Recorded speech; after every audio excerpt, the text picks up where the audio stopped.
The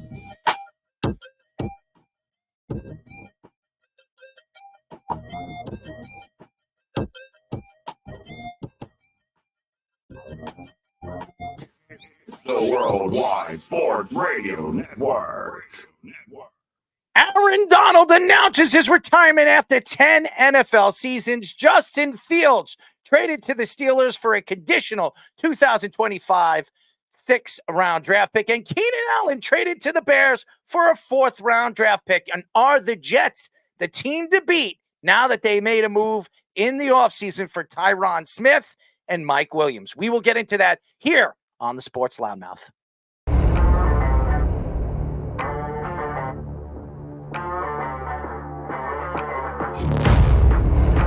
Doc Rivers is going to have Damian Lillard run very fast out of town.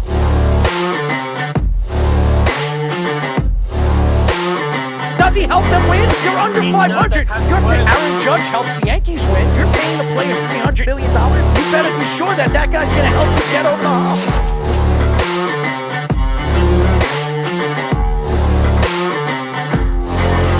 For some reason, this guy is completely lost on calling plays. Maybe he's a therapist.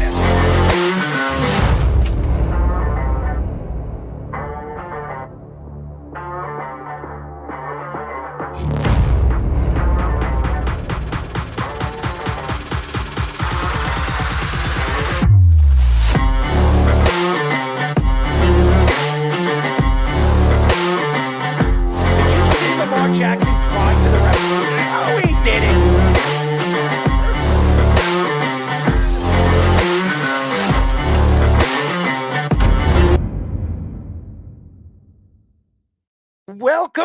Welcome to a new show of the Sports Loudmouth. I'm your host, Darryl Marks. My co-hosts, Speedy, Petey, and Sean Smith.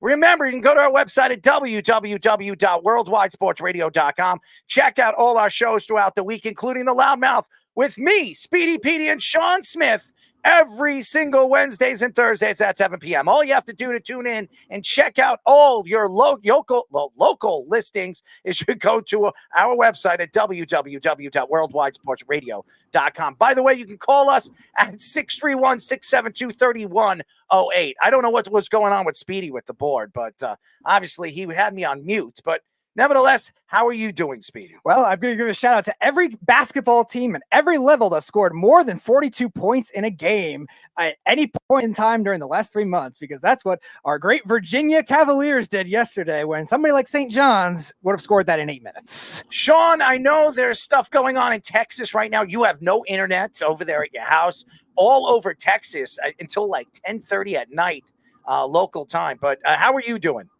I'm doing good, man. You know, I can't wait.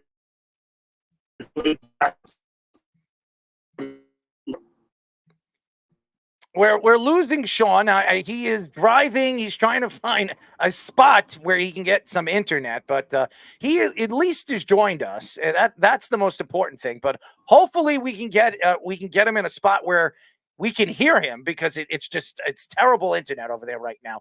But we have a lot to get into, and I'm telling you guys right now, at 8 o'clock, we will be talking to Illinois safety and NFL draft prospect Clayton Bush. He will be joining us a little bit later in the show. But I will say this before we get into it. I've been dealing with, everybody being sick in my family. Everybody around me is being sick. So I just want to give a shout out to all the family members and everybody that's going through it. It's spring. Happy spring. It's the first day of spring. Hopefully the winter is now over. I do like the winter, but I know everybody says when the winter is over and spring comes around, there is still allergies. There is still the flu. You can still catch things, but it's a little bit better now that it's getting warmer. So I want to give a shout out to all the family members, everybody that's dealing with whatever they're dealing with the flu, colds, and all the different things that they're dealing with right now. But like I said, we will be talking to Clayton Bush a little bit later in the show. Aaron Donald announces his retirement after 10 NFL seasons.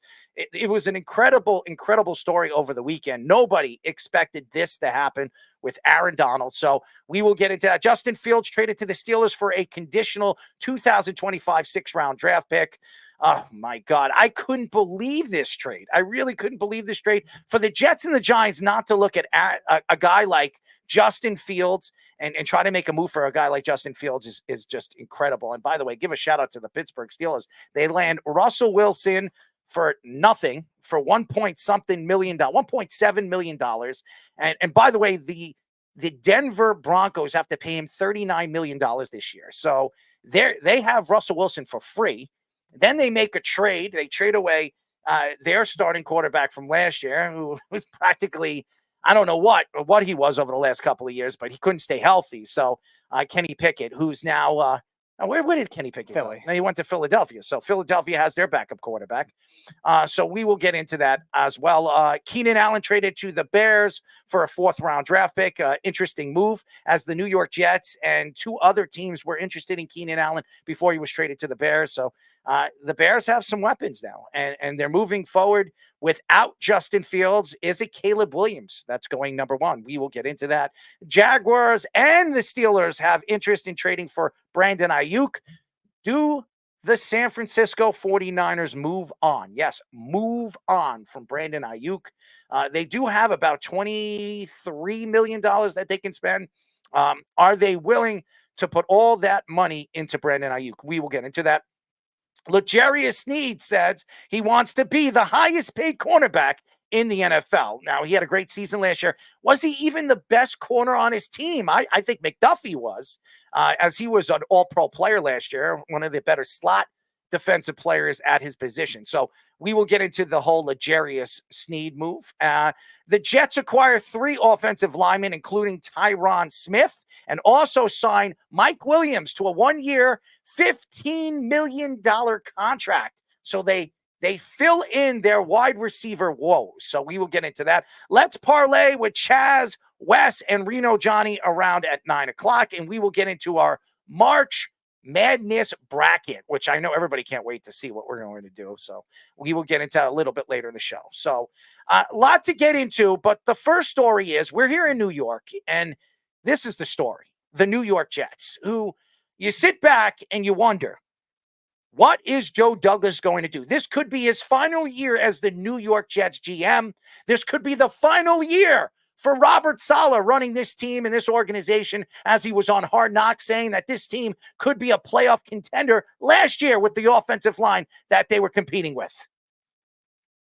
The Jets sign an 8-time Pro Bowl left tackle, Tyron Smith, to a 1-year, $6.5 million deal, which can get up to $20 million in incentives. These incentives will come based on playing time, with individual bonuses paid out starting on if Smith plays 38% of the snaps and maximizes to $20 million if he plays 98% of the snaps. The Jets also acquire 2 former Ravens offensive linemen, bringing back right tackle Morgan Moses for a 4th and 6th-round draft pick, and signing left guard John Simpson to a 2-year, $12 million deal, and up to $18 million of incentives. The Jets signed Mike Williams yesterday to a 1-year, $15 million deal contract after being released by the Chargers last week. Williams is coming off a season where he tore his ACL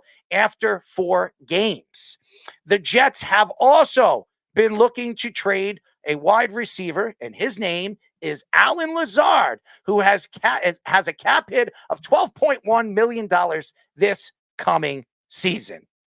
So let's get into the offensive line situation, where last year the Jets had one of the worst offensive lines in football. They couldn't stay healthy. The last 2 seasons, the Jets have gone through not 1, not 2, but 14 different linemen. 14 different linemen. And we're talking about guys that they brought off the scrap heap, guys that were on their backups, their red teams, red-shirted players off the practice field. They couldn't keep a guy healthy last year if you paid them to. Mekhi Becton couldn't stay healthy, and now he could be a Bengal. Who knows where he goes? I don't know if he signed anywhere. I know he was interviewing at a couple of places the last couple of days. Elijah Vera Tucker hurts himself again in Denver. tears his Achilles after last year tearing his pec. You look at this team, and they depended on center play, and they lost their center pretty easy. 2 centers early in the season, 2 veteran centers.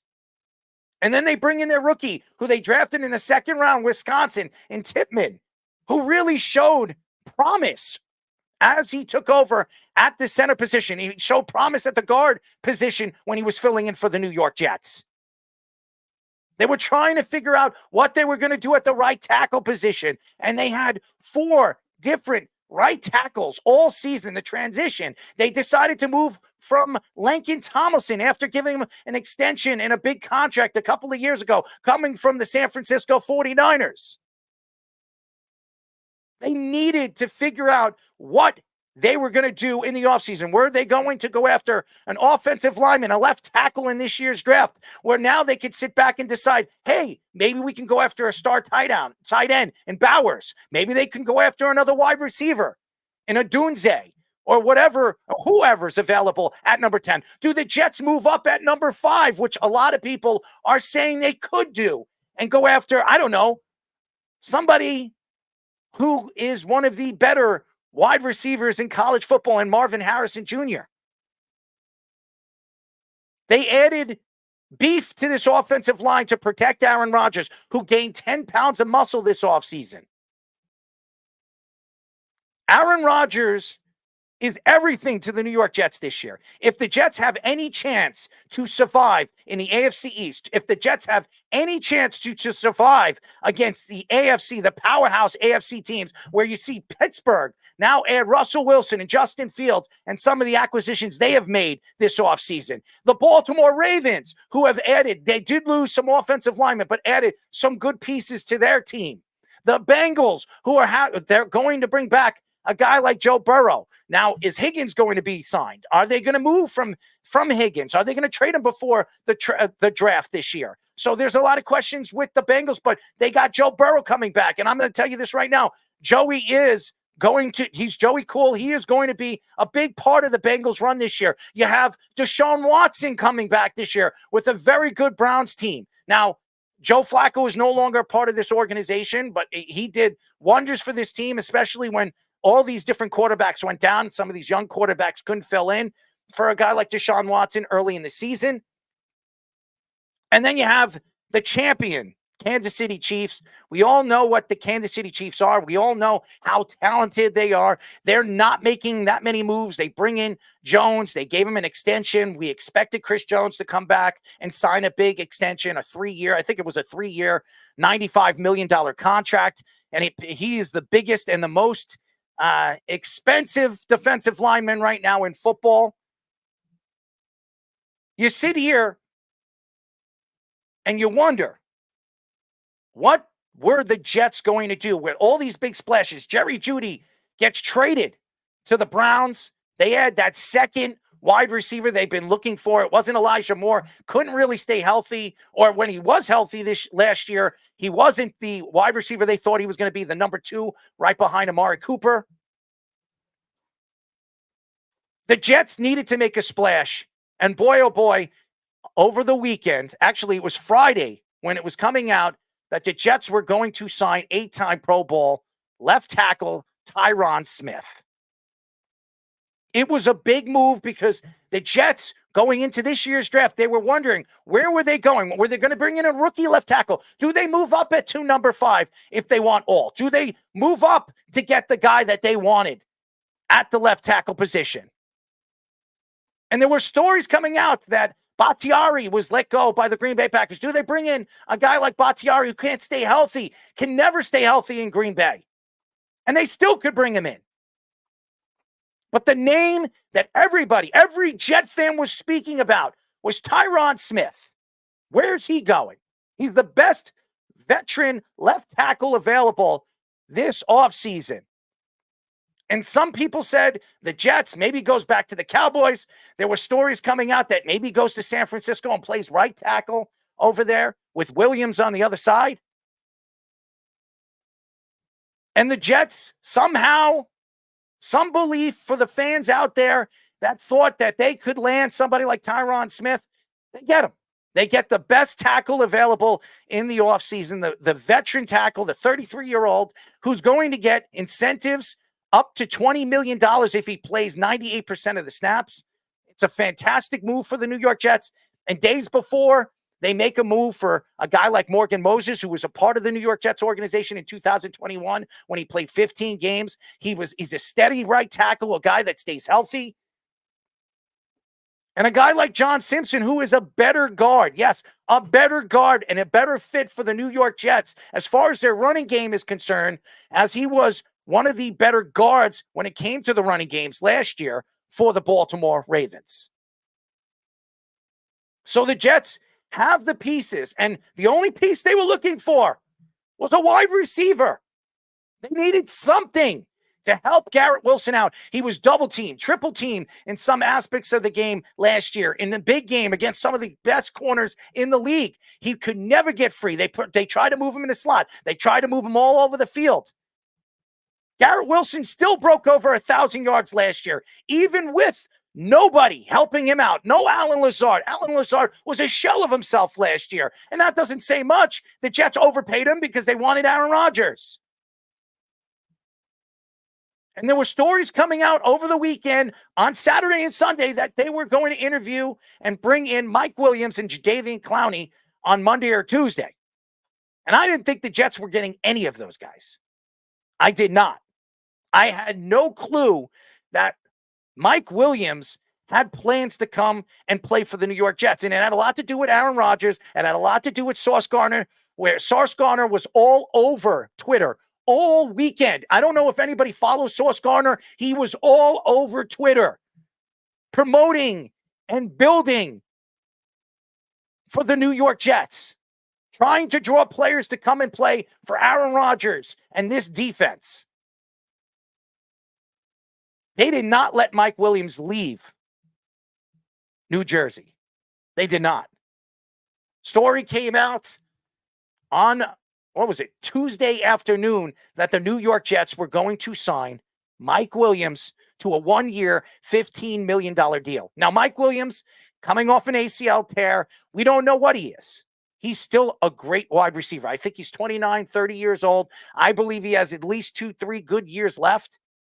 It will open up the field for guys like Breece Hall. It will open up the field for a guy like Garrett Wilson, who is a wide receiver that needs space. He's one of the best, I believe, route runners in the NFL right now. You add a piece like this, Speedy, in a Mike Williams, this could change everything for the New York Jets. I like the move a lot because Aaron Rodgers is also really good with bigger bodied wide receivers. That's a lot of what he had in Green Bay. And Mike Williams is a lot more athletic and faster for his size than even a lot of the guys that they had. Not to say that Jordy Nelson wasn't great, not to say that a lot of these other receivers weren't great. And Jordy Nelson all time is a very good wide receiver, where Mike Williams had the years with injuries, so he's not going to get to that point unless he stays healthy the rest of his career. But for $15 million, you're getting a very consistent in terms of in-game production wide receiver, actually one of the best wide receivers in the fourth quarter too. And I take shots at the Chargers all the time, least clutch team in football. It's not because of Justin Herbert and Mike Williams. They're actually two of the best fourth quarter players in the league the last 2 years. And that's going to help out a lot, elevate his game a lot further. Now, he has to be a little quicker off the line of scrimmage. You know, he has to be a little better at a route tree. That he's had some bad offensive coordinators that have hurt his development with that. But still, he's a very good number 2 wide receiver in terms of his value. They didn't have to spend $20-something million like they would have had to for Calvin Ridley or somebody like that. The Titans giving him 24 was crazy to me. And Mike Williams is a guy that I think that could definitely make a difference if he could stay healthy. And again, that doesn't mean the Jets are going to win the Super Bowl. I know a lot of Jet fans are excited about this. And when you think of a guy like Mike Williams, who the Jets have been craving for that second-tier wide receiver, and again, you sit here today, and it doesn't mean that Mike Williams will stay healthy. The Jets have had bad luck for free agents. Joe Douglas, if you go look at the free agents he's brought in to this team and this organization since he's taken over about 5 to 6 years ago, none of them have panned out except maybe Reed. He's the only one. DJ Reed is the only free agent that's really panned out for the Jets. And I know everybody's going to sit here and say, well, Mosley has been good, but Mosley was here before Joe Douglas came. CJ Mosley has been everything to the New York Jets. He took a pay cut this offseason. To make this move for Mike Williams, he needed to take a pay cut. He took $6 million off his $23 million that he was going to make this year. Now he's making $17.5 million. He was an all-pro player last year. He was a fantastic leader for this defense all season long. And again, the Jets are not worried about their defense. I know they lost a guy like Bryce Huff. I know you sit here, and a lot of Jet fans didn't like that. And we don't know what's going on with Michael Carter. Are the Jets going to re-sign Michael Carter? We haven't heard anything from the Jets organization if they're going to do that. And now you give a guy like Mike Williams 1 year, $15 million. Does that take away the money that they were going to pay to Michael Carter? Now, you sit here, the most important thing they needed to do this offseason was beef up that offensive line. And boy, oh boy, did they do that. Now, Tyron Smith is everything to this team. If he could stay healthy. Now, Tyron Smith last year played, I think, 13 games. Yep. If Tyron Smith could play between 13 and 15 games this year and is ready for the playoffs and stays fairly healthy, this offensive line will be able to protect Aaron Rodgers and give him time to throw the ball. Yeah, Morgan Moses, they got on a really good value considering how good of a year he had last year for the Ravens. I was thinking if the Ravens were going to get rid of him, they were going to get rid of him and try to at least get a day 2 pick out of it. And for the value that the Jets got him, you have to try it because there's not many other good free agents available when it comes to this class. Michael Owenu was the other big one, and he went to the Patriots. Trent Brown was another good one that went to the Bengals. So there weren't many other options. And Tyron Smith, when he is healthy, has been consistently great for the Cowboys. Like, yeah, there's years that he played less than 10 games in the league later in his career, and that definitely worries some, especially with the terrible MetLife Stadium turf. But nevertheless, the MetLife Stadium turf is a different independent variable from what the free agency process should be, especially when your offensive line was that bad last year. And Aaron Rodgers, obviously, if you're going to make that kind of thing work, you need him to stay healthy. As much as it could have been, okay, Aaron Rodgers maybe should have thrown the ball earlier, the offensive line was still a recurring thing all year, and Joe Douglas did a nice job fixing it considering the circumstances. Now, what did the Jets do in the draft? That's the question. What did they do in the draft? Do they go after a Bowers? Now, I'm not a big fan of the Bowers thing, and I know a lot of Jet fans would love to see Bowers playing with a guy like, I don't know, Aaron Rodgers, Garrett Wilson, with the talent that they're going to have around him, Breece Hall. Do they bring in somebody like that? Do they decide to draft a wide receiver to help out where you could move him in the slot, you could move him on the outside, you could do so many things with him because Mike Williams is only going to be here for a year. And Aaron Rodgers already came out and said he wants to play at least 3 to 4 more years. Do they decide, hey, you know what? Let's bring in an offensive lineman. Let's bring in a young kid to play behind Tyron Smith where he can teach him and tutor him and give him the opportunity to learn behind one of the best offensive tackles in the NFL for the last 10 years. Maybe they do that. There's a lot of questions, and Joe Douglas has a decision to make. And right now, the Jets don't have a second-round draft pick. Do the Jets trade down now? Do they trade down to 16 or 17, regain that second-round draft pick that they lost from Aaron Rodgers, that trade for Aaron Rodgers? Do they do something like that and still get a player that they can fill in or use moving forward if somebody gets hurt on that offensive line? There's a couple of good guards that are available, one from USC, so who I really, really like. And maybe do they decide, hey, we can get we could bring in a wide receiver right there. There's a couple of good wide receivers still might be sitting there at 16 or 17. So there's a lot of decisions that Joe Douglas needs to make before the draft, and maybe they like somebody very, very much. As we've heard, Mel Kiper believes it, and quite different other guys out there throughout the social media market that believe that the Jets could move up from 10 to 5 and get somebody that they really, really like. Right. You have to imagine the offensive line scenario is going to be there because both Smith and Morgan Moses have been injury prone, especially Moses 1 year with the Jets too was very injury prone. Tyron Smith, like I said, the last couple of years. So you have to believe that's going to be in the plans. I think this alleviates it more for the Jets to try to take the best player available. They can't do what they did last year. We were talking about it about a month ago with Robert Saleh and Joe Douglas disagreeing on who to draft and Aaron Rodgers having this influence in the front office. They can't do that kind of thing when you have this might be the best offensive line depth-wise class we've seen in a while. So there's going to be a good player, even if they don't trade up from 10 to 5. There's going to be a good player that falls to 10, whether it's Fuaga,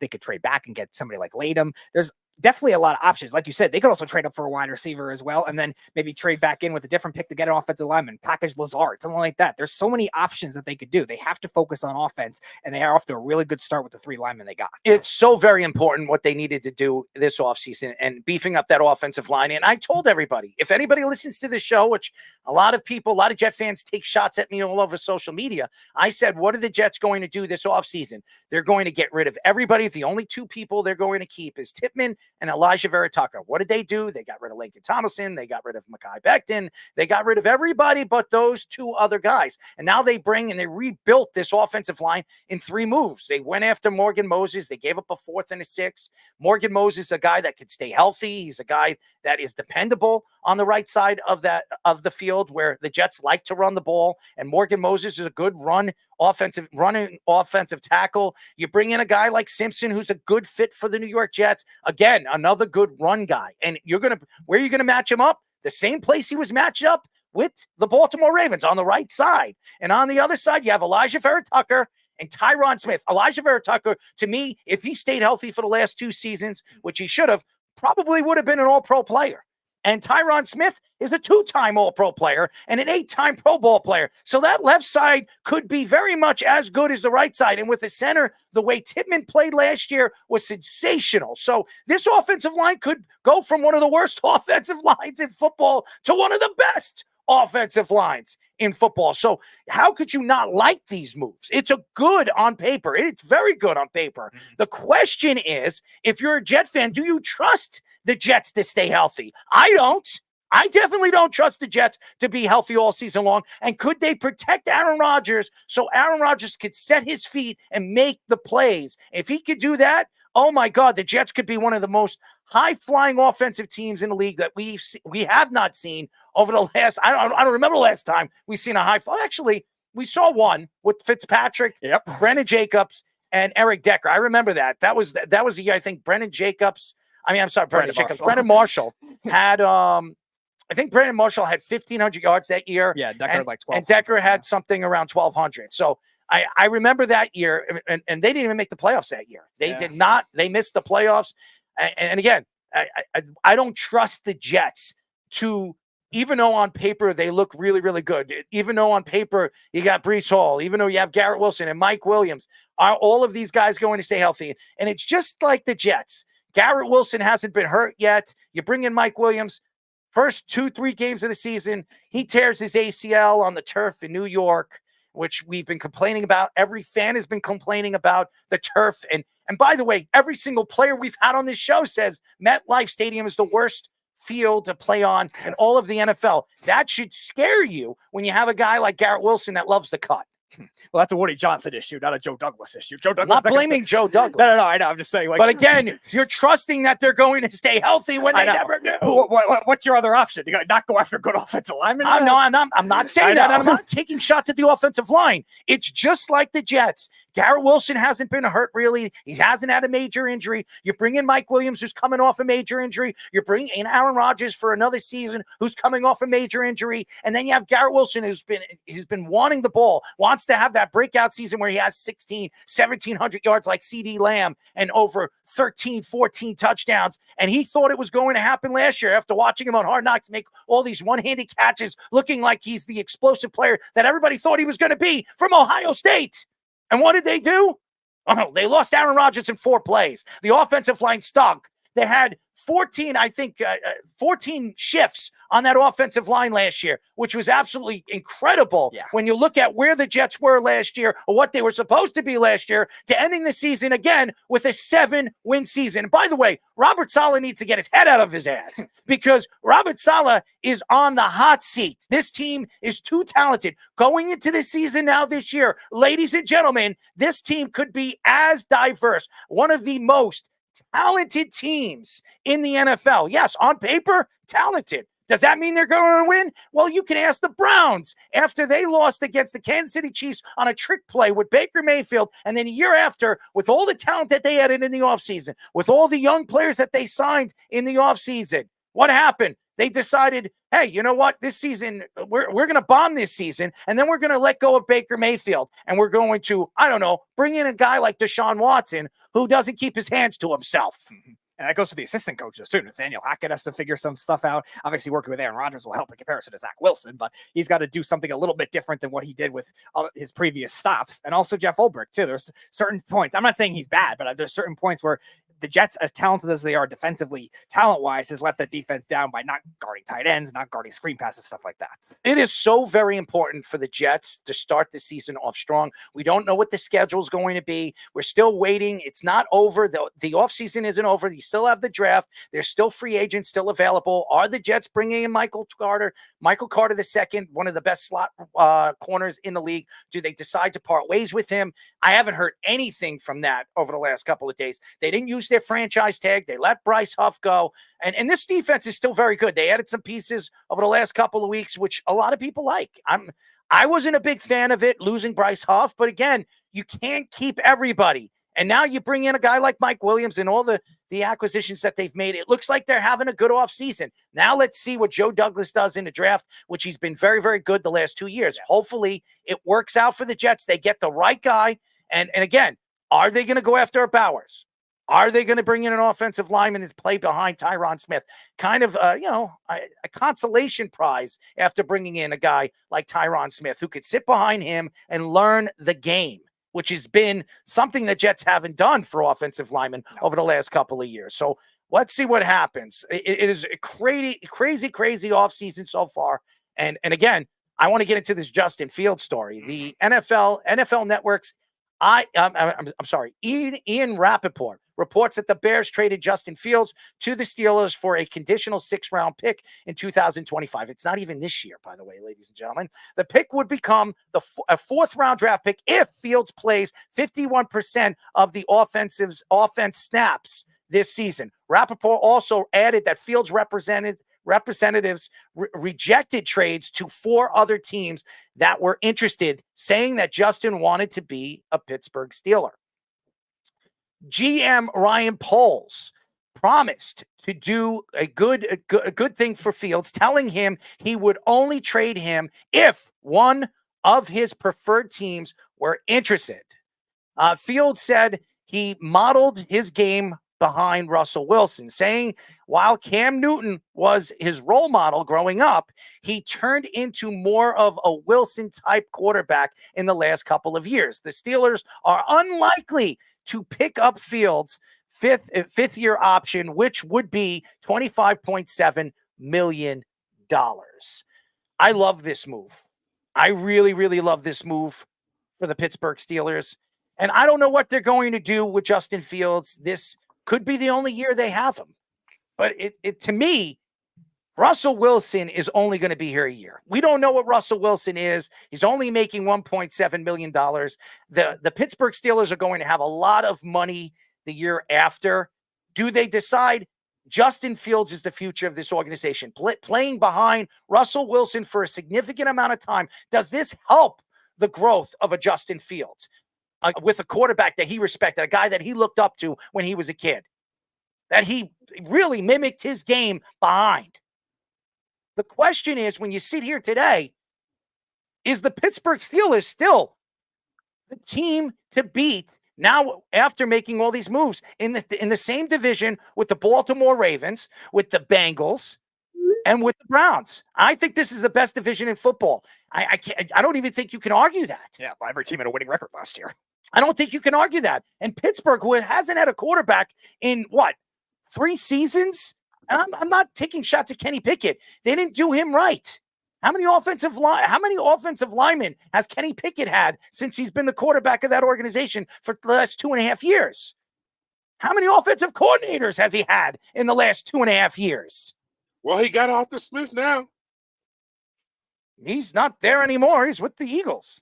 No, Arthur Smith, he's saying. No, but I'm just saying he's no longer with the Pittsburgh Steelers. Oh, he's with the great Kellen Moore.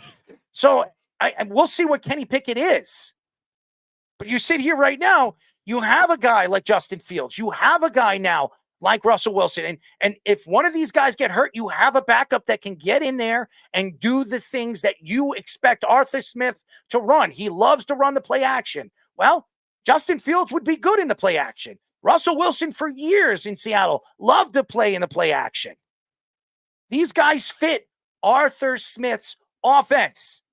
Yeah, And but again, I think, like you said though, I think Fields they picked up Fields, right? I'm just don't buy. I don't buy the BS when they said Mike Tomlin called Russ and said, "Yeah, we picked him up, but you still our guy."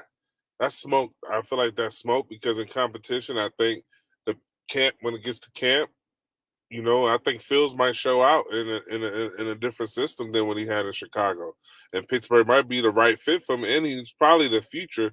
The reason why they signed him, get him cheap, and he could be like. I feel like this is kind of like the Geno Smith situation, and he relived his career here. You know what I mean? When see how Geno's doing in Seattle, right? You know what I mean? It was supposed to be open competition, and I think Russ got hurt, right? Then Russ get hurt, and then Geno had to go in, and then Yep. all she wrote, Wally Pip, basically. You know what I mean? In so many words. So I feel like Fields is going to play this year in Pittsburgh. oh, I think so too, and I think he plays 51% of the snaps. I really do. I mean, I think that, and I think they might do a 2-quarterback system, like kind of try to do a little. You know what I mean? Because this is like when you look into the details, like you say, the way Arthur Smith calls games and the scheme. This is what he was missing in Atlanta. I would agree with you, Sean. And I think when you look at the offense that the Pittsburgh Steelers didn't have last year, they don't have Johnson there now. And I think George Pickens is one of the better wide receivers in the league. He just never really had a chance to show his ability last year. When he did, he had that game that he had 150 yards. He could be very, very explosive. He could be a guy that can give you 1,400 yards. Remember, he was a second-round draft pick from Georgia who should have been a first-round draft pick if his knee wasn't so damaged his final year of his college system in that system. So his college year. So I think he fits this system. I think Arthur Smith is going to use him very, very much in this system. Now, a guy like Drake London thrived in a system like this. I think George Pickens is a better player, Speedy, than a guy like Drake London. Yeah, he's also going to strive more because they have guys that can throw the ball down the field. Now, Justin Fields hasn't done it in a large volume, but his numbers are still better than Pickett when it comes to throwing the ball down the field. And Russell Wilson's numbers have always been good throughout his career at throwing the ball down the field. And Kenny Pickett never had a big arm, and that's going to alleviate Pickens' games to the next level as well. And I know, Sean, we were taking shots at Arthur Smith a couple of weeks ago, but Arthur Smith is still light years better than the Matt Canada calling plays last year. That was horrible. No, I agree with you. I don't, I understand that from that point. But I mean, I have the Steelers next year. They have a win a season every year for the last 16 years. So I mean, what more you think is going to happen? They add in, and it's going to be interesting to see what they do in the draft. And I also feel like they're going to need to get them a big target tight end, and I got the Steelers as being one of the teams to make the playoffs next year. Mm-hmm.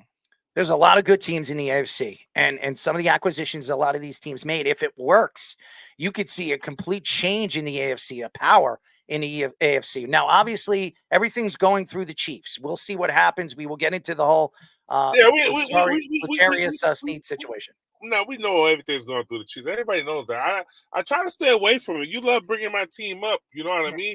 I try to let you understand because I feel like the AFC North is back to being the powerhouse again, like it used to be when I was playing, where you always had 3 teams from the AFC North make the playoffs, whether it's Pittsburgh, Baltimore, and the Bengals. Now you got the Browns that's played good. You know what I mean? So the AFC North is back. No, the AFC North was the best division in football last year. Even last year, if you look at the AFC North, who was challenging the AFC North?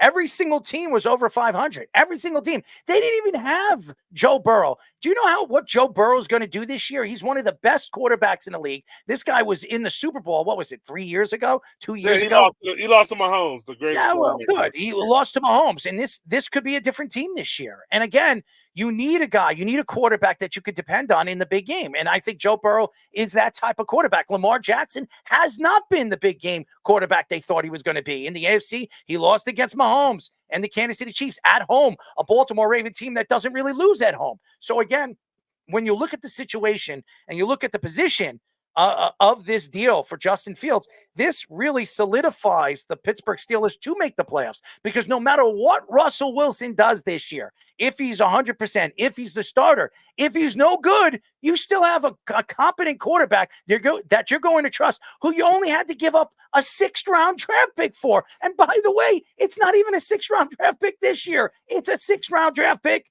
next year. And again, Sean, you were also talking about it too. Like the AFC North has all these talented rosters with pretty much 3 teams playing with backup quarterbacks last year. The Bengals were doing it. The Steelers were playing with essentially like no quarterback, Pickett and Rudolph, whoever you want to throw in there. And then the Browns were playing with 5 quarterbacks last year. So imagine if they could alleviate that to the next level with Joe Burrow getting healthier wide receivers and offensive linemen. They just brought in Trent Brown, which is a good move.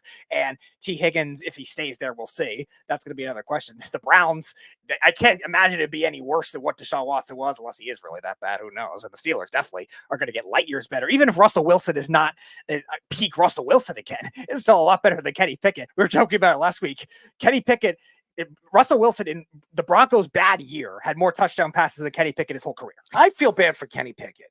Everybody wants to throw Kenny Pickett under the bus because he didn't work over there at Pittsburgh. Well, he didn't have an offensive coordinator. He really didn't have an offense over there. Now, Mike Tomlin's a great coach. And is Mike Tomlin going to be the coach next year? Does he decide to step down for Pittsburgh, even if they make the playoffs this year, even if they make the run with a guy like Russell Wilson or Justin Fields? Does he decide, hey, you know what? Maybe Arthur Smith is the next head coach of the Pittsburgh Steelers if Tomlin decides to step down? They're going to be quite a lot of different teams looking for a coach next year. Could be both New York teams. It could be other teams that might be looking for coaching next year that are going to have availability. So again, I don't know if Mike Tomlin is going to be there. This is his final year of his contract.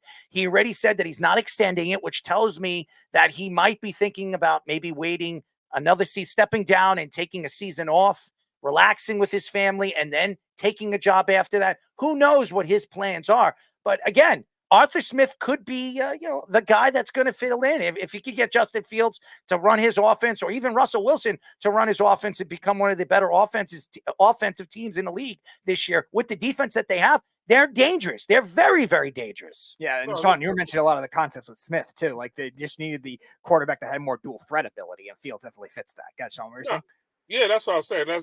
That's he's a dual threat. You know what I mean? He can run and he can pass, and I think that's what Arthur's used to.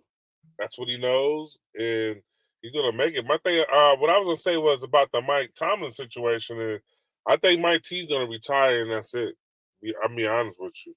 Wow. Go out once he has, you know what I mean? Because if they really wanted to, they would gave him a contract extension. Or you what 16 seasons winning record. You can't beat that, and you got a Super Bowl. Yeah. Oh, he could go to the Hall of Fame. There's no doubt about it. I think he's a Hall of Fame coach. Yeah.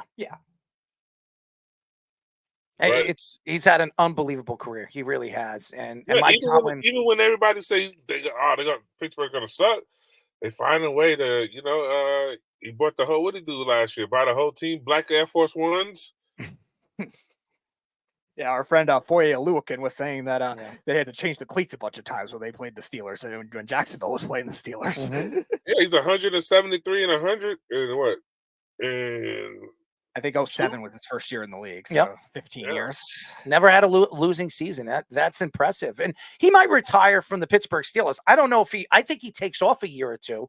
I can't see Tomlin not coaching. He's too much of a football junkie. I cannot see Mike Tomlin sitting on the sidelines or being something like a Bill Cowler. I don't see him like that. I see him more of a guy, and I don't see him as a broadcaster or a play-by-play guy. No, I see him more. He's definitely not that, because you can tell by his interviews. Yeah. His interviews are so short, like one word, two words, and that's it. We got to do, you know what I mean? But he demands. I remember one day playing against him. I told him, I said, man, I would have loved to play for you. Told him that. Just I would have loved the way his demeanor, the way he approaches the game and how he is. I would have loved to play for him. Well, This is about his players.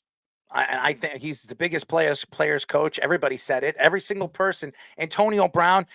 I know you've seen a little, all the different TikTok things that Juju Smith-Schuster and Antonio Brown did over there, and even Le'Veon Bell was doing things off the field. But every single one of those guys, as crazy as they were after they left Pittsburgh, they were pretty calm and collective over there with a guy like Mike Tomlin. He knows how to control the players, and that says a lot about his coaching. That says a lot about his staff how long he's been there, and it says a lot about his character. So whatever happens with Mike Tomlin, he's a Hall of Fame coach. CBS Sports' Jonathan Jones reports that Keenan Allen was traded to the Bears for a 4th-round draft pick. The Chargers reportedly wanted Allen to restructure his contract like Joey Bosa and Khalil Mack did, but he refused. The Texans reporter Aaron Wilson reported that the Texans offered the Chargers a 3rd-round pick and a pick swap for Allen, but the Chargers did not want to trade him in the AFC. Allen is 31 years old and has a cap hit of $23.1 million this coming season. Allen had 108 catches for 1,243 yards, 7 touchdowns last season. In addition to Allen, the Chargers have also lost Gerald Everett, Mike Williams, and Austin Eckler this offseason. They've lost a lot of players, and we expected that. Jim Harbaugh was taking over. He took this job because of Justin Herbert. Justin Herbert is one of the best young quarterbacks in the league. Obviously, he's in a division where you have to play against Patrick Mahomes, not once, but twice. So that definitely is going to be interesting to see in this coming season. Now, Keenan Allen is no longer there. Mike Williams is no longer there. Now, you're going into this year's draft. What does Jim Harbaugh do? Does he draft at 5 a Bowers? Does he draft a wide receiver to fill in for a guy like Keenan Allen, a guy that's been there and was a Pro Bowl player and an All-Pro player at some aspects of his career? And then Mike Williams, who was a Pro Bowl player too. So you lose so many different depthful wide receivers and offensive options. And now you look at Keenan Allen. Keenan Allen goes over there to the Bears. The Bears are looking to bring in a young quarterback, a Caleb Williams, a May. One of these guys are definitely going at one now that Justin Fields is playing as the backup quarterback for the Pittsburgh Steelers. Where do they go? Now, if obviously they're going with Caleb Williams, and Keenan Allen is a veteran guy. They have Moore over there, DJ Moore, which they traded for. They have weapons all over the field now. And now you're giving Caleb Williams an option where he has options all over the field where he can make plays. And they're going to obviously draft a running back.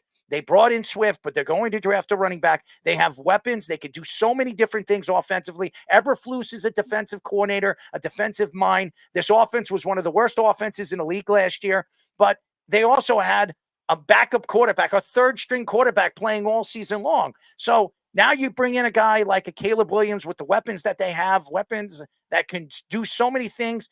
I think that this team could be a playoff team. Now, they're in a division. There's a lot of questions. There's no more Kirk Cousins. He's going to Atlanta. But this team this division is still owned by the Detroit Lions. This is a division that the Lions are there to be the beast of that division. Now, there's also the Green Bay Packers. They've added some weapons too of their own. They added Josh Jacobs. They added guys like that. They added some secondary help this offseason. And again, you have a Bears team that's very, very young. They have a ton of draft stock, and they're bringing in a rookie quarterback. And you're going to put a lot of pressure on a rookie quarterback and Eberflus that is going to be on the hot seat this year to win. And again, you also look at the coaching capabilities of somebody like Shane Waldron, who did a very good job in Seattle, previously did well with the Tampa Bay Buccaneers. And see, Geno, like Sean, you were talking about earlier, like the rebirth of Geno Smith was something that was definitely unexpected that year when Seattle was supposed to be one of the worst teams in the league. Now, there's going to be more expectations, obviously, for Caleb Williams because he's this generational talent type prospect. And the mental aspect of Caleb Williams is always something that's going to be an unknown type thing. People are mocking him for the crying and the fingernail, the pedicures he has on his nails and stuff like that. Who cares? I don't care. No, I don't really care. Every quarterback gets pedicures. Yeah. I mean, every one of them.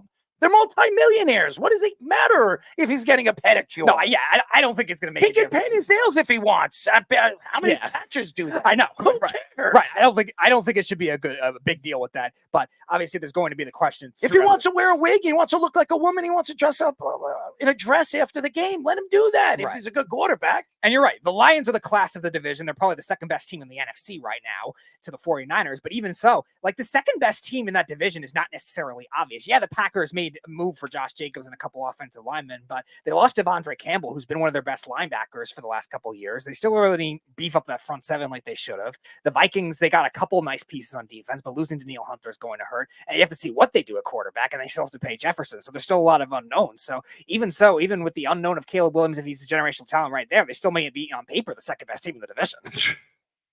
It's going to be fun. I mean, Sean, what are your thoughts? It's hard to say right now with any of these teams, with everybody, like I said, everybody's going to look good on paper and getting guys with the drive and everything.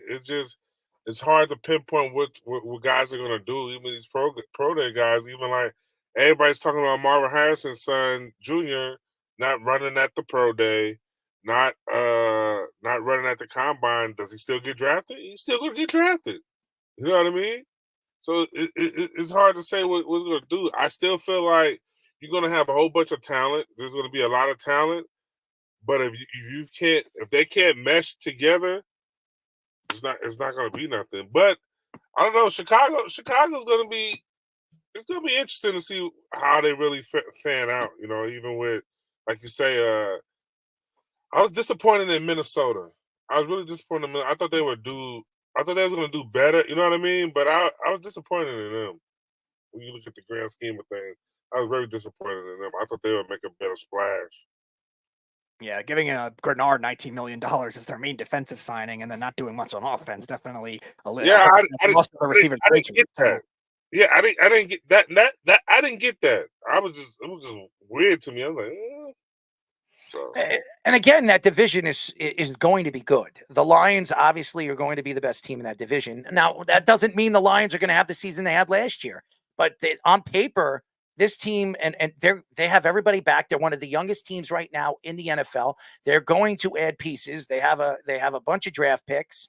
So and I believe they have the best young tight end in football and one of the better wide receivers in St. Brown. So with LaPorta. So this is an explosive team. And again, I believe Jordan Love is a good quarterback. Is he Aaron Rodgers? Is he Brett Favre? We don't know. Okay. And nobody can guess that. But what he did last year with the weapons that he had and with some of the young wide receivers he had last year, it was fun to watch. And again, the NFC is going to be a lot better on paper going into this season than they were last year. And that didn't say much because when you saw the AFC and you saw Kansas City this year against the 49ers, those were the two best teams all season long. Kansas City and San Francisco, really all season long, were the two best teams. One in the NFC and the other one in the AFC. Those are the facts. I don't care that Baltimore was the number one seed. That didn't mean anything to me. We all know that until you knock off Patrick Mahomes, it's going to go through him. So, and the same thing right now in the NFC. San Francisco's good. Now, we don't know what Brock Purdy is. We saw what he was in the Super Bowl, but we don't know what he is. We do know that Kyle Shanahan stops and he doesn't like to run the ball in the second half, which has been it's been a factor in why he hasn't won a Super Bowl against Patrick Mahomes. He's one of the coaches that's going to get fired next year. No question. So is John Lynch. They're both on the hot seat with the talent that they have over there. They're on the hot seat. And that's why do they move Brandon Ayuk? And this is an interesting story. And we're going to get into that when we come back. But before we come back, we have a Sports Minute with Tommy Scoops. This is the Sports Loudmouth Sports Minute. Are you ready to get loud? With Tommy Scoops. As always, I'm back again, ladies and gentlemen. This is the Loudmouth Sports Minute. I am the man, Tommy Scoops, to give you guys all the rundown. And for the current scoop right now, in the MLB, Shohei Ohtani's interpreter and longtime friend, Ibe Mizuhara, has been fired. His name is being surrounded by around a $4.5 million transfer wire transaction out of Shohei Ohtani's bank account, so he has been fired. In NBA news, 11-year veteran point guard Isaiah Thomas, who just the other day signed a 10-day contract with the Phoenix Suns, is going to be debuting tonight with the team against the Philadelphia 76ers. In the NFL news, former Cowboys wide receiver Michael Gallup is set to visit the Baltimore Ravens this Thursday.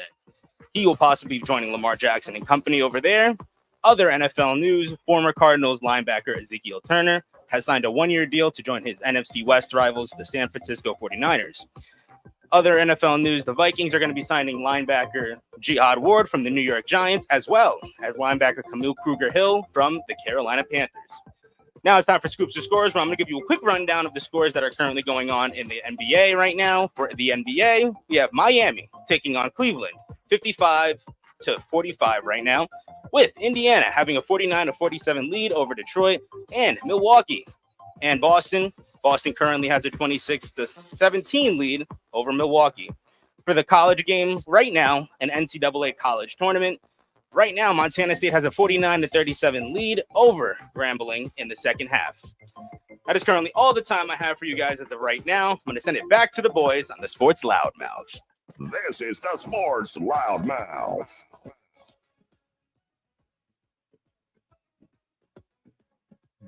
Six three one 672 3108 is the number to call. You're listening to the Sports Loudmouth. I'm your host, Errol Marks. My co-hosts, Speedy Petey and ex-NFL player Sean Smith. All you have to do is go to our website at www.worldwidesportsradio.com. Check out all our shows throughout the week, including the Loudmouth with me, Speedy Petey, and Sean Smith, every single Wednesdays and Thursdays at 7 p.m. All you have to do to tune in and check out our local listings is go to our website at www.worldwidesportsradio.com. We have one guest tonight, and it's a first time on the Sports Loudmouth. We're very excited to invite him in. We are now talking to Illinois safety and NFL draft prospect, Clayton Bush. Clayton, what's up, bud? Hey, how are you guys? You guys doing all right? We're good, man. I know you're excited. The NFL draft is what, a couple of weeks away. You're watching the NFL right now, the trade deadline, and all the trades this offseason, free agency. I said trade deadline. Free agency market. It's so wide open right now as we see all these different teams and all these different players go from one place to another. First of all, what makes you so excited? After obviously you have your pro day, you weren't at the combine, but you have the opportunity right now to make a lot of money and get a chance to play in the NFL, something that you probably were looking to do your whole entire career. Yes, sir. Yeah, it's always been a dream to play in the NFL. I haven't had my pro day yet. I've had a little bit of a setback with a hamstring deal, but nothing too crazy. So just really looking forward to the opportunity and just hoping that I, get a chance and just get to showcase what I can do. So you played in the Big Ten, which has been a very good defensive conference. Obviously, in the Big Ten East, you got Ohio State, you got Penn State, and then your team, Illinois, had a couple really good defensive prospects the last couple of years. What is it like playing in that very physical Big Ten? It's a lot different than, any other defense that you really see in college football. The boundary safety is almost like a will linebacker. I mean, you're in that box the whole day. You're either playing man or you're coming up and fitting the runs. So, you got to see a lot of physical O-linemen and stuff like that. So it makes you excited to know that you can do it. Yeah, Sean, you want to ask a question? Yeah, I was about to ask him. My next question was, how does it feel like, first of all, who's your agent? Relio. Yep. So Relio, you're going to have to check me on this one. Mastrantonio. I think that's how you say it. Yeah, but old Illini native, went to school here. He takes care of us. Yeah, he does a great job. Oh, okay. If you had to patent your game, right, who do you try to say your game is similar to in the NFL? Obviously that everyone's different, so it's kind of hard to relate yourself to most people, but I feel like there's different things that you see, like Adams. I like to be physical like him, I feel like, and, he flies around to the ball. Obviously, I can't relate to myself to these people. These are all pro, nice, huge NFL athletes, but, I like Budda Baker, how he flies around, attacks the ball in there. And then, just a couple other people just high pointing the ball and stuff like that.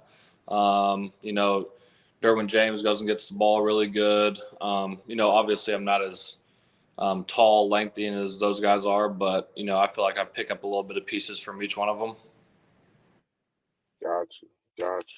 We are talking to Illinois safety and NFL draft pick Clayton Bush. Clayton, the safety position has become one of the biggest and more talented positions right now in the NFL. You look at Jamal Adams, he got a big contract. You see Fitzpatrick, he's getting all this money. And this is an important position now, obviously, in the NFL. And you mentioned Jamal Adams. I'm not a big Jamal Adams fan, but I love Budda Baker. And Budda Baker is a hard hitter. He's a very good defensive safety. When you look at your game and you look at what the game has transitioned to from college football and now going into the NFL, what do you believe walking and obviously going into this year's draft, what do you think the changes are going to be stepping on an NFL field? Obviously everybody in the NFL is the most talented guy. I feel like it's kind of the same step up from high school to college. You go from, being the man at high school and, you're given a lot of opportunities and leeway because you've done things at your high school, and then you move to college and everybody's just as good. Everybody comes in with a fresh slate. Nobody's proven themselves. There's a totem pole, obviously, but, everybody's got to set the tone at some point in time and, show who they are and what they can do. And I think when you move to the NFL, there's a lot of guys that have shown what they can do and are really good. And so it's really just very small critiques and things that change people's game from being, good and average and just playing for a couple of years, and then the greats that last for a long time. So safety position has become a lot more like versatile, hybrid safeties. How is it? What was it like for you, like transitioning from that, from when you first started playing football to now in college and the NFL, kind of these hybrid concepts? So especially at Illinois, in my other schools, I played 2 high system, got to run around and cover a little bit more, playing the post more. But when you start talking about Illinois' defense and then, now running backs, not running backs, safeties are having to come down and fit the hole a lot more in the run game. It's just different from high school. High school, you're just running around, you're playing around a little bit, just more ball in the air and then filling up in case anybody breaks free. But, in college, especially in a 2 high, you're going to have to come. Can you guys hear me? Yeah, we got you. We lost you for a second. Go ahead. You guys can still hear me? Yeah, we hear you, Clayton. You can go ahead. Something's going on. I lost sound. Oh, we lost him for a second. Tell him, Speedy, to go out. But we'll have him back. Don't worry, ladies and gentlemen. We were just talking to Illinois safety and NFL draft prospect Clayton Bush. You hear us, Clayton? Yep, I can hear you now. Sorry, my alarm went off. That's all right. So I think it's just a little bit different from high school to college. It's not so much run responsibility, but then now you start looking at college and how the safeties played here. You're a fitter in whatever gap, it's C gap or D gap, whatever that may be. And then especially at Illinois, like I said, you're playing like a will linebacker. You're in the box the whole day. So, you're going to have to come up and fit the hole regardless of what you're doing. You could be playing man and all of a sudden he blocks and now you got to fit off his butt and, make that play. Yeah, Sean. No, I was about to ask him. So you played before you came to Illinois. You was at SIU, right? Yes, sir. Well, why did you leave SIU to come to Illinois? So I just wanted to play bigger time ball, have a chance to showcase I could do it at every level. I felt like it would have helped me have a better chance of playing at the next level. So, I took a big leap of faith and jumped in the portal late after I graduated, just hoping that, something would happen on the FBS level and then I'd get a chance. And, praise God that it did because it was a bad time to go in, but it all worked out. All right. So was you at SIU when Jack Heflin was there? No, sir. Oh, okay. You know who that is? The year after Jeremy Chin left. Okay. No, because Jack was there at SIU. Then he left and went to what's that? Iowa. Played at Iowa State. What's the Iowa? Yeah, Iowa Hawkeyes, and then been in the NFL for the last 3 years. So. Yeah.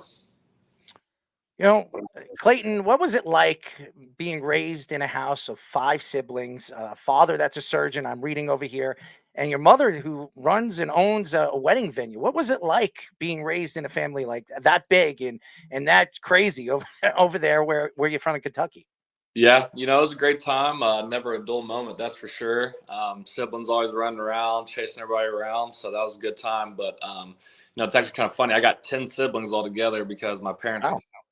So, yeah, I grew up in a huge family. I also grew up on a farm, so you can always get into some stuff out there, riding horses, playing in the creek, doing fun stuff. So that was awesome. Yeah. So one of the guys on your defense, Jerzon Newton, is a big first-round draft prospect projected to be. What was he like on and off the field as a teammate? Johnny, he's a great dude. He always comes in, sets a standard. There's a lot of people who have great talent, and people are always set as a leader from coaching and stuff like that. But this guy was one of those guys that fills the role. You're doing team workouts and runs, and you're doing I wasn't there for mat drills, but, he obviously dominated mat drills just from what I've seen. But you're doing summer workouts and stuff and runs. And, he's sitting there calling people out. Oh, we're racing this, and every single rep, he's doing whatever he can to win. One-on-ones, there's never a day where you look down there and Johnny's sitting off to the side. He could be sore, banged up, but he's going to do everything he can to get ready for the next week. So that's good to see, someone who is not just set up there as a leader, someone who's actually doing it, speaking it, and living through it. Yeah, Sean. No, I wasn't gonna say that. No, I didn't have nothing to say. We are talking to Illinois safety and NFL draft prospect Clayton Bush. Clayton, there's so many teams that are looking for safeties, strong safeties, free safeties. Is there a particular team that you would like to play for where you grew up rooting for? Or is there a team that you think that you fit best with? Especially with the free agent, got what until it comes down to the time. I've never really had a favorite or anything like that. I kind of just like the idea of winning and being successful, and then on top of that, if successful, going somewhere that isn't the Chiefs who wins a national championship or whatever it's called, Super Bowls every year. That it's a national championship. It's the same thing. It's a Super Bowl. Get it right. It's the same thing. Back-to-back Super Bowl. Oh, could you champion. be quiet? You shut up. This guy. No, don't listen to him. Don't listen. Hey, Clayton. I got a quick question for you. You watch TV shows and all that kind of stuff, right? Mm-hmm. Yeah. Does my guy look like don't listen to him. Don't listen to him, Clayton. From Jersey Shore, what you think? Who is it? The Situation. Does he look like Pauly D or The Situation from Jersey Shore? Oh, I don't watch Jersey Shore. That's too much drama for me. Tell him, Clayton. Tell him, Clayton. Oh, great answer. Hey, you're learning, kid. Great answer. You're lucky. You're lucky, Earl. Because Speedy was ready. Speedy was ready. Hey, Speedy. You was ready, Speedy. I got you. Clayton is not brainwashing himself with reality TV. Hey, Clayton, have you ever seen the movie Harry and the Hendersons? The Bigfoot, Harry in the movie? Doesn't Sean look like Harry from Harry and the Hendersons? I don't know. He's not as hairy as him, that's for sure. But anyways, Clayton, you look at the game, and the game has really transitioned offensively. And the NFL last year really transitioned back to defense. And what were your thoughts watching the NFL? And I'm sure you were watching the NFL. What did you see the change as a defensive player from what it was the year before as an offensive game? Yeah, you see a lot of scores from last year. Well, so I believe. Obviously, I don't know statistics, but you see a lot of high-scoring games, and people just slinging the ball around. And eventually, there's a saying that we've always said my whole life that defense wins games. Mm-hmm. So you look at people who could have a crazy offense, yet they're not successful because they don't have a defense. People got to start banking on being able to stop the ball, get the ball back to their offense, and be able to put up points. So, stacking up defenses and, running different schemes to confuse quarterbacks and do stuff like that, that helps a lot in the game. So were you involved in that crazy Penn State, Illinois overtime game where it went 9 overtimes? If so, what was that like? No, I wasn't. Yeah, I wish I was. That would have been awesome. 9 overtimes, 20-18, and a lot of people were. So that was the year before you got there. It might have been the year or 2 years before. Yeah, I'm sure legs were out there shaking and some IVs were put in after the game. That's for sure. Have you ever played in anything that long? In any level of football? No, I've never played in 9 overtimes. I've played in some overtimes before, and that's a lot. Now, Clayton, you never obviously ran at the combine. I don't know if you had a pro day. I'm sure the fans want to know how much you can bench. At See, this is how I 225. know Hold you on, wasn't I'm not asking you. Be quiet, No, you. hold on. You No, wasn't I'm even not listening. asking you. I'm wasn't asking even him. listening to my guy. My My guy hope said. isn't. My guy said he didn't have his pro day yet. No, he didn't. I'm asking him. No, I'm he asking said him. that. He said that in the All beginning. right, now Ask be him. quiet, you. Be quiet, you. Now, Clayton. I Clayton.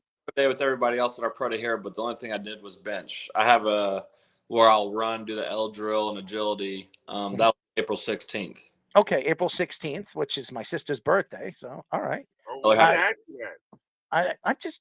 I be quiet, you. You have no questions over there. But what have you ran your 40? What do you believe you can run in the 40? I can run a 4.5. I'd like to get down Wow. and touch into the 4.4s for sure. I feel like that would increase my stock. But 4.5 is doable.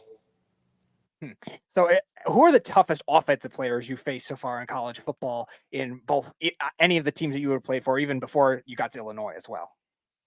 Oh, that's a tough question. I can't really think of anybody that really stood out to me and went crazy against me at any time or against my team. Yeah, I don't know. That's a tough question. I'd have to go back and look.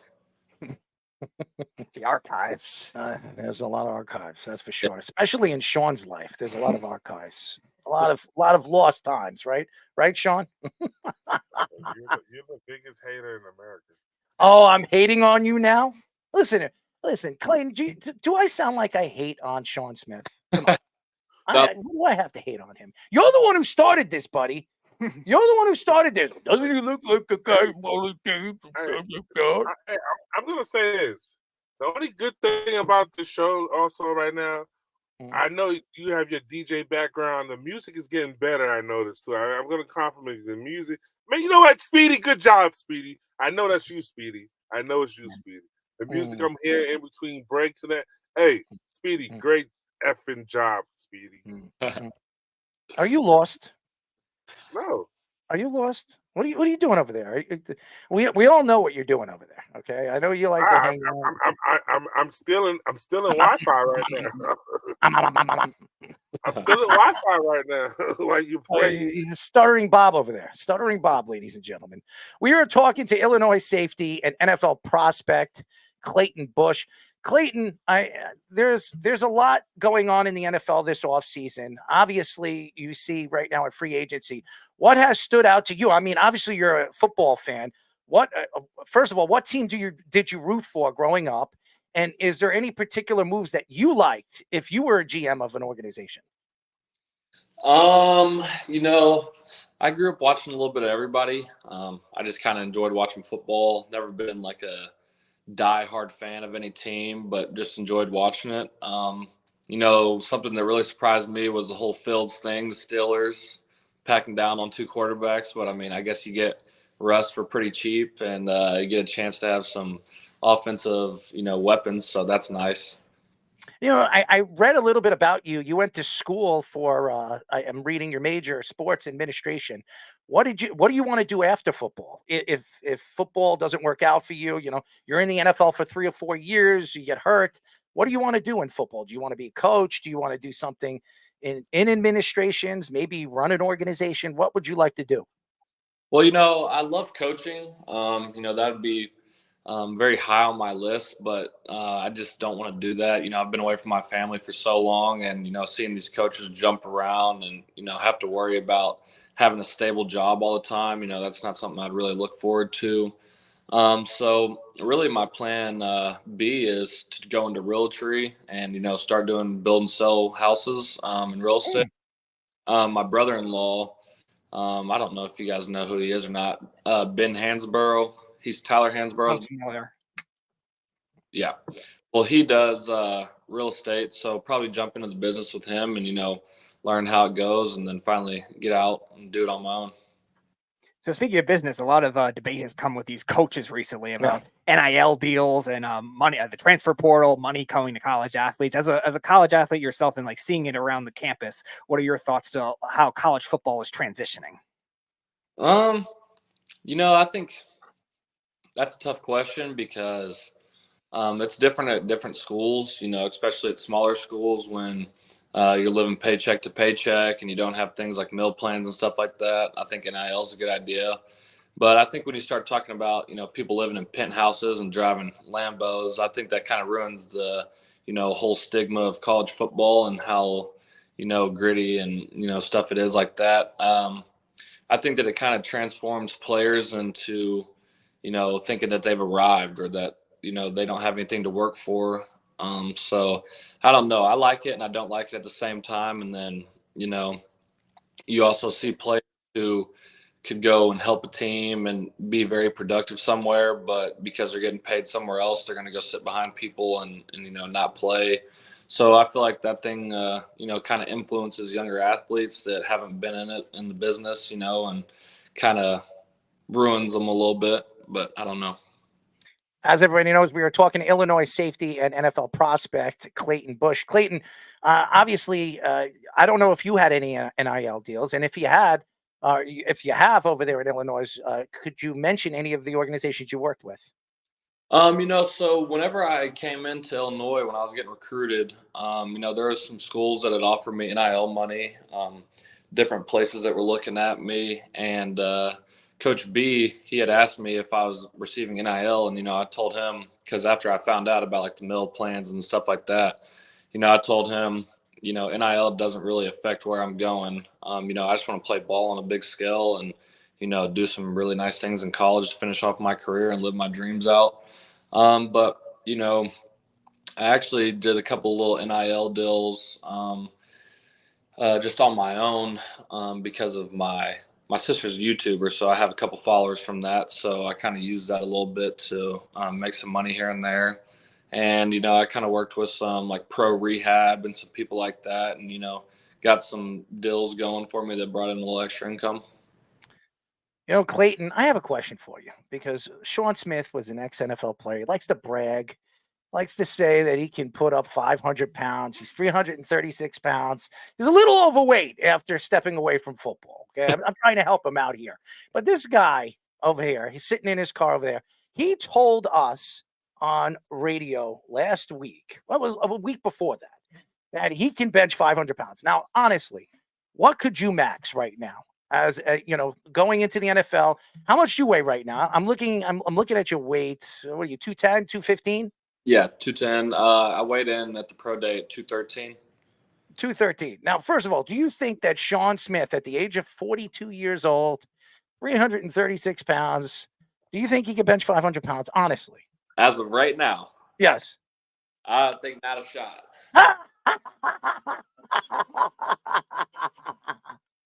How much money you willing to lose? Clayton, I'll help you out. I'll support that. I'll support that. Looks like a little 2v1 here. How much could you bench, Clayton? My max right now is 355. Oh, that's good. Yeah, not crazy, but he's benching more than you, Arrow. No, he's not. No, he's not. And by the way, Mr. Talkie, the guy that, by the way, this guy's 336 pounds. I'm 230. I'm actually in shape, okay? This guy thinks he could beat me in a 40. Now, let me ask you a question. I'm pretty athletic. You think this man could beat me in a 30? I mean, a 40? Oh, come on, Clayton. You could be honest. Don't worry. Not a shot. Not a shot. 0 for 2 so far. There you go, Clayton's on my side, buddy. Clayton's on my side. But Clayton doesn't understand. I have the contacts in the NFL. I think you might pop a hammy like me if you took off on a 40. Fish, you got to update the graphic. You have to put Clayton on Errol's side now. Trust me, you said you run what you say you run your 40 in? Me, 4.55. And I chase guys down like Chris Johnson. So trust me. Yeah. You chased Chris Johnson down 10, 15 years ago. Hey, I'm gonna tell you something. Chase or was that a chased? Chase him down. See, this is what you guys fail to realize. If you guys are internet junkies, you Google, you see, go do your research. This footage. And this tell you what. footage. Even the guys I train now that's getting ready for the NFL Combine right now, that went to the Combine and getting ready for their pro day. I demonstrate the drills like, wow, coach, you still can play right now. Okay. We need Even to my NFL guys say it right now. I'll tell you what. I'll tie a piece of chicken on the back of Chris I'm not Cat Johnson's Williams. underpants, Yeah, I like to talk and we'll to see Cat if we can Williams. catch I'm him. like Cat Williams, okay? Cat Williams lied about running, and I was there the day Cat Williams ran that, and he didn't run a 4.3. I love you, Sean. He looks like I love getting under your skin. running. What were you saying, Clayton? I said Cat Williams looked like 007 out there running. Yeah, he had all the Nike gear on, he had all the shit on. He looked the par. He looked like he was about to go to a battle 7-on-7. Yeah, he looked the par. All right, Clayton. Now the real question: who would make the best secret agent? Errol, Sean, or you? Who would what? Who would make the best agent? Errol, Sean, or Secret you? agent. I have to go. Secret agent. Most James Bond-esque. I got that in me. Ooh.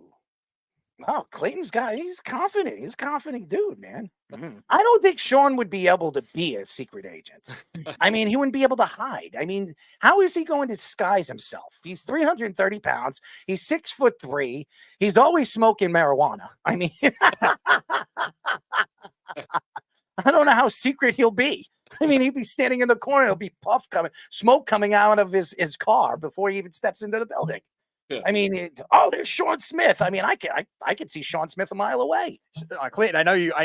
I'm sure you know who Peanut Tillman is. He's actually now an FBI agent. Is he? Yes. Wow. Yeah. Sean, did you know that? I think Sean's frozen over there. I think it's frozen. Might be caught. Maybe he's trying to train himself on how to be an agent, a secret agent. Maybe he's trying to practice his stealth mode by going off camera. And he's gone. He's practicing on how to become a secret agent with his excuse of being the AT&T internet issues over there. Oh man, I love pissing him off, man. Clayton, he is so easy to get under his skin. He is one of those guys that the first thing he'll attack me. By the way, we are speaking to Illinois safety and NFL prospect Clayton Bush. The first thing he attacks me is that I look like Jersey Shore, Mike the Situation, or Paulie D. By the way, I look nothing like them. I don't dress like them. I don't act like them. I'm pretty straightforward, and that's his attack to me. Now, when we go back and forth and we argue with one another, the attacks that he has when he is oblivious to where he is half the time is attacking my look, because I'm always wearing jerseys, or he's talking, how many times could I bench 225 pounds, which, by the way, him and Anthony Wright, Anthony Wright, ex-NFL player, won a Super Bowl with the New York Giants in 2007 as the backup of Eli Manning. They bet me that I couldn't bench 225 off my chest between 30 and 35 times. And I have done it. I've done it numerous amount of times in the last 4 or 5 weeks. I've done it, and they don't believe it. And I said, okay, well, how much you want to bet? And then one of them said, Anthony Wright said 500. I said, 500? You made millions of dollars. Like, give me something else. How about $10,000? I said, I'll tell you what, give me your Super Bowl ring. I'll bet you a Super Bowl ring. And he says, not a chance in hell. So I said, then you obviously believe that I can do 30 reps off my chest, 225 pounds. So these guys, they just don't have a set of balls to bet me. I'm just saying the truth. Yeah, they don't have them. No, they don't have them. But you know what? You 30 do. to 35 times is impressive. Yeah, I've not 35 times. I'm trying to get to 35. Recently, the other day, because I have a bet with them, so I'm getting it ready, because I'm going to fly down to Charlotte, and I'm going to prove to Anthony Wright and Sean Smith that I could do it between 30 and 35 times. The other day I did it 30 times. I just got it up 30 times off my chest. Now I'm not as big as these guys that are 6'5". They have long arms. My arms aren't that long. So it's probably easier for me to pump it off my chest. Sure. But yes, I can absolutely do it 30 times. I've done it. And boy, oh boy, I'm going to win myself some money. Hopefully, they better have a bunch of hundreds waiting for me. Yeah. We need at least 3,000. They don't want to pay me, man. They'll find any excuse to lose, okay? For me to lose. They'll find any oh, you got to get it all the way down. You got to get all the way down. Come on. I mean, come on. I'm doing it 30 times. You guys can't do it. Yeah. So Sean Smith says he could bench 500 pounds. If he can bench 500 pounds, I will give him $10,000. I know he can't. I know he can't. I mean, That's a lot. that's a dude. I spoke to Brian Urlacher, who's I know the stories about Brian Urlacher. He told me he was benching 500 10 times off his chest. And I know people from the Bears organization that told me he did do that. And I asked him, could you do it now? And he says, not a chance in hell. Okay. So this guy's been away from football for about 13, 14 years. And he thinks he could put 500 pounds up at least one time. I don't buy it. I don't buy it. Yeah, that's a lot of weight to be pushing like that. 500. That's yeah. There he is. There he is. Oh, Sean Got that Smith. suit on. Needs to loosen up that collar a little bit. You need to put a little bit of a gut on him. Yeah.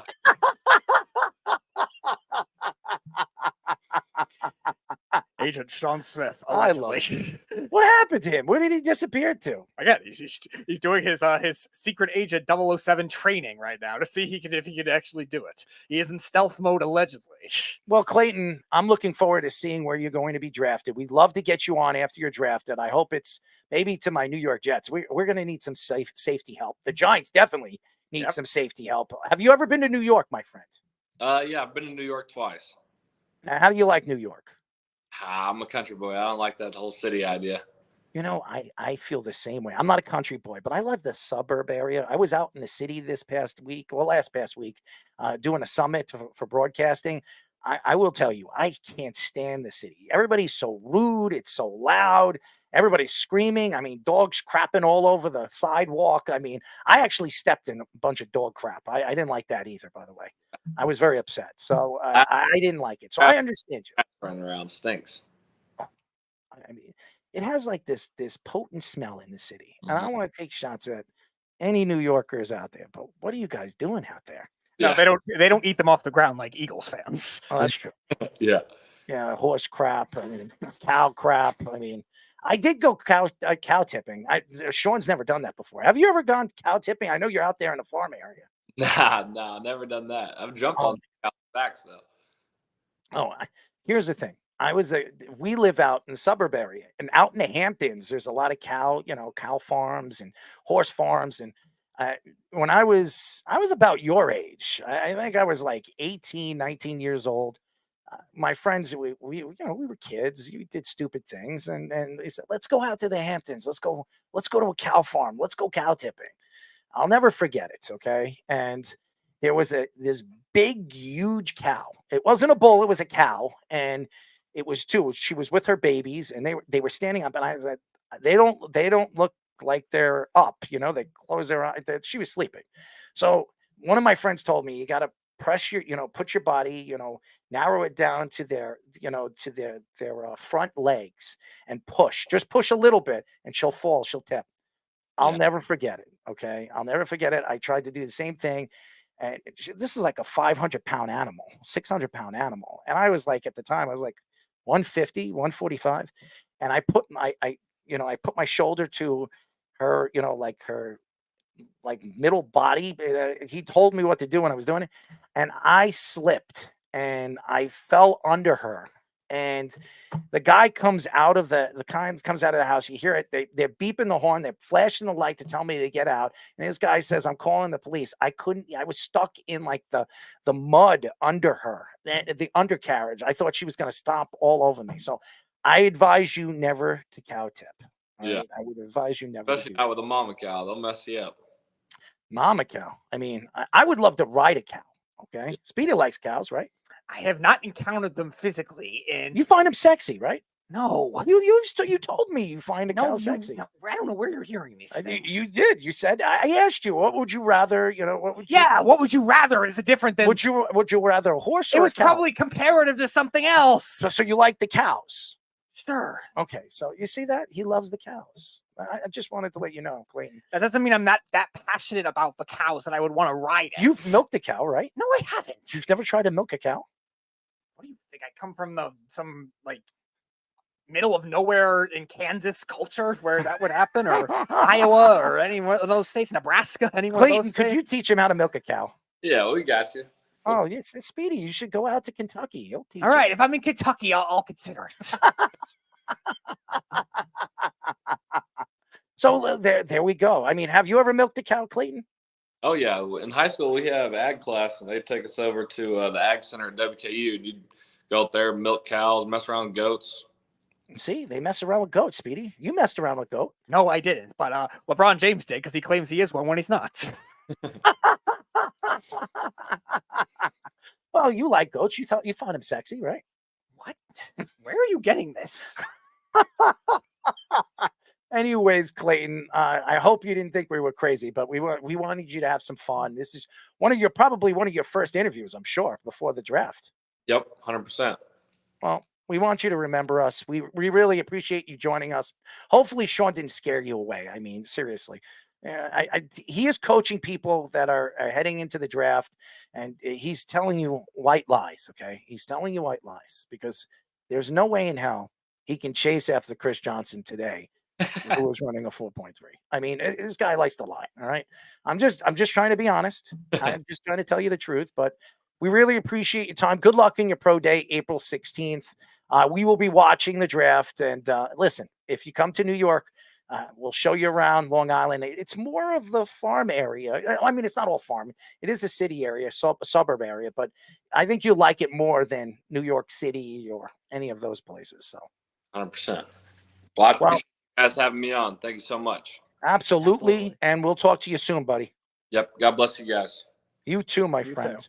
Yep. We were just talking to Illinois safety and NFL draft prospect Clayton Bush. He's fantastic. Great kid. Oh, yeah. What happened to Sean Smith? He just disappeared off the face of the earth. He is in true stealth mode right now. He's mad at us. He's mad at me. Okay. That's all right. That's all right, Sean. I feel bad. I feel bad. I'm hurt. Maybe he's trying to find the video of him trying to chase down Chris Johnson. Oh, come on, man. What is he trying to sell here? Is he trying to lie to everybody? I don't know. I mean, hopefully they didn't take it down like they did with our friend Stuart Schweigert. There's no way he could chase down Chris Johnson. There's no way. Maybe, 15 years ago. But even, look, he called him out on his bull crap. Did he not? Clayton called him out. I mean, 500 pounds? And then he's attacking our guest, Clayton Bush. Well, how many times you could do this? How many times you could do that? Lifting weights at the combine and doing bench reps doesn't always correlate to size. We had a punter that broke a record for a while Listen, from Arizona State. that did Listen, it. I doubt he could beat me in a race. Okay, I would if he could beat me in a race. I know. Listen, I had hip surgery, I had neck surgery. I still could beat him in a race. There's no way. He is trailing 330 pounds. He's 1 year older than me, and I definitely am in better shape than he is. How the hell is he beating me in a race? Unless I broke a foot or broke a toe and I can't really run. I mean, there's no way in hell he's going to beat me. There's no way. He must be doing something else besides whatever he's smoking. I'm just being honest. No, Keith, I do not dig sheep either. I think sheep are, sexy. Okay, good for you. Would you shave a sheep? Why would I shave a sheep? You shave them. What is possibly the incentive? To Would you shave ever a sheep? lift a sheep's leg and try to wheelbarrow it? Why? I mean, would you ever What try? is possibly the point? Of I doing mean, that? it's pretty cool. I mean, have you ever grabbed them by the back of the legs and tried to No. wheelbarrow it? no, Try it. Could we try it? no. I think it'd be fun. I think you go do it if you love it. So I've done it before. But I want you to do it. I Good think for need to you. experience that. no, It'll be don't fun. need- I I don't mean- need to encounter a sheep and then try to do that and wheelbarrow, whatever the hell that means, to do it. Wheelbarrow it. Good. At least Errol's agent actually shot the sheep. Wow. Or me, whichever one comes first, where I don't have to wheelbarrow it. Oh, you guys are out of your minds. Sports Illustrated reports that both the Jaguars and the Steelers are interested in trading for Brandon Ayuk. Ayuk is entering his fifth-year option this season, worth about $14 million. Spot Track projects Ayuk to get a 4-year, $96 million deal from his next team, $24 million per year. The 49ers reportedly want a first-round pick, 17th overall, and wide receiver Zay Jones from the Jaguars. The Jaguars GM, Trent Balky, right? Am I right? Balky, I'm sorry. Balky previously worked for the 49ers and signed Eric Armstead after the Niners cut him this offseason. If the Steelers were to trade Ayuk, it would be a sign and trade, which would likely also require a first-round pick. The Steelers recently traded wide receiver Deontay Johnson and passed up on signing Mike Williams in hopes of trading for Ayuk. This is an interesting story, guys. This is interesting. I'm going to tell you this. I don't know how good Brandon Ayuk is. I think Brandon Ayuk is a good wide receiver. Is he an elite wide receiver? Is he a Deebo Samuel? Is he a Devontae Adams? Is he a Jamar Chase? Is he any one of those guys? We all know he's not Justin Jefferson. The question is, when you look at what the 49ers want for him, is he worth a first-round draft pick and Zay Jones?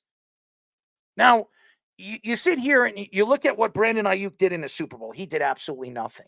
If you look at what he did in the NFC Championship, now he made that unbelievable catch, but besides that, what did he do in the game?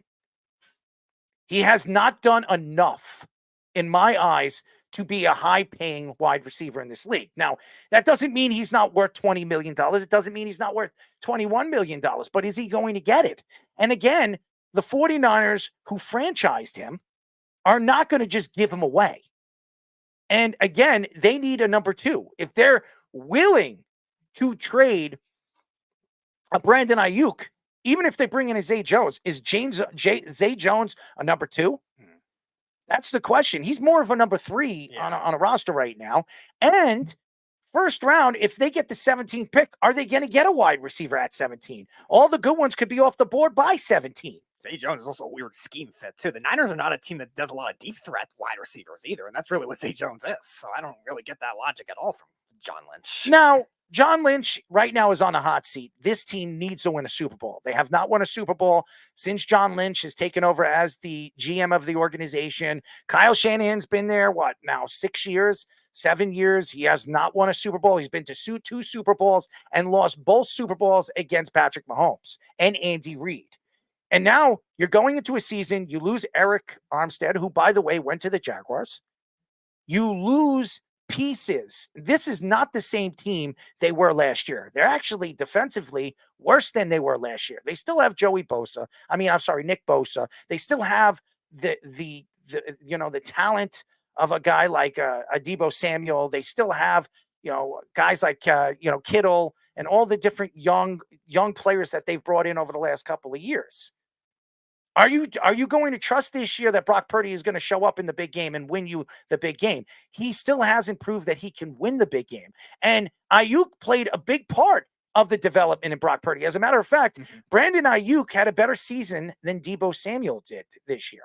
And Brandon Ayuk actually sparked the Niners offense at the end of the year last year when Purdy took over. That was his number one target for most of that season. So I can't imagine that kind of thing, unless they really are blown away with the offer, enticing John Lynch to trade him like that. Now, I understand they've had to cut other defensive players in order to make that work. They brought in Devondre Campbell as a linebacker, which is nice. But besides that, like you said, they lost a lot of secondary pieces. They lost Armstead. Are they a Kinlaw they lost? Are they going to be able to replace all that? At the same time, though, they need that kind of really good route running wide receiver in that offense. Like, you don't have that kind of thing with Juwan Jennings. Deebo Samuel's a good route runner, but he's more of a yards after the catch guy. Ayuk can run a lot more elaborate routes than a lot of guys that they have on their team. And here's the thing with Brandon Ayuk. If you look at his numbers last year, which are pretty good, 75 receptions, 1,342 yards, 7 touchdowns. If you look at those numbers with Brock Purdy too as your quarterback, you would look at him as a top 6, top 5 wide receiver in the league. But that was 1 year. Could he do this consistently? Deebo Samuel did it consistently. Devontae Adams did it consistently. Tyreek Hill did it consistently. All these wide receivers that are getting paid a lot of money. Jamar Chase did it consistently. Justin Jefferson has done it consistently. So you look at these wide receivers that we mentioned, these are some of the best wide receivers in football, and they're getting paid closer to 30 million. This is what he wants to get paid. He wants to get paid between 25 and 30 million, which is right there with Deebo Samuel. I don't know if he's the same type of player as Deebo Samuel. And the 49ers, again, they need Brandon Ayuk if they expect to go to the Super Bowl this coming year, because, again, their division is going to be a lot better. Now, there's a couple of new coaches in their division. I do believe the Rams are going to be a dangerous team this year. Now that Cooper Kupp will be fully healthy, they have a guy named, Puka, who showed himself this year to be one of the better young wide receivers in football, and Williams, one of the better running backs in the second half. They have weapons, and obviously Matthew Stafford. Now, they don't have Aaron Donald, and they're going to be a different defense this year, but they're going to be now transferred in, their transformation has become more offense than defense as they decided to part ways with Jalen Ramsey last year. So you look at Brandon Ayuk. Brandon Ayuk plays a big part on the success of the 49ers moving forward. Yeah, now people have talked about the depth of this wide receiver class being strong, and maybe the 49ers are trying to bank on that kind of thing. But you also have to look at their mid-first round picks that are coming in. And while Brandon Ayuk was also that kind of thing too, I think he was the 25th overall pick. Are you going to trust to be able to fit that kind of thing right away? And are you going to trust that it's all going to be there? Now, last year the receivers surprisingly slid. Najigba was the first one off the board at 20, then 4 in a row went, which was kind of surprising. But are you going to bank on that kind of thing happening again to these guys? Brian Thomas had a very good combine. You're looking at Troy Franklin from Oregon that's been good. Obviously, the FSU wide receivers too that could be very good. Like, are those guys going to all be on the board if you're going to bank on getting a Jacksonville pick, which is 17, or a Steelers pick, which is in the 20s, to make that kind of thing work? I don't know if you can bank on that kind of thing for just not having to pay him that money. Michael Pittman is the contract that I think Ayuk is the most parallel to right now, because he got 3 years. He's better than Michael Pittman. Right. And I think that's why I think the projection is alleviated more towards the 24 million a year. But at the same time, is he going to do it where he's going to be a consistent role in any offense he gets paid into? And Fish, you're a coach, and you know a little bit about football. You know, obviously, the position of wide receiver and how it plays a big part of the NFL. And really, the NFL's transition into an offensive style of game. Obviously, the running backs are not really getting paid, as we saw Derrick Henry go to another team. We've seen Josh Jacobs go to another team. Saquon Barkley's gone to another team, and they're getting paid in other places, but they're not getting paid by their own teams, their own organizations. Now the wide receiver position has become more of the dynamic position for the NFL. What are your thoughts to Ayuk getting that big contract? I mean, I had a very interesting season this year where I had a kid who was better than everybody, and he was constantly triple covered, and we still were, the whole plan was find a way to get the ball to this kid. Normally you wouldn't do something like that. The wide receiver position can change the game at the high school level. At the college level, it can change the game. And guess what? It's still the truth at the NFL level. Now, as far as team building goes, we've seen a lot of teams kind of poo-poo the wide receiver position a little bit and say that should be not exactly the first thing you look for. And the draft has a lot of, wide receiver prospects. But Brandon Ayuk, at the very least, is the best number 2 receiver out there and a decent number 1 receiver. If you can pair him with someone in the draft, you may have something really special there, or if you already have a good receiver. Now, Pickens with Ayuk and the Steelers would be very interesting. Giving Trevor Lawrence a real first receiver in Jacksonville also would be very interesting, because those teams have worked on the rest of their roster. So they're ready for a guy like that. It seems like the last thing teams are adding is the running back, but it's certainly a passing league. I don't know why you wouldn't want a guy like Ayuk. Now, maybe he's not the guy that's going to win the game in the Super Bowl, we found out for you. But he certainly needs to be, someone you take care of in your game plan. Double coverage. If I'm coaching, yeah. The double coverage in the NFL, when it comes to top wide receivers, you have to deal with double coverage. You saw Garrett Wilson. He dealt with it all season. He still broke over 1,000 yards. And that's something with Brandon Ayuk. If you watch the games against the better secondary teams, he had problems against them because they would double team him. And with Deebo Samuel, you can use him in so many different ways. You can use him as a running back. You can use him as a wide receiver. You can move him in the slot. You could do so many more things with a guy like Deebo Samuel.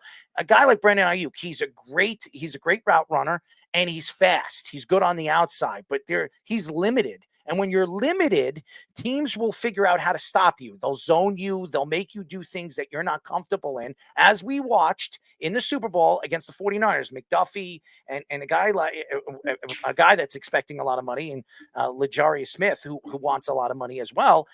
They shut him down because what they did was they put him in position where he was not comfortable in. They zoned him and they made him try to beat him on the outside, and he couldn't. And how many catches did he have in the game? Three. I think it was three, but he was a non-factor.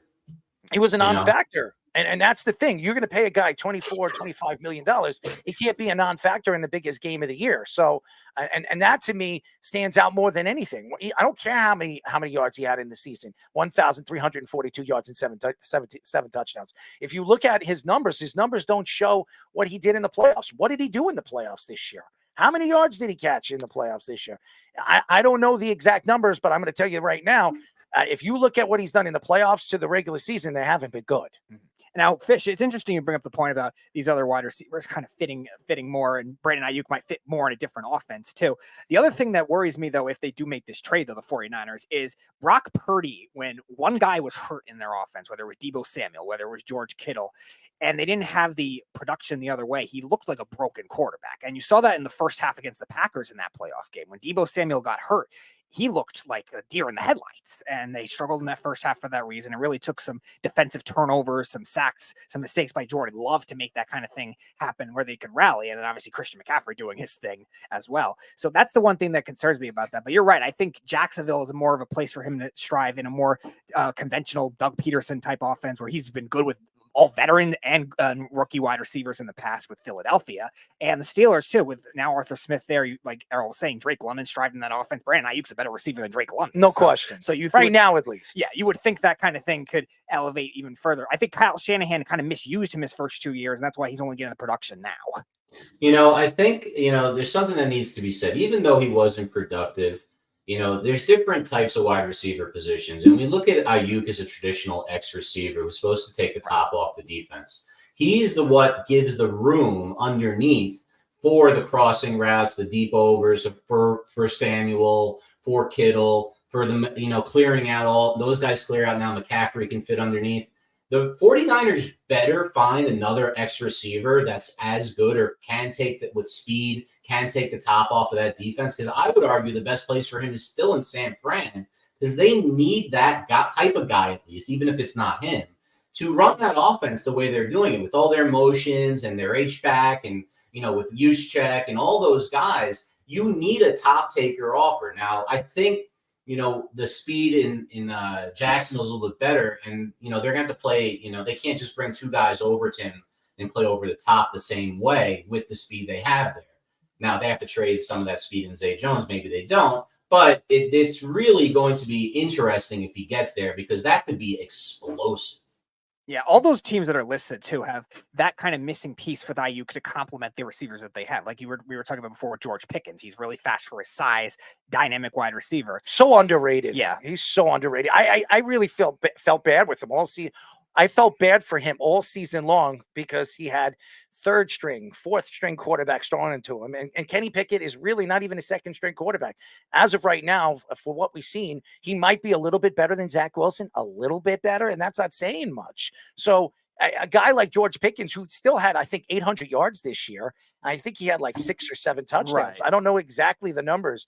George Pickens really should have between 12 and 1,300 yards. He'd be right there with Brandon Ayuk if he had a quarterback and an offensive coordinator that actually knows what he's doing. Right. I think the bulk of that, too, is in 3 or 4 games, though. They can't have that kind of thing either, because that's not going to win football games if four games is your entire year's production, pretty much. And that's where you have to get these other targets going. Now, they had some injuries with the tight end position and the running back position last year, but they also, even though trading Deontay Johnson, they also have kidding Calvin Austin too, is very fast as well. So I didn't even know this. George Pickens actually broke 1,000 yards this year. I didn't even I know was that. just looking at that.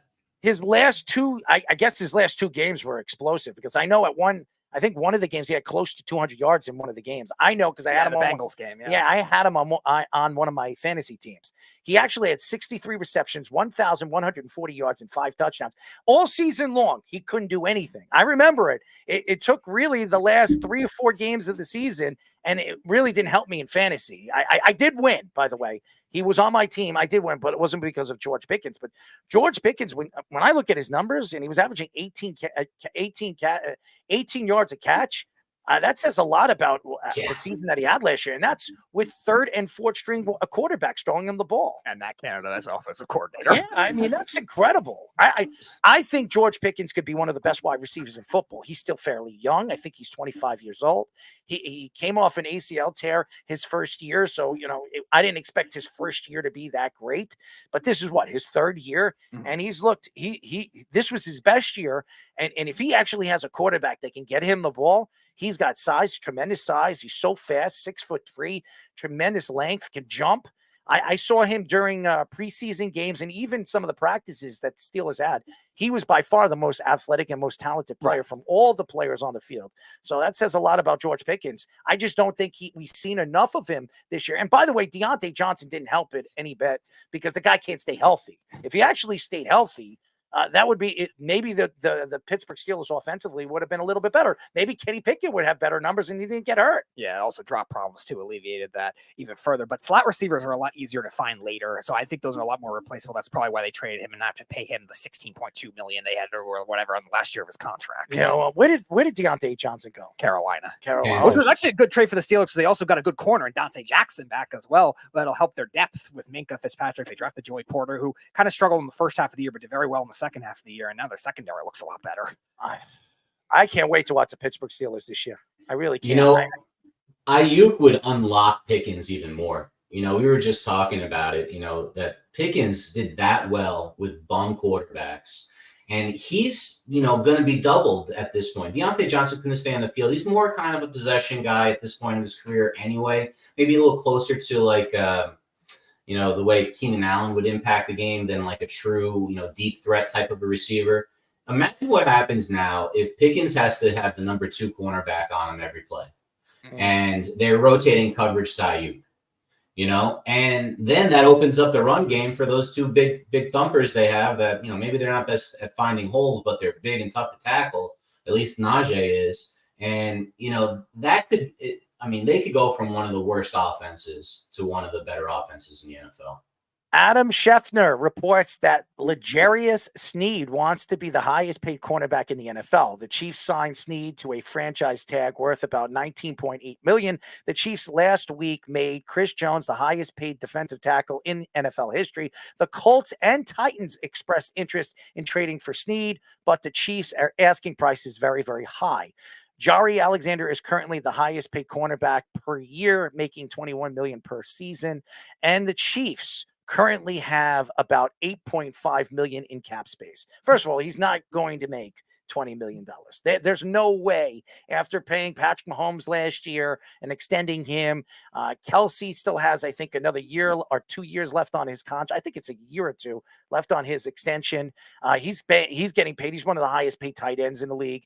Chris Jones is making a lot of money now. I think he got a 3 or 4 year deal. No, it was 5-year deal, $95 million. Yeah. So, and so all these guys are, you just can't pay all these guys. Now I don't even believe L'Jarius Sneed is the best corner on his team. McDuffie is. Right. And they have to decide who they want. If they extend and they give L'Jarius Sneed that extension, that big contract, there's no way they're bringing McDuffie back. McDuffie will be a free agent probably in the next 2 seasons. He's going to want a lot of money. McDuffie's been in the league for 2 years now. Yeah, right? his name is the Sauce Gardner draft. Okay, so so this is his 3rd year. So he has 2 years left. And then McDuffie will be a free agent. So there's no way they're going to be able to re-sign McDuffie if they give L'Jarius Sneed that kind of contract. McDuffie is an all-pro player. He's one of the best slot corners in all of the NFL. And you saw what McDuffie could do against the best corners in in football. So I'm not saying L'Jarius Sneed isn't worth it. I'm not saying L'Jarius Sneed isn't worth a top end draft pick. I don't know if he's worth a first. I would give up a second round draft pick for L'Jarius Sneed. He's a good player. He could be your number one corner. I just think paying him $20 million, I don't think he's Sauce Gardner. I don't think he's Jari Alexander.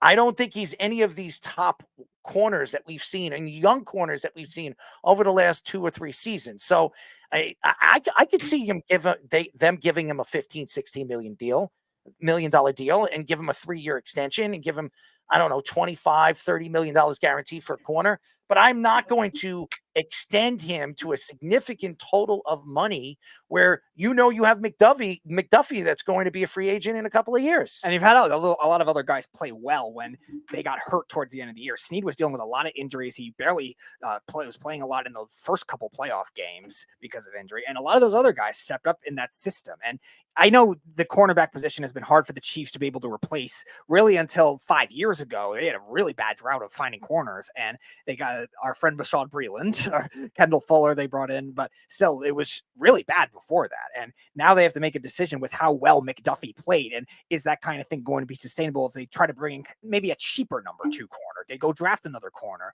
and make that work, or they trust the guys that they have. Andy Reid knows how to find those guys. Yeah. Andy Reid's very good at drafting. He finds wide receivers in the later rounds. He finds corners in the later rounds. We've seen him find running backs in the later rounds, and he's failed to draft running backs in the early rounds. So it hasn't worked out in the early rounds for Andy Reid, but he knows how to find talent. And Chris Jones, I don't think was Chris Jones a first round draft pick? He was a second round draft pick. He was supposed to be a first, and he fell out. Yeah, he fell out, and look what everything fell out in his combine too. But I mean, Chris Jones, obviously one of the more talented defensive linemen in all of football, and that's why he got paid what he got. L'Jarius, this is his first real year that he really broke out as a corner. Now, I'm not saying he wasn't good the year before that. He was a good corner the year before that, but he wasn't an elite corner that he was this year. He was fantastic this year. And again, this was his contract year. That's why. And that's the thing with Brandon Ayuk. This was his contract year. So could Brandon Ayuk do it consistently? Could L'Jarius Sneed do it consistently? Now, we remember a player called the Honey Badger that was there with that organization for a couple of years too. Won a Super Bowl with Patrick Mahomes, was one of the best safeties in the league. It was up for Defensive Player of the Year that year. And they decided to part ways with him. And he was still at the top of his game. He was still probably the best safety in football.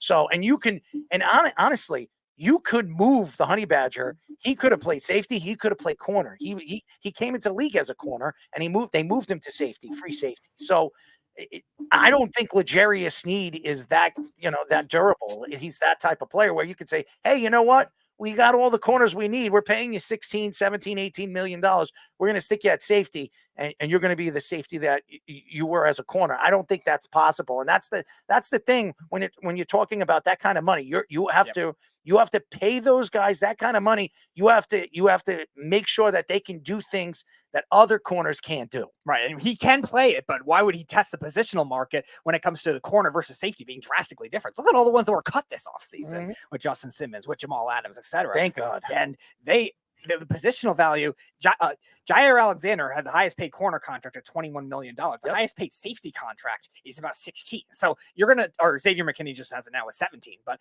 that now is a $4 million difference. Why would he ever say that kind of thing to the Chiefs unless he's just willing to take less to play wherever? Because he wants to be traded. Yeah. Essentially, you brought up Honey Badger. He was essentially the first year of his career, the replacement for him, because he was drafted as kind of that hybrid slot corner. He had to really evolve into the outside corner role, which you mentioned Michael Carter before. Like maybe Michael Carter not playing as much outside corner because just have so many good corners might have hurt his draft, his free agent stock where he's not getting paid what he wants right now. And maybe that same kind of thing would have happened with Sneed if Sneed didn't play so much outside corner this year.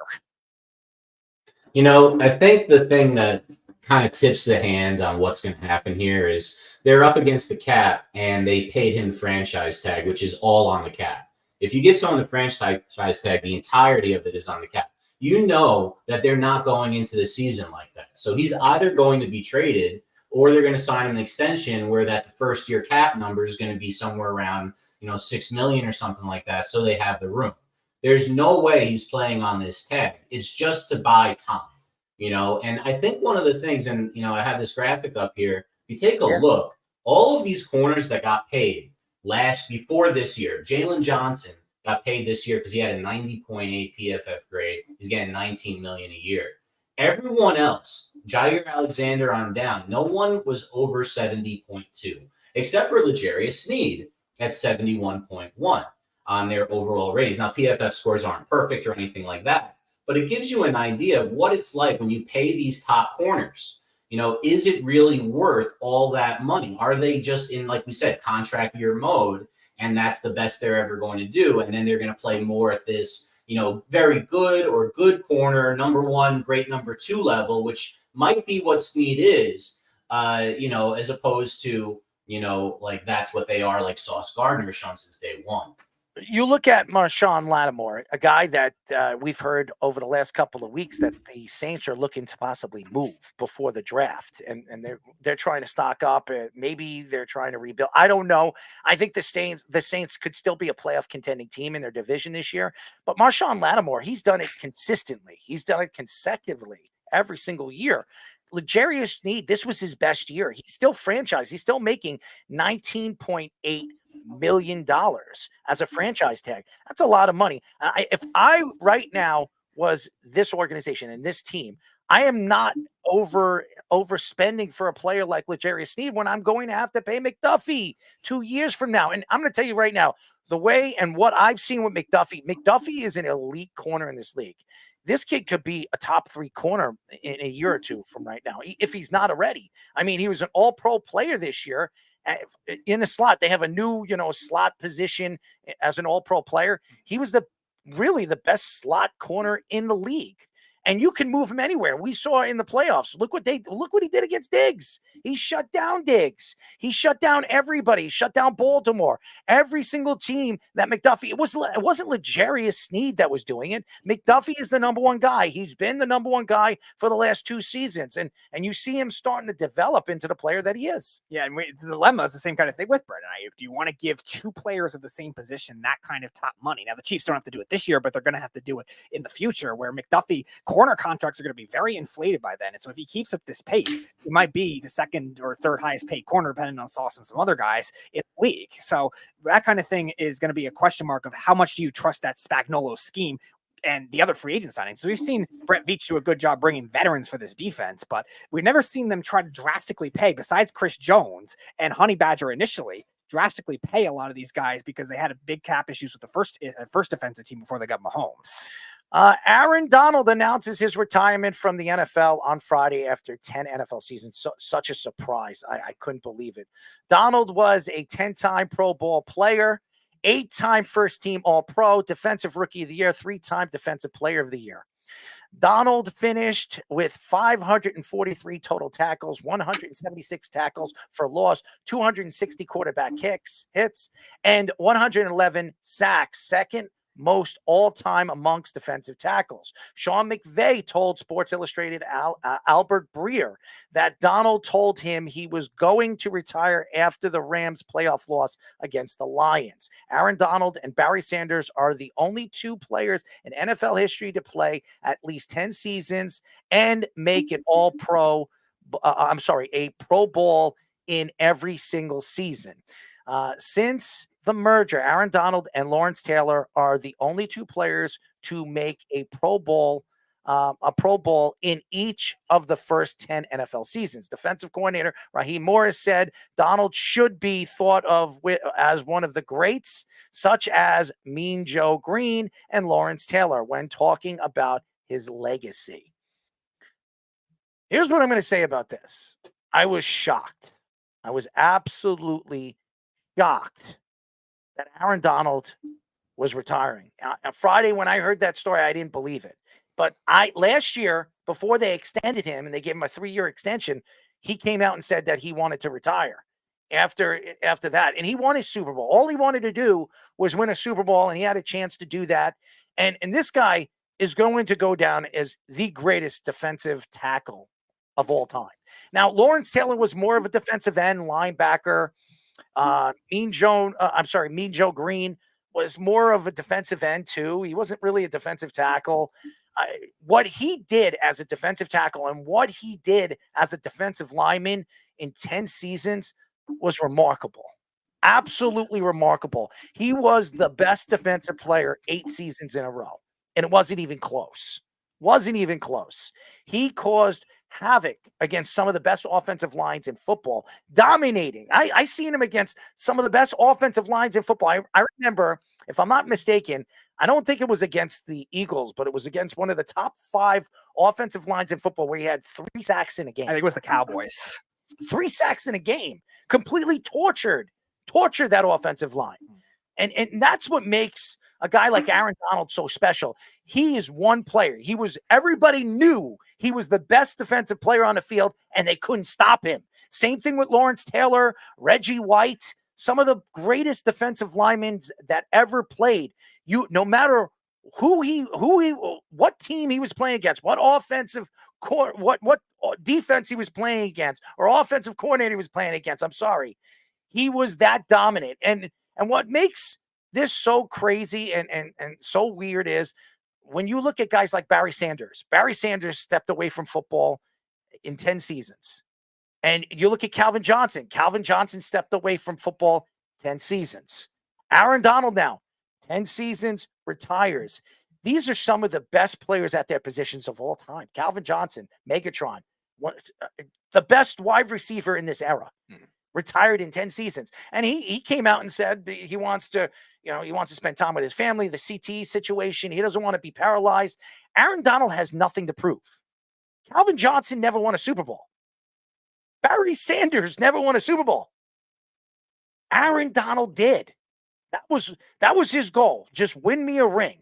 That's all he wanted to do. And by the way, he was the best player on the field in the second half of that game. Oh, yeah. The best player. And that says a lot about who he is.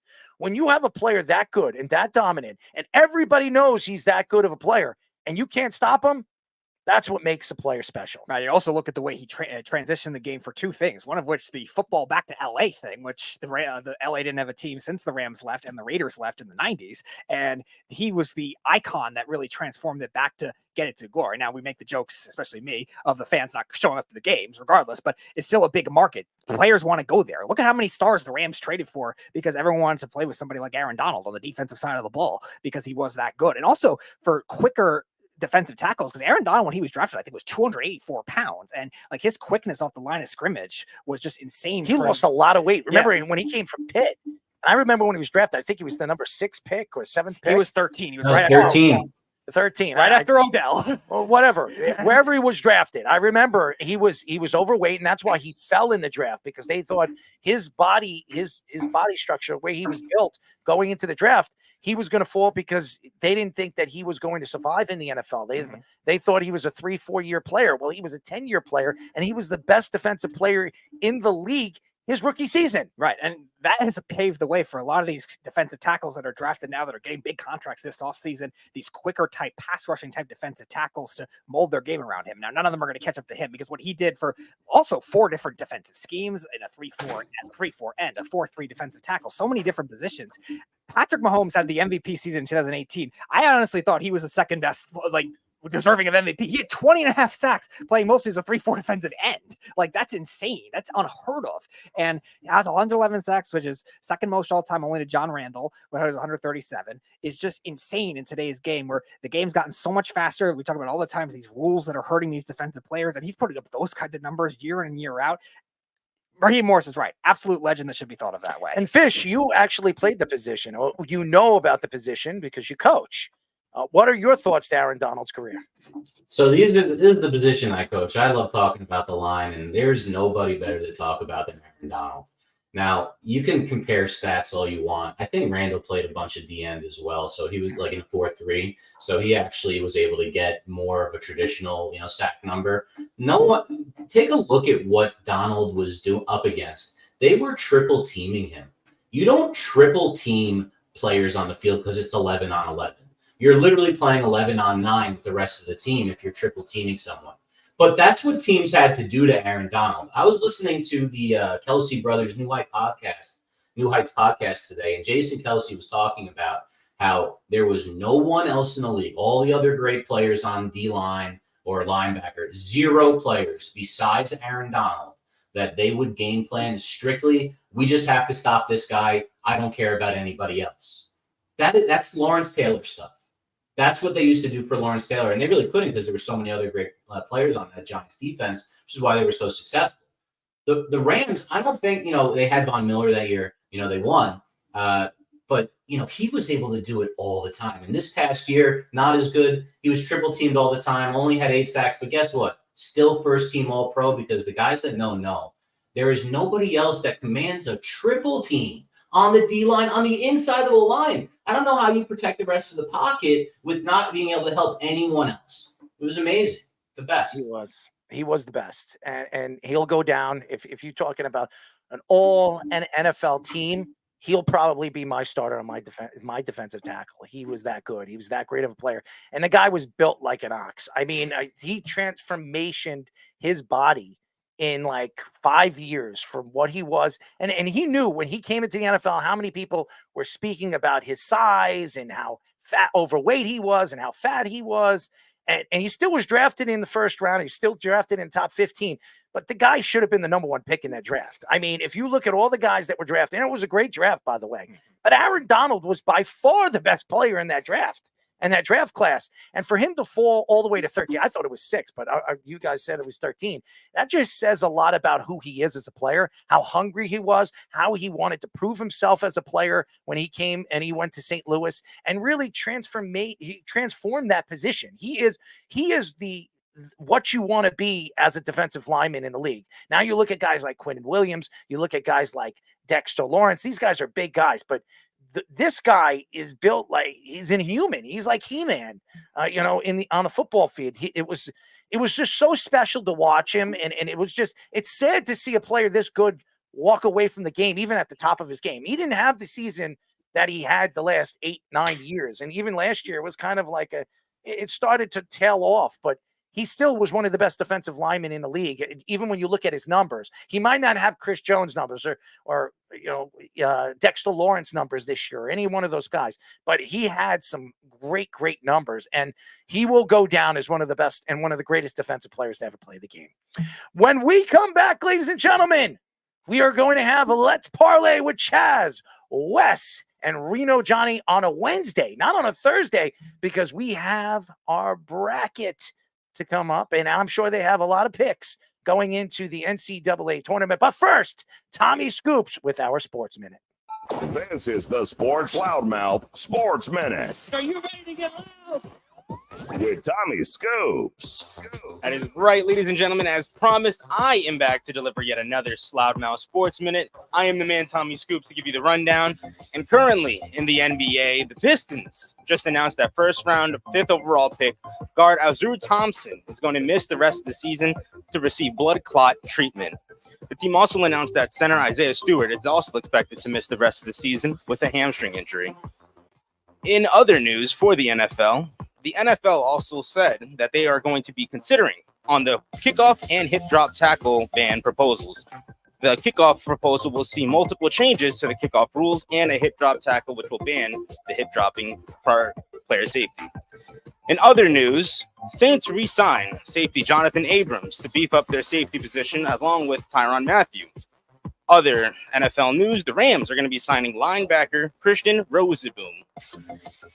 And currently now for Scoops Who Scores, I'm going to give you a rundown of the NBA scores, where right now Miami and Cleveland are currently battling in the fourth quarter, with Cleveland having a 98-94 lead. Indiana and Detroit are battling right now, with Indiana having a 119-93 lead. Boston currently has an 88-74 lead over Milwaukee, and Sacramento has a 91-55 lead over Toronto. Currently, Utah and the Thunder currently have a 54-53 halftime score. Currently done for the moment right now. I'm going to set it back to the boys for the next parlay moment. This is the Sports Loudmouth.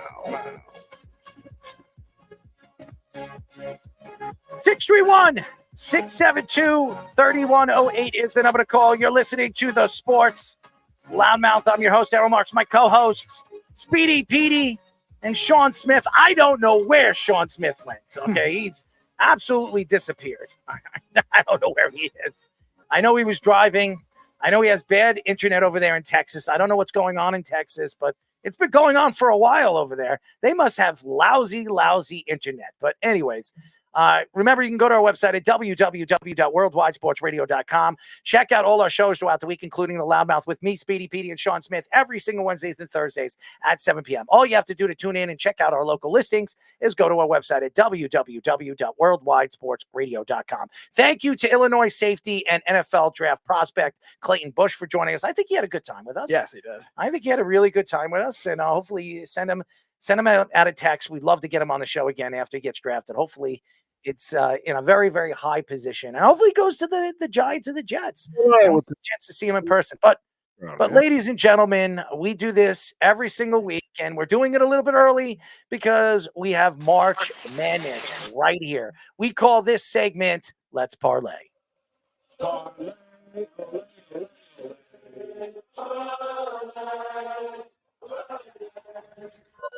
It's time for Let's Parlay.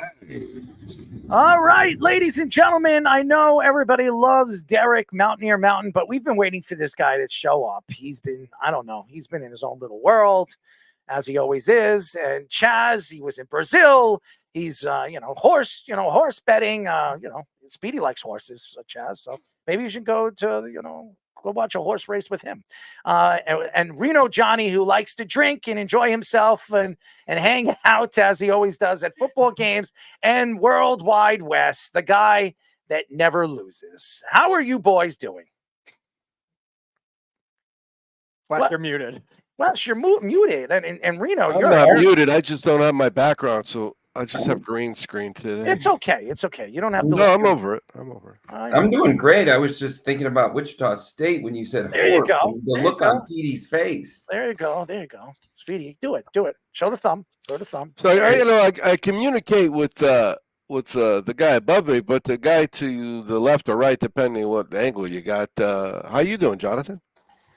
Doing good. It's been a hectic day. I had, I'm in the appraisal business, and sometimes my schedule has to meet up with other people's, and they don't work around my schedule. So I just got back. It's 8:20. I just got back to my house from Pleasanton, a little country town about an hour and a half away. So Well, I would It's been imagine busy. Wes could tell you some appraisal stories, right? It's part of the process, man.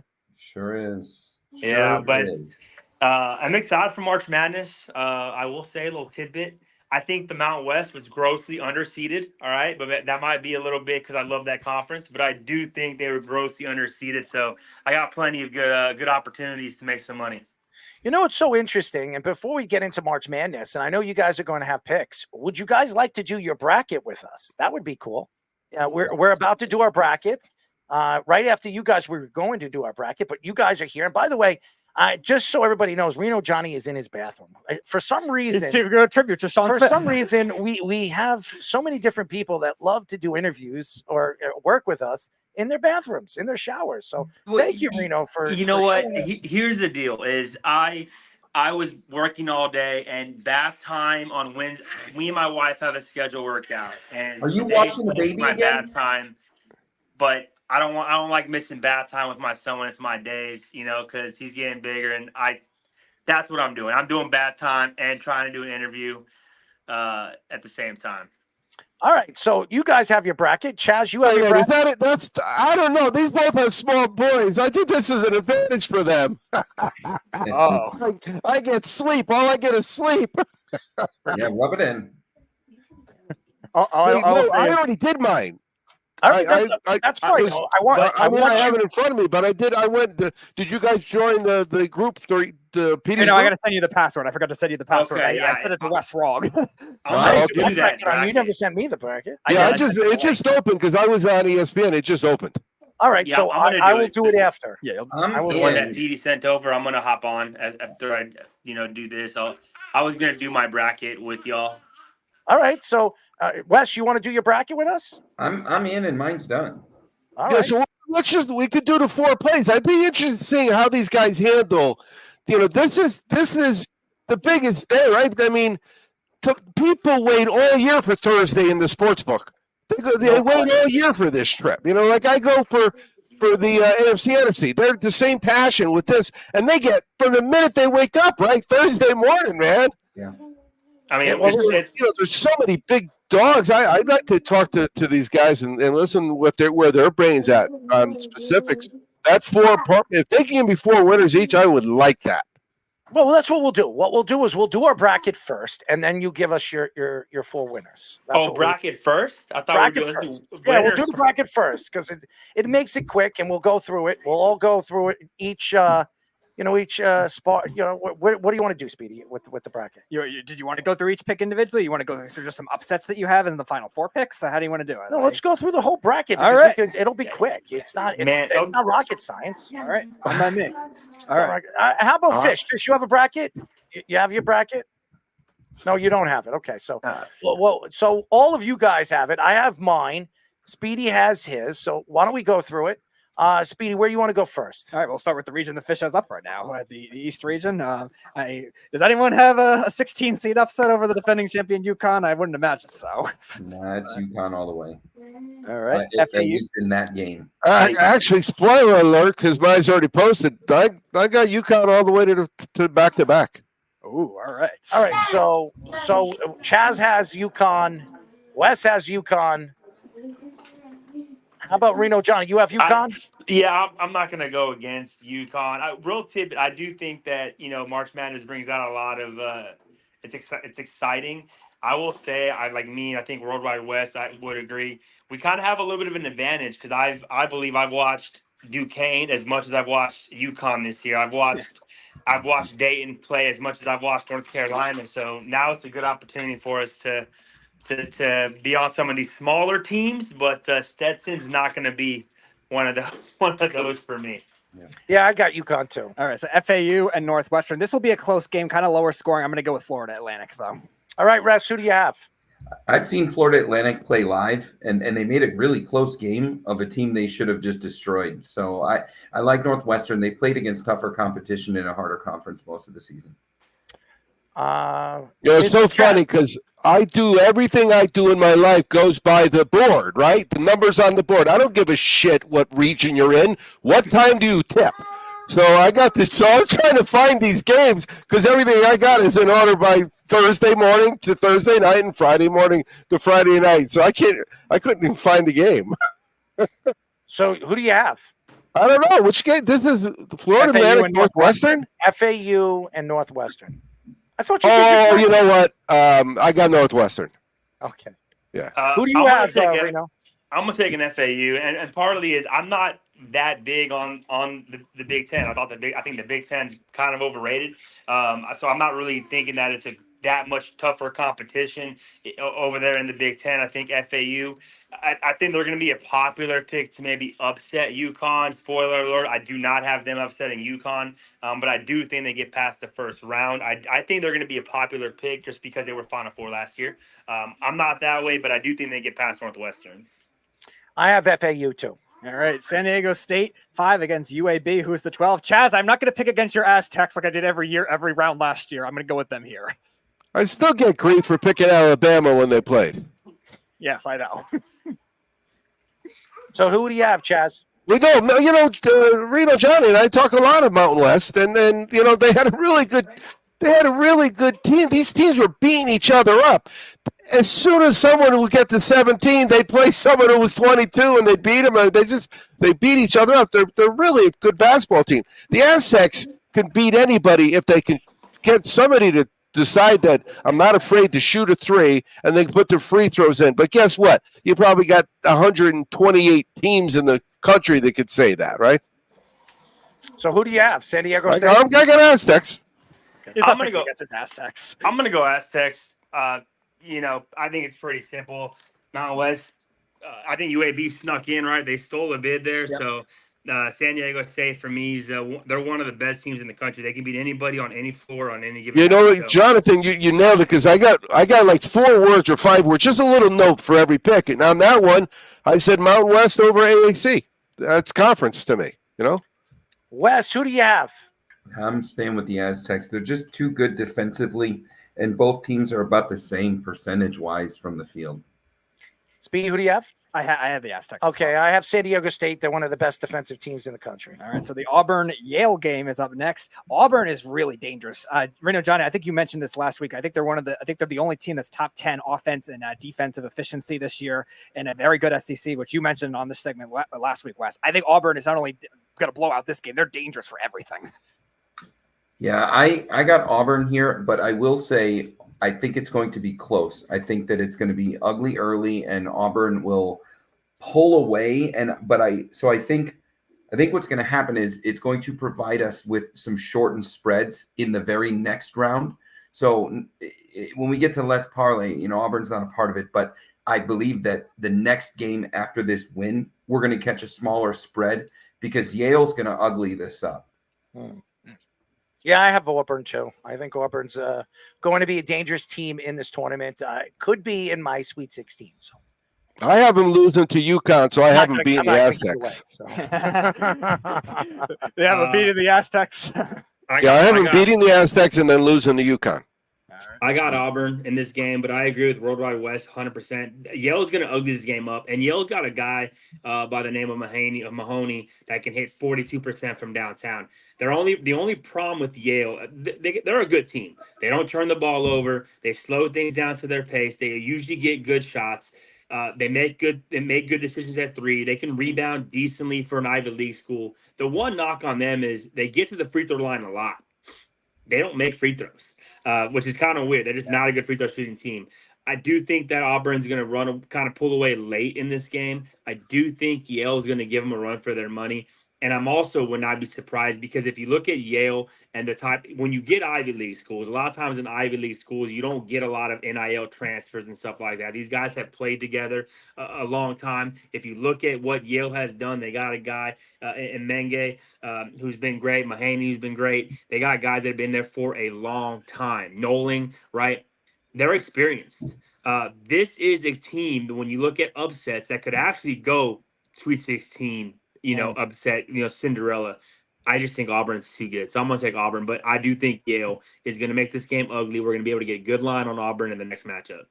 All right, so the next one is the BYU and Duquesne game. And Reno, you mentioned it. Duquesne is an interesting team that has been pesky at certain points. I liked them a lot in the COVID year, and they've been growing for a program since then. I just think BYU is really tough. They're like the best 6 seed by far. I'm going to go with them in a close game. Well, and let me jump in first. They're not even a 6 seed. They're a 5 seed, right? Yeah. They're actually the number 1 5 seed in the tournament, but due to their no Sunday basketball, no Sunday athletics, they were moved off the 5 line to the 6. So this is actually, if you look at the way the seeding came down in the NCAA tournament, they're supposed to be the number 1 5 seed overall. But because of the way they don't play on Sunday athletics, they moved them down to the 6 seed so they can get that Saturday matchup instead. So they're not just a good 6 seed. They're the best 5 seed overall by the bracket, right? So I think BYU, I love Duquesne. I think they're a deep team. I think I had them. If you follow my picks at all, they were my A10 champion. I bet on them every single game in the A10. They were always getting points at 2 or 3. They won all the way, except for I think -1 in one game. Went all the way. I love this Duquesne team. I think BYU is just too good. So give me BYU to win that game. I think all of that. BYU is a way better team. I'm not going to get into rankings, but BYU is just capable of scoring way too many points, and they're way too tough off the boards. And the amount of points that they average per game in the conference that they play in, they're playing against defenses like Houston and Iowa State. And then, you say what you want about Kansas, but if Houston and Iowa State didn't exist, that's the best defense in the Big 12. The Big 12 is tough. It is wild when you look at the football to basketball comparison that the Big 12 is tough and defense, and you look at the SEC and it's soft and offense in basketball. It's just wild when you do the football comp because it's the total reverse. But this is going to be really ugly. This could be one of the bigger win margins that we see tomorrow. Chaz? Yeah, no, Wes nailed it. I got in my notes BYU's 2 losses, Texas Tech, Iowa State. Okay, that's not Duquesne territory. And I do have them not only winning, I have them going to play Iowa State. Yeah, I got BYU too. There, and I agree with Reno Johnny as well. I think they're definitely a 5 seed, and they're a dangerous team in this tournament. They can get into the Elite Eights. They're that good of a team. It all has to fall together, and the way it could fall, they could be positioned to really get into the Elite Eight. So we'll see. But I have BYU. All right, so Illinois 3 versus Morehead State. I think this will be a lot closer than people think. Illinois has some vulnerabilities on defense. Not They like always do. They Yeah. 3 years ago when they were a 1 seed, they were good. That was the only year. So I think this will be close. Actually, Derek texted over some picks. That was one of his picks. Was Morehead to cover that spread, and I think they will too. Illinois will pull it out, and then they'll get smoked by BYU after. So I disagree with almost everything that came out of your mouth, Petey, and I'll get deeper into Illinois when we get into Let's Parlay. The problem, Illinois and Baylor are very similar. They play with their food. You guys have heard me say that. Like Yes. they just don't want to put teams away early. And Illinois, if you see what they just did as they won the Big Ten, in that final game, it just shouldn't have been as close as it was. But if you just look at the roster, there's not a lot of rosters in this tournament that match up against Illinois. So I think that this will be a big one. The point spread's 11.5. Put a Bitcoin on it. My horse. Chaz, who do you have? Well, it's funny because when we finally do get to talking about plays, it's so different, right? There's a number. With all these picks we're making, there's no number. There's a number on the left, not a number on the right. I'm used to the number on the right, and some of those are big numbers, and that's what we're going to talk about. But I've got this is what game are we on? The Illinois Morehead State. Yeah, I've got Illinois winning by getting beat by BYU, who I have playing Iowa State. All right. Morehead. I mean Morehead. Sorry, Illinois. My point was Morehead. They've had opportunities to kind of get on the road and play some good teams. Purdue, 30-point loss. Alabama, 32-point loss. Penn State, 23-point loss. Like, they just haven't showed up against big competition. Now, don't get me wrong. They've probably gotten better, and most teams do throughout the season. They just haven't been able to put it together against any type of team that you would consider higher class, higher tier. Beating up on Lindenwood and Southeast Missouri State just doesn't do it for me. I think I've seen Morehead as kind of a popular play to beat Illinois. Now, don't get me wrong. I do not like this Illinois team to go that far. I think I disagree with Wes in that aspect, but I don't think they're going to beat Morehead. They're going to lose to Morehead State. I don't think they're going to have any trouble with Morehead. All right.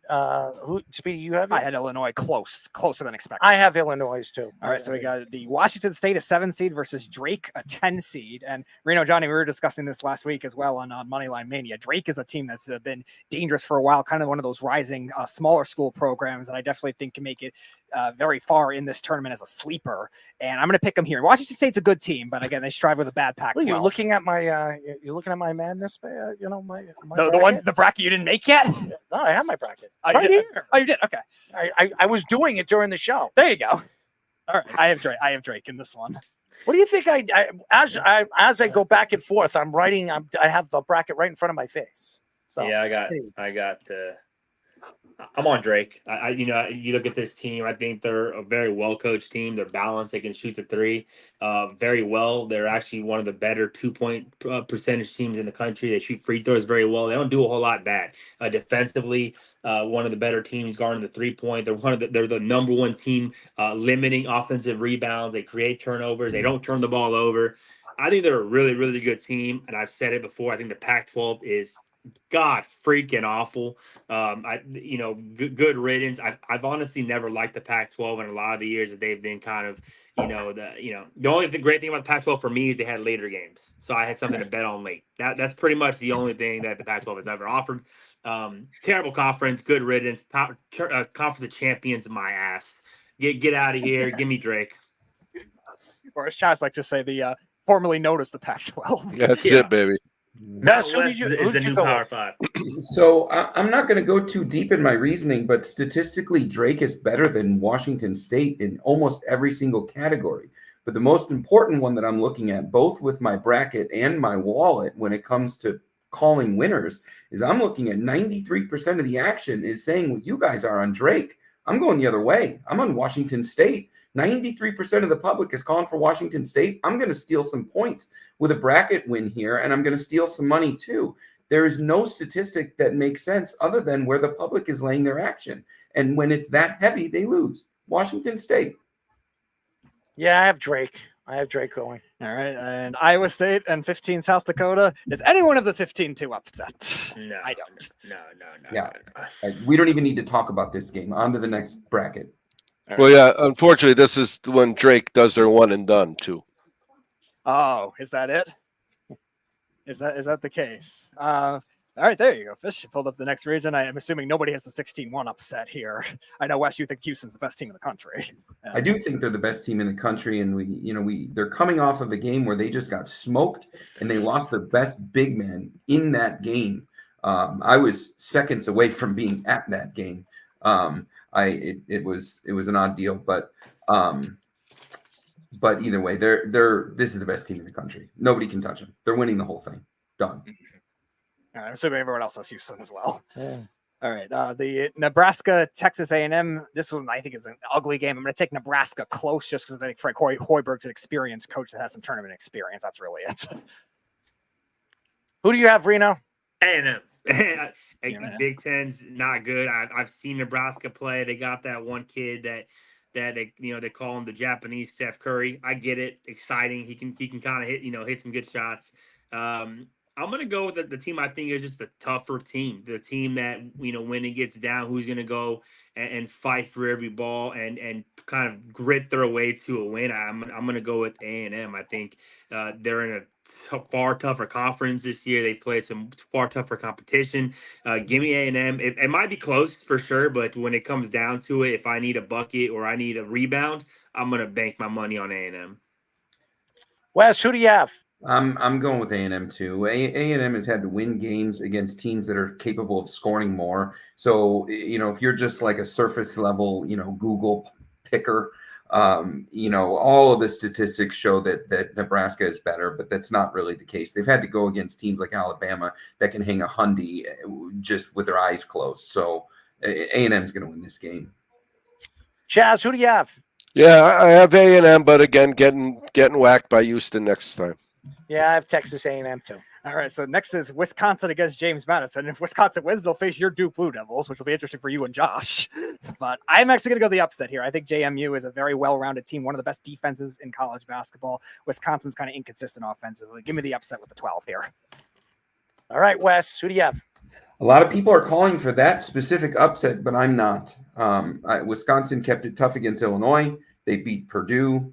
They've played tough against teams that are way better than JMU. I understand the 31-3 record, but this is a mature Wisconsin team, and you don't have to look much further than the last two games, the competition that they faced. I realize that the Big Ten is not great, but I think we can all agree that Illinois and Purdue are better than what they're about to play, and Wisconsin shows up and they make things weird.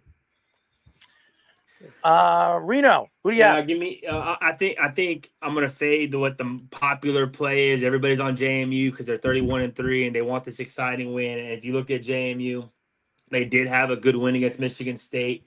They had to come from behind in that game, win by 3 in overtime, the first game of the year. But if you look outside of that Michigan State game, that was a tournament team, and they played Akron in a win. That's a tournament team, and that's pretty much it when you look at their resume. They beat teams like Morgan State and Coppin State and Keystone and Old Dominion and Buffalo and Fresno and Radford. A theme here, no tournament teams. They just aren't going to be ready for this type of competition. Not a fan of this. Is not a declaration of I think Wisconsin's good. I just don't think JMU is as good as their record indicates, and why. And I understand why the public is really backing it. The spread's pretty close too. Spread's at 5.5 or so. It's a popular play. I can't back them. Chaz, who do you have? Yeah, I took James Madison. I got Wisconsin. You and Josh, right? They have to face off if Duke does what it's supposed to do with your favorite coach. Well, I will just say this. I'm going with Duke. It's going to be Duke in Wisconsin. It's not going to be fun to watch because I think Duke is better than Wisconsin. There's no question that they are.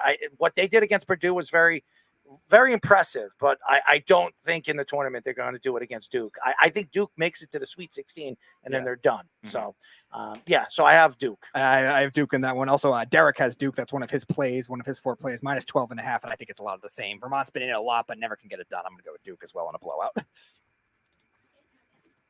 Wes. It's Duke. I mean, Vermont has a really good defense, but when you look at when they played against a little bit better conferences than they're in the Atlantic East, they've played against some MAC teams and they played against Virginia Tech, and statistically they allow over 70, and against Virginia Tech, Duke is just going to rough them up. Duke still has a great roster. This is an odd version of Duke. This is the weirdest version of Duke that we've seen, but they're certainly going to win this game. Chaz, who do you have? Yeah, I have Duke losing to Houston. Okay. I got Duke. I mean, as much as I want to see Vermont do well, again, I'm trying to stay away from what I've seen is pretty popular, lower seed, matchups. Typically, it's always going to be somebody that we're not expecting. I got a nice lower seed later on here when we'll get to that game, but I think Vermont is just going to be outmatched. I don't like this Duke team to go that far. Again, I think the declaration is the ACC really wasn't that good this year, and that goes to show, just throw it out there, the Mountain West beating the shit out of Virginia yesterday. All right. So That's right. give me Duke, but they won't go that far.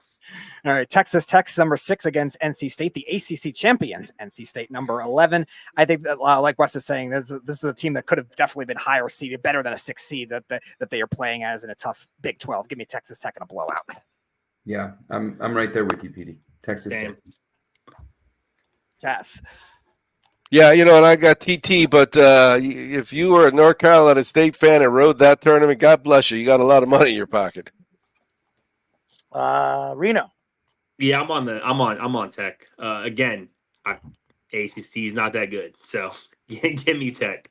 Yeah, I got Tech too. All right. Anyone have the 14 seed upset against Kentucky? I don't. No, Kentucky. I know the both. I did cash Oakland a couple times in their tournament. I know the both would love an upset here because they got massive liability on Kentucky, but defense, I don't see that happening. All right, and I guess you could do both scenarios for this 10 seed, Boise State or Colorado, where they're playing right now, and I'm going to do that here. I think Florida beats Colorado, but I think Boise State beats Florida.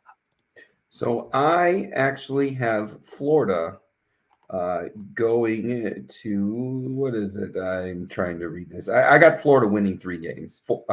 I got Florida losing to Kentucky. Elite 8. So I'm going to Elite 8. Yeah, this Florida team is capable of scoring way too many points.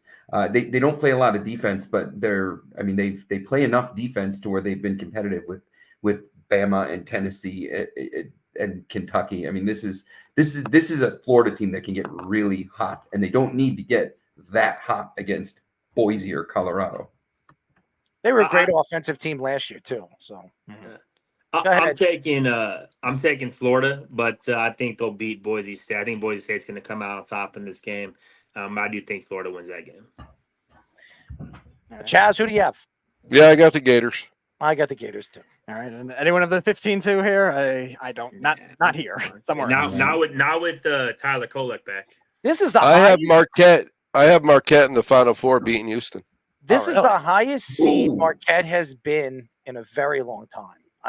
When was the last time? Last year. No, last year they were a 2 as well. Were they a 2? They were a 2. That was when Jeff was so.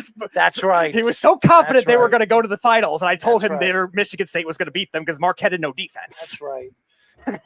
Take that, Jeff. Yeah, I got Marquette too. I forgot about that. I remember that last year. Yeah. Jeff, where is Jeff?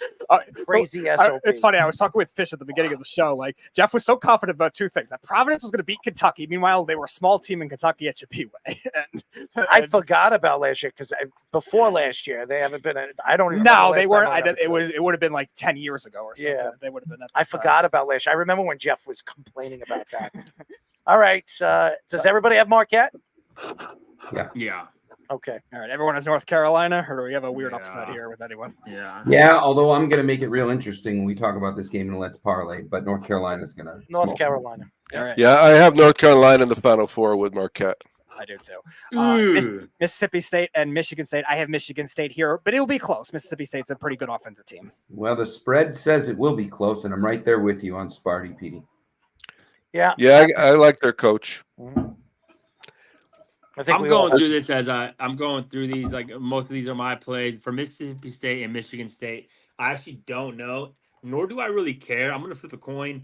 Heads for Michigan State, tails for Mississippi State. That'll That's be what my I play. got. Coach at a coin flip. That's what it is.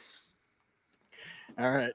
Number 5, St. Mary's. Number 12, Grand Canyon. I talked about Furman last year upsetting Virginia. They were kind of a program that was stuck out of the conference championships for a while. Finally got in. GCU's that same kind of thing, a rising program. I'm taking the upset here. So you have Grand Canyon. Yep. This St. Mary's team, I actually I have them going deep. I think that this seeding for St. Mary's is just a victim of visibility and the conference that they play in. But they play a brand of basketball that not a lot of teams in this particular West bracket play. I have them beating North Carolina. This is a really tough St. Mary's team and the way that they play. This Grand Canyon game won't be close. I'm on St. Mary's as well. I look at this. If you took the name St. Mary's away and the way they play today, and you slapped on Gonzaga, they'd be a 3 or a 2.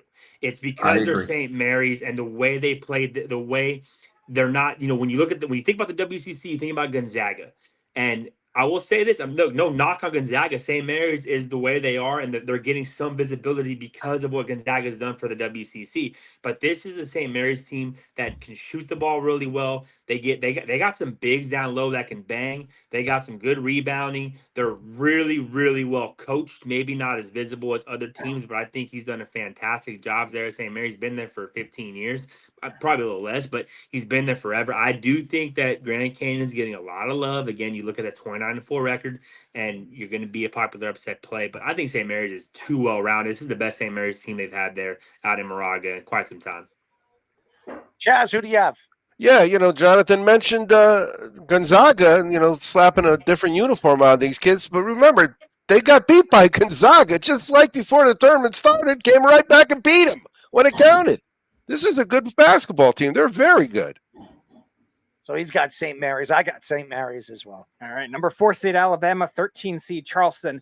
Another one that I think will be closer than expected because Alabama's defense has been really bad this year. They're a lot like Alabama 2 years ago. Charleston has some tournament experience. I think Alabama gets it done late, but take Charleston to cover. Alabama wins.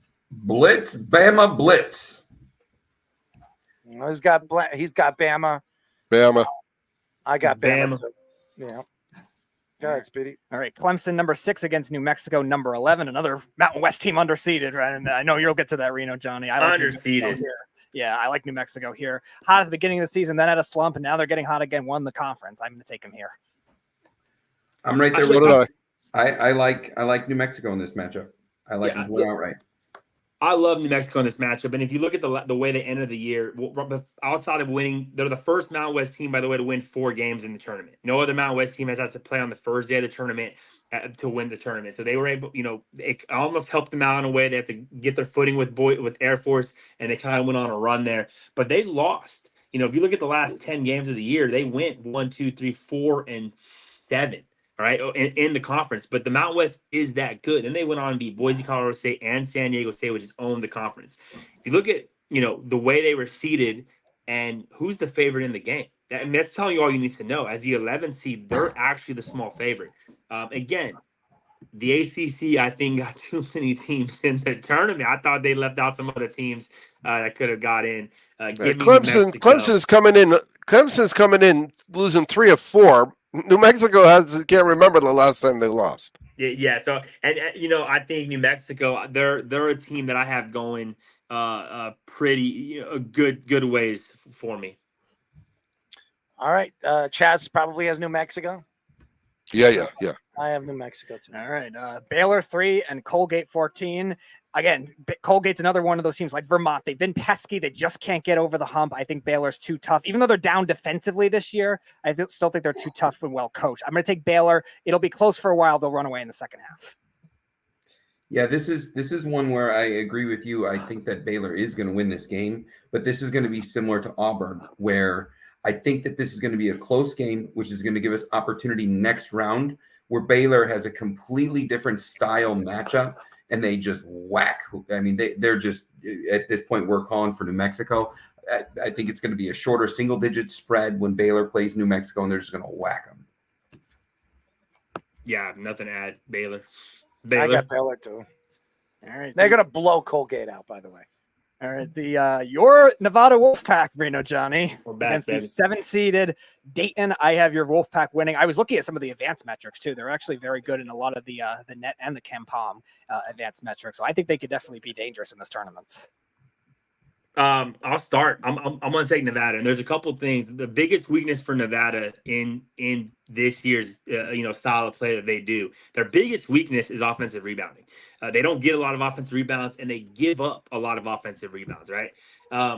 They're going to benefit a bit because Dayton doesn't offensive rebound the ball at all. They're actually a little bit worse in the offensive rebounding department than Nevada is.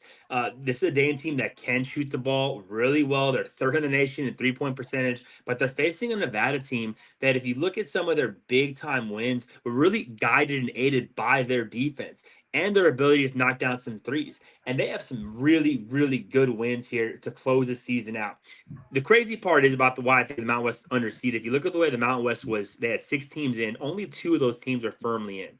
2 of those teams played in the first 4. One of those teams in Nevada was actually going to be in the first 4. They bait Boise to not be in that situation, but if they lose to Boise, second to last game of the year, they probably find themselves out of the tournament early and out of the March Madness tournament. And New Mexico, I found out, would have been out if they didn't win the Mountain West tournament. I thought that was kind of ridiculous. Yeah. This is actually more than a Nevada win. It's actually for the conference. Like, winning this game kind of shows that, hey, if Colorado State won, if San Diego State takes care of business, if New Mexico can win a game, Nevada can win a game, it kind of justifies them being in. I just think that they're also a team where, when you look at March Madness, one of the biggest metrics I look at? Experience. They're the 7th oldest team in terms of D1 experience in college basketball because they got a lot of 6-year seniors, right? That COVID rule stuff. They got Kenan Blackshear and Jared Lucas. This is their 6th year after transferring a couple of times. They got Nick Davidson, which is going to be a redshirt freshman, and he actually got playing time last year because of the way the rules worked. This is technically his redshirt freshman year. They got a lot of experience, and they're going to win this game against Dayton, who comes in 73rd in terms of D1 experience and off a loss to Duquesne in the first round of their tournament. Yeah, I think they're the 4th most experienced team among the tournament teams. I think it goes TCU, Texas, then Creighton, and then Nevada. All right, who did? I think everyone has Nevada so far. Chas. Yeah. I don't got him beating Arizona, but I got him winning against. Yeah, I have Nevada. So I got to All right. say, Nick Davidson is one of my favorite players in the country to watch because he's just a monster on the boards and he finds a way to score points too. And that's somewhat of a rare combination. In college, it's really weird the way the college players play. But I have to go to odds and line movement, and this game jumped off the page at me as I was breaking it down as a handicapper. Johnny, I'm not being a contrarian just for the sake of it, but 86% of the tickets are on Nevada. The spread opened at -1.5, Nevada as the favorite. So with 86% of the tickets on Nevada, the line should move, right? The line should go Nevada -3, Nevada's -2.5. It moved the opposite direction, which means the other 14% is on Big money. It's Big money. It's either big money or the house is totally happy to be exposed on the Nevada side of things. The spread moved to +1, which is basically a pick 'em. So I couldn't make heads or tails of this game. And I have to, as a handicapper, I have to take Dayton in this game with that line movement. All right, so go ahead, Reno. What are you saying? One thing I'm gonna have to. I don't want to steal this, but I'm gonna take the segue away. And Chaz, you're right. They're not gonna get past Arizona because Arizona ain't getting past Long Beach State. That's why. Yes. Long Beach State. There you go. Long Beach Boom. State. And here's why. Of all the teams in the tournament, this is probably the one team that doesn't belong. It's the one team that probably people are counting out. Right, their coach is working for free, as he so keenly said, right? This is a team that people have long counted out. They are playing with 0 to gain, 0 to lose, right? They're just out there playing basketball. Kind of a dangerous a dangerous little mixture, if you will. And if you look at Arizona, and I've said this from, I don't think the Pac-12 has been that good. I think Arizona, in a way, can find themselves a bit exposed. They don't have what I would say, quote unquote, really good wins. They've really just kind of slugged their way through a conference that's a little bit overrated. Yes, have they won games? Absolutely. But you're beating teams like UCLA, not very good. Arizona State, not very good. I have a Washington, question. not very good. Huh? I have a question. When Reno Johnny's wife comes in and the baby's all shriveled up, he's been in the water for 2 hours. I was Nah, going to baby say, boy- is this kid Baby still in boy's the drinking tub? his milk right now. Uh, Drinking his milk right now. Well, you know, Yeah, when so you're I- a young dad, because I was a young dad, you do things that you're a young dad. You've never been a dad before. You know what I mean? we're guessing. We've said that. We always tell people that we have no advice. We're just guessing when our friends are having kids. Like, just hey man, just guess until Well, you got the no coin, other the options. coin flip works on a lot of things. It works being a parent. It works being a handicapper. Yeah. So yeah, give me Long Beach. Anybody else with me? Long Me, Beach. I am. That was I told you I had one weird one. That was my weird one, especially with That's- the whole coaching that's good for situation you. too. That's crazy. Not a chance in hell. The coach Well, here's said what he I was was not at the thinking. end of the year. While Jonathan was saying that, I was thinking, Wes, do you do what you did for the season? Do you do it with the tournament? Yeah. A money line and for on every dog and stuff. Yeah, yes, but I haven't gone very far with it. I took a couple value oriented natty winners on the futures, and some value Final Fours, and I did do that. Not to anywhere near the dollar amount or the 20-30 plays, but yeah, I have a St. Mary's Elite 8. I have a St. Mary's Final Four. I have Houston winning it all. I have Iowa State winning it all just for the value of it. Like I just threw some noodles at the wall. Okay. All right. So we all who else? So Reno Johnny I had the upset, and I guess everyone else is on Arizona for that. Zona. All right, Chaz, you're on Zona as well. Yeah. All right, so Purdue. I know you're not going to pick against Purdue. them. I think everyone is not going to say they're going to go out 2 years in a row to 16. Purdue. I would imagine. Purdue. All right. The 8-9 matchup here, and Reno Johnny when he must have had to deal with his kid for something. Utah State and TCU. I have TCU in this one. Another one that looks better than their seed as well. Another really experienced team that I think could definitely make it interesting. It's going to play Purdue tough in the next round too. They can't take them lightly like Gonzaga did last year. I got TCU. I'm on the Utah State. All right, Johnny, you're on Utah State TCU. We're Utah State. This is actually, again, I think Utah State was grossly underseeded. They actually kind of like damn, they really hurt them, right? They got played Big 12 TCU, and then we're assuming Purdue there, but I do think Utah State's done something that not a lot of teams have done. They rebuilt from the ground up, and they've been able to compete and in a very good conference. I'm going to take upset here. TCU is susceptible. They've lost to a couple Big 12, Mountain West teams this year. So make it 3. I'm going Utah State. All right, Gonzaga and McNeese here. Another, like Wes, you were talking about all the popular upsets. This is another one. They love this McNeese team. This one I think will be too tough. I'm going to take Gonzaga. They haven't missed the Sweet 16, I think, in 10 years. This is a pissed off Gonzaga team. The last time they were on the court, they got absolutely embarrassed by a rival. Like the rivalry between Gonzaga and St. Mary's on a much less popular scale, but in terms of intensity and hatred, it is Auburn, Bama. It is Ohio State against the team up north. I mean, Yankees, Red Sox, like that's what it means to these teams. And the last time Gonzaga took the court, they got spanked and embarrassed. We're going to see a really pissed off Gonzaga team against a team that hasn't seen anything like what they're capable of. And that is an incredible coach that doesn't get anywhere near the national recognition as some of these coaches that play in regular time. Gonzaga tips off at 10:30 Central Time. There's nobody on the East Coast that's watching that to actually give Few the credit that he deserves. He's been there over 2 decades. Gonzaga's going to be pissed. They're winning this game big. Chaz? Yep, I got him. Gonzaga. I'm on Gonzaga. Gonzaga. Gonzaga.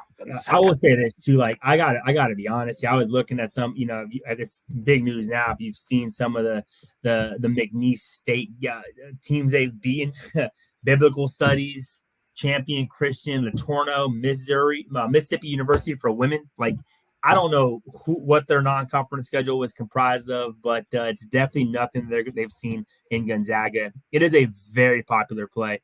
Don't get me wrong. Will Wade has done a fantastic job there. Will Wade will get another opportunity to coach a big-time program. I know he kind of had a falling out at LSU and the way things were handled there. But this McNeese State went from 26 losses to 30 wins in a year. So good job, but I think the road ends here. All right, the 4 seed Kansas and the 13 seed. We all know where this is. Nope, going. I'm taking the upset here Yeah, because okay. McCullers is out for the tournament You're on and drugs. top 5 offense. I think a top 20 in offensive efficiency this year. I'll take this upset. Kansas has been without McCullough for close to half the season. If you look, Houston was a revenge game because Houston walked into Lawrence earlier in the season and Kansas whacked them. And all Lawrence was chanting overrated, and Kansas had this coming, that game against Houston where they only hung 46. But they've been without McCullough most of the season. But if you look at what the difference maker was in this last game against Cincinnati where they also got embarrassed, Dickinson was out. He got hurt mid-game. He was the difference. And Dickinson is playing. That's the toughness for the Speedy's team. favorite word. What? Dickinson or toughness? What do you think? Wes just happy that Dickinson is off Michigan. The Jayhawks are winning this game. I'm on Samford, and part of that is I do think Hunter Dickinson being back is big. I think McCullers is bigger in this setting. You got to think McCullers is a guy that's been to a Final Four, been to a championship game with Texas Tech, transfers over. Now this is all that experience bundled up. You're not going to have him in this matchup. And Samford, again, I've said this, I'm on Samford. However, I was on 8.5 when there was news that they both might play. I put that in now at 7.5 when McCullough is out. But this is a team where Samford is either going to win this game close or they're going to lose. And the way they lose is if their threes don't fall. They shoot a really good percentage from three. They're 7th or 8th in the nation. They're 55th in effective field goal percentage, and they have a fast pace about them. They're top 66% percentile in terms of pace of play. I do think I'm so sorry. They're 14th fastest in pace in terms of pace of play, 8th best in 3-point percentage, 7th best in effective field goal percentage. This is a team that can shoot the ball really well. Now, if they don't make their shots, they're in big trouble, right? But they have to be able to play at a fast pace, get those shots up, get any long rebounds that come their way. Hunter Dickinson is also going to be a lot more injured than people want to say. It's a dislocated shoulder, right? He has a torn ligament in his shoulder. That's not an injury coming back from, and you're going to be as dominant as you're expected to be. I just think that the injuries have mounted for Kansas, and they're not a very deep team. Give me Samford to knock down some threes, make this game really interesting, and they pull away within the last minute to take this upset over number 4, Kansas. Chaz, you joining the upset bandwagon? No, somebody says to you, I'll give you a choice of a money line play. I'm going to put the money down. Money line play. You want Kansas or Samford? I'm taking Kansas every single time that guy takes his money out of his wallet. Every single time. Kansas is winning this game. It's not even going to be close. All right. Sean Smith, South Carolina Gamecocks, the number 6 seed against the 11 seed Pac-12 champion. Please, where is he? Oregon. Where did he disappear to? Again, he's trying to the face of this earth. He's trying to prove he could be a secret agent. Did I scare him away? I don't know. Maybe you did. Who knows? But sorry, Sean, I'm not taking your Gamecocks here. I'm taking Oregon, experienced coach Dana Altman, a team that was banged up for much of the year. And that, like Chaz, you were saying with some other teams, getting hot at the right time. South Carolina's metrics aren't that good either. Give me Oregon. Yeah, I like the Cox here. Well, he likes the Cox. Ooh, Speedy, you like I wrote down USC I picked Oregon. No, You but not- you I like wrote down USC, and later on when I saw it, I was all confused. I confused myself. No, Bronny James did not make the NCAA tournaments. Who do you have, my friend, Reno Johnny? He looks like he left the room. I have the Cox too. All right, so Creighton. You know why I have the Cox? Why? Because it's your favorite word. No, Let's it's go. Sean's favorite word. It is Sean Smith's team. Hey guys, when we finish the bracket, I got to bail because I got a 7 o'clock thing I got to do. But I'm gonna have I'm going to have Speedy later on text me the plays from the guys. Absolutely. All right. Thank You don't have any plays yourself. You don't want to get them out of the way. No, I'm good. Okay. Creighton and Akron. I have Creighton here, and I think there will be a blowout. I'm on Creighton. I'll have Creighton too. Yeah, I got him going to the Final Four. So.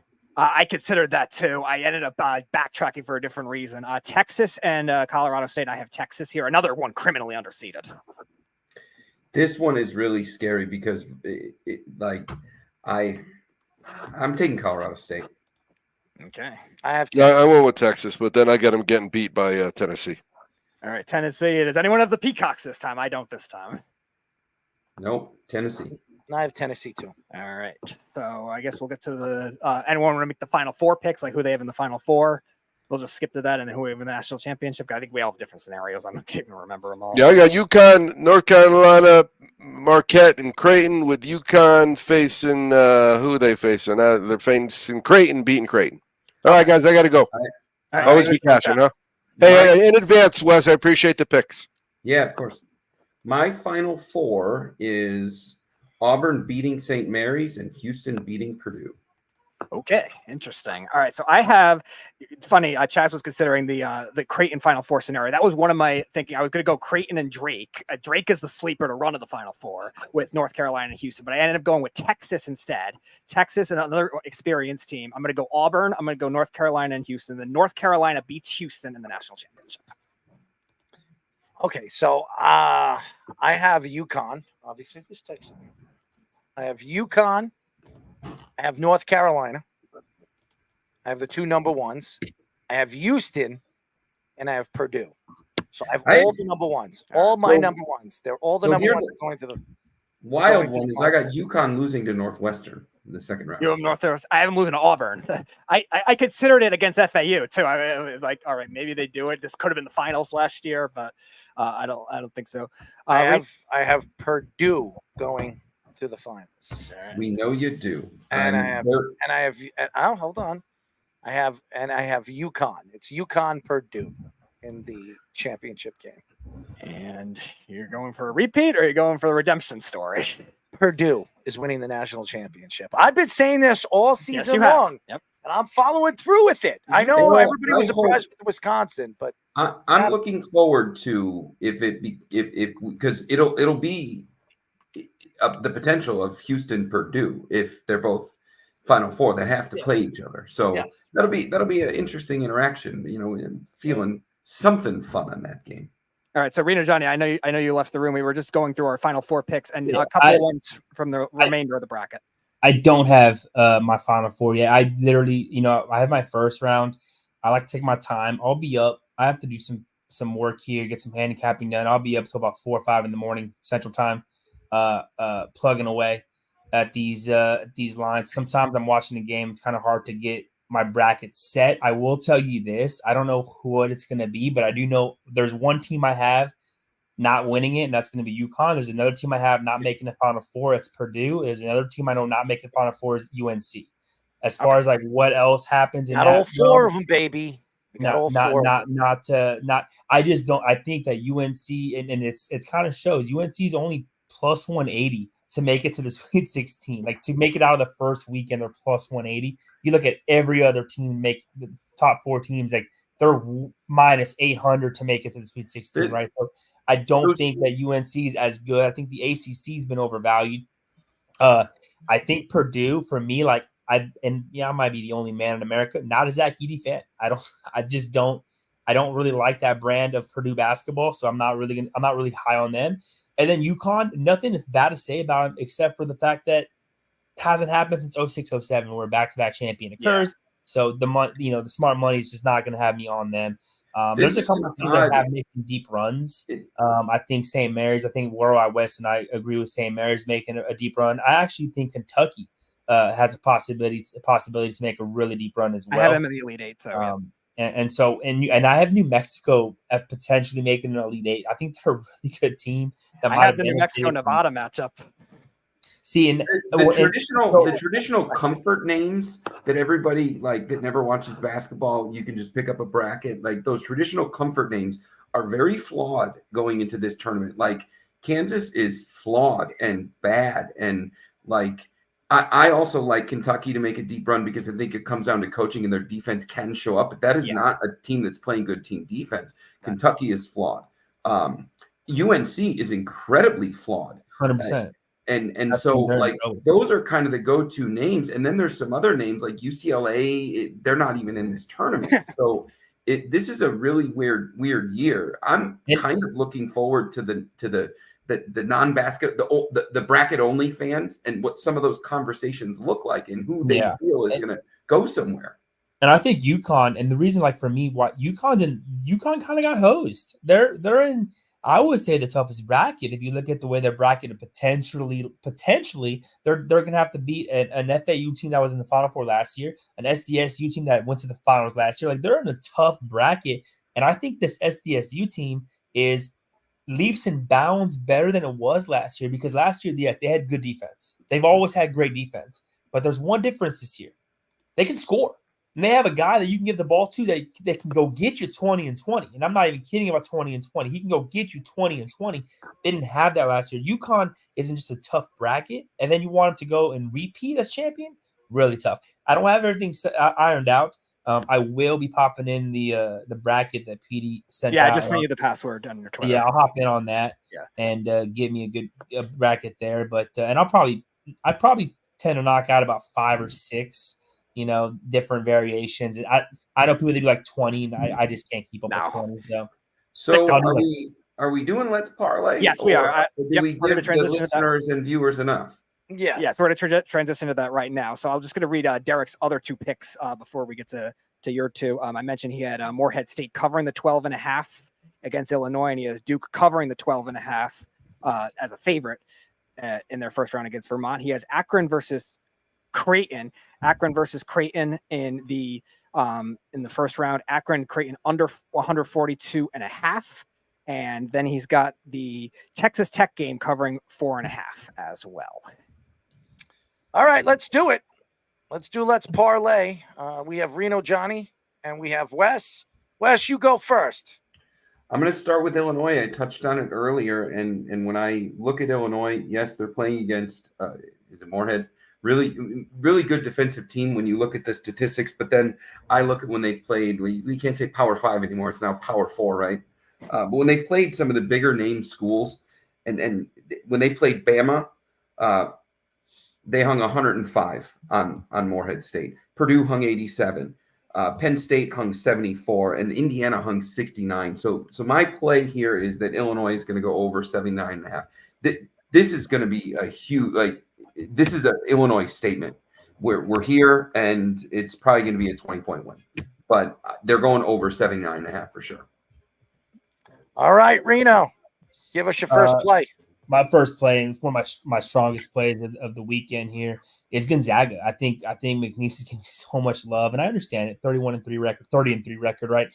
They won the Southland Conference that I think got to be net rated probably about 12 or 13, near the bottom of the power rankings, right? Just not a very good conference. Did they do well? Absolutely. I just think this level of competition, and you're catching Gonzaga pissed off. They own the WCC. They've lost 2 of 3 to their rival. They're a team that also struggled at the beginning of the year. There was a point in time where we were talking about Gonzaga not making the tournament as an at-large bid. If they did not win the WCC, Gonzaga was not going to be in the tournament. They turned it on late. They had a good road win at St. Mary's, go into the tournament hot, and they lose that game. In a game that really they had, they would close the gap and give it back to St. Mary's, close the gap and give it back to St. Mary's. So they're a pissed-off bunch. -5.5 is what I got. I think they can blow the doors open here, win by double digits, and kind of, get back to a Sweet 16. This is, perennial taxes, death, and Gonzaga on the Sweet 16 is almost as guaranteed as any bet. All right, Wes, give us your second play. I'm going to take Wagner, and I'm taking 25.5 points against North Carolina. Wagner's not going to win this game. I don't think it's going to be close, but Wagner, we just watched them. They're playing with house money. They just went up 13 points on a game that they weren't supposed to win against Howard. All I'm saying here is it's a number.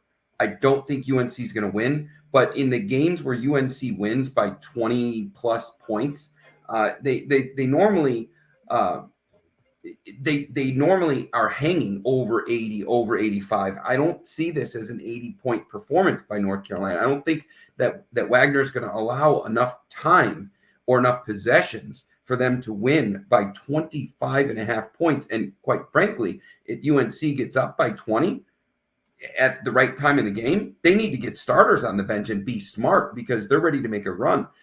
If you go back to the Virginia game, Virginia plays defense. They can't do anything else. We learned that last night, 14-point first half.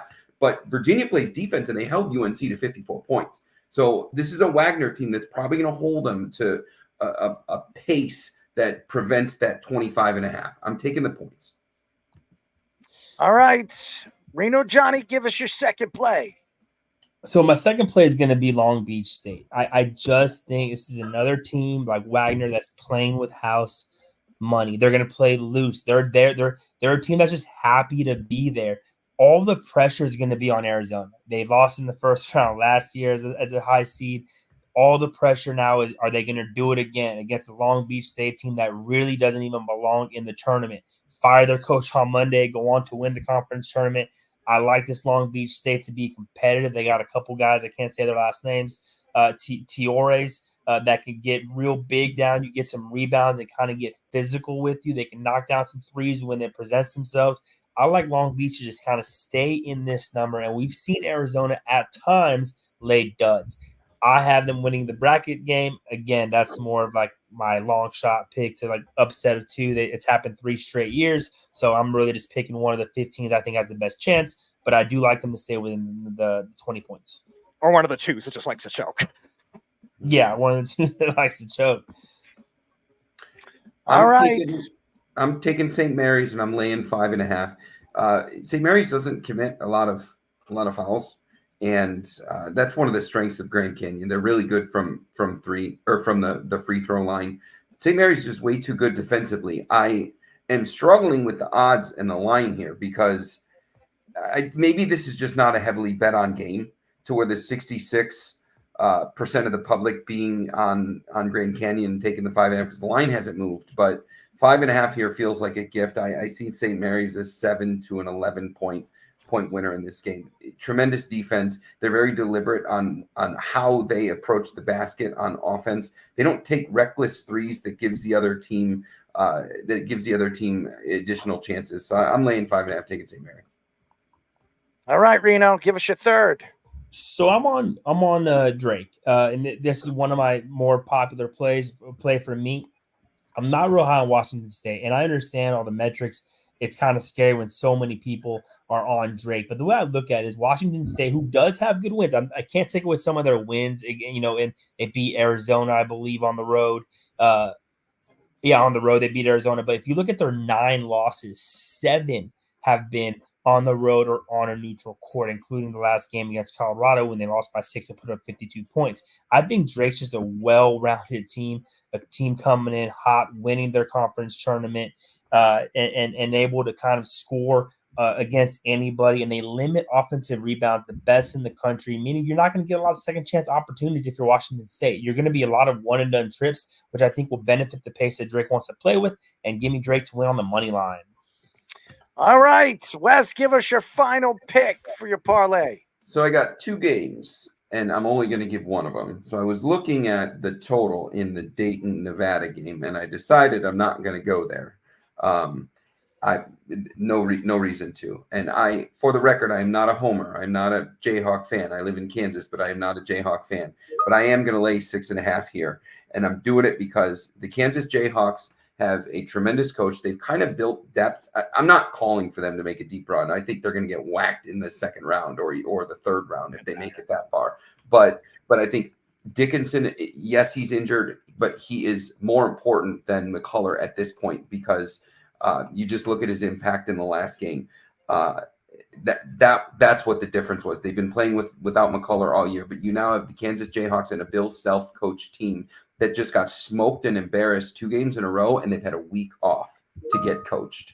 That's a very unique scenario for that team. So great coach, better coach in this matchup, and a week off for him to work his magic. I'm going to lay the 6.5.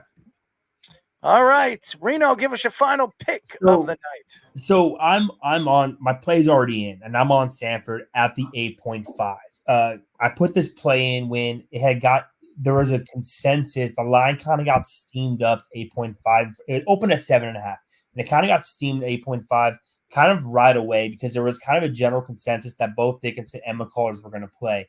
I kind of put the play in at plus 8.5 in my opinion, because even if they both played, I was real unsure with health. I put the play in about 7 hours later.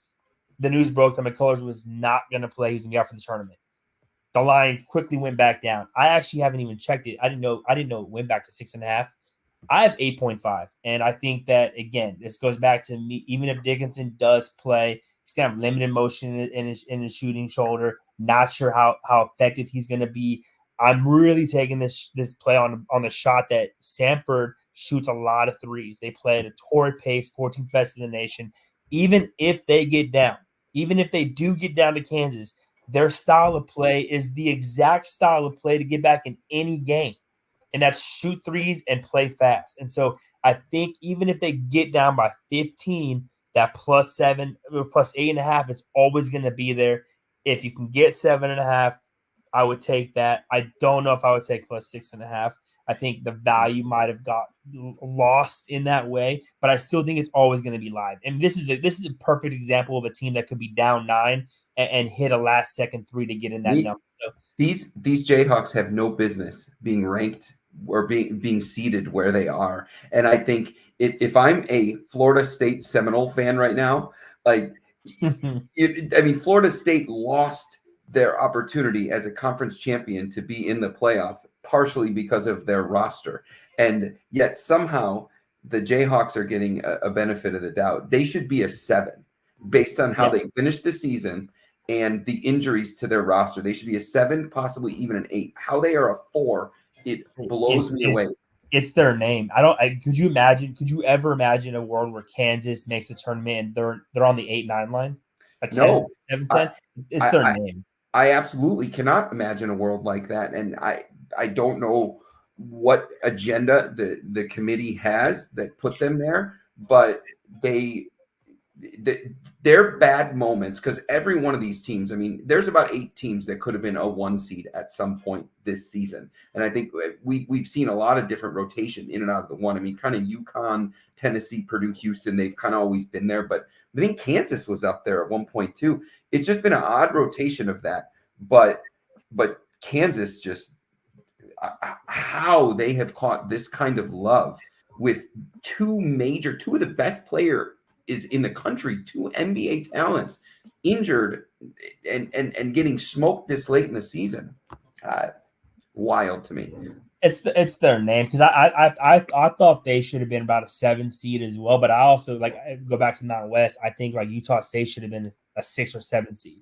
I thought you had 3 of the 6 Mountain West teams basically in that play-in or last. Nevada was the last seeded team in the tournament that did not have to play in the play-in. So, I thought the Mountain West just got disrespected, but when you have a name like Kansas, it's really hard to put a team like Utah State over Kansas just by name recognition and what Bill Self has done, and you understand the ability of what Kansas can do.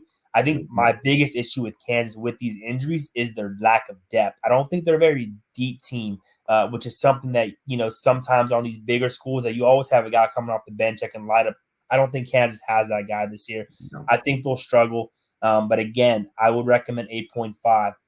If you get 6.5, I think for me, if you're going to play the plus, it's a layoff. If you like Kansas, for sure take 6.5, but I wouldn't lay 8.5. So it's just kind of what you get, where you get your number, how many points you can buy at a reasonable price if you're going to play this game, because you and I, we're on opposite sides here. And it's, at the end of the day, I'm getting the best number I can get, and you're getting the best number you can get on the sides that we're on. So if you're listening, they definitely whatever side you like, try to get the best number. Yeah. Fellas, I got to run. All right, boys. We really appreciate you guys. As always, thank you for all the bracket information and your Let's Parlay. And we'll talk to you next week. Speedy, do it. Thumb. There you go. There, all right, guys. Give a nice rep, man. Give a nice rep. There you go. Thank y'all.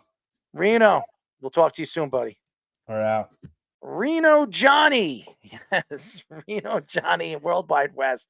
Chaz joining us. We went through the first round of the bracket. Very interesting. I have it, the battle of the number ones. I think all the number ones are going to get out.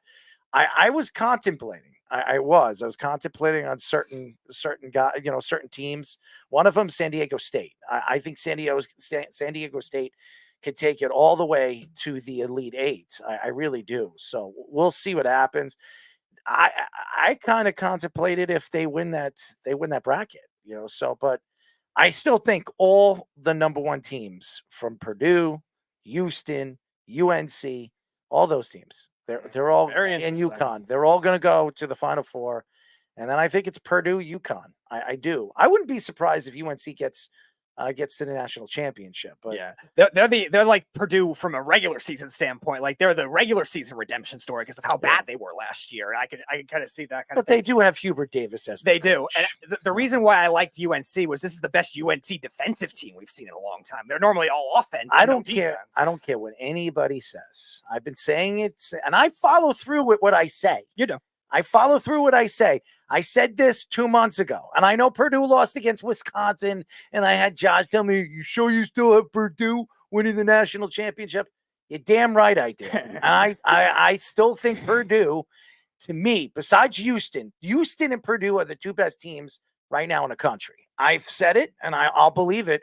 I know everybody looks at UConn. I understand UConn won a national championship, and they've been dominant all season long. And I know Josh was saying UConn all the way. It's not even close. Chaz has it too. Chaz has UConn. And by the way, we heard Worldwide West said it's definitely Houston. Houston's the best team in the country.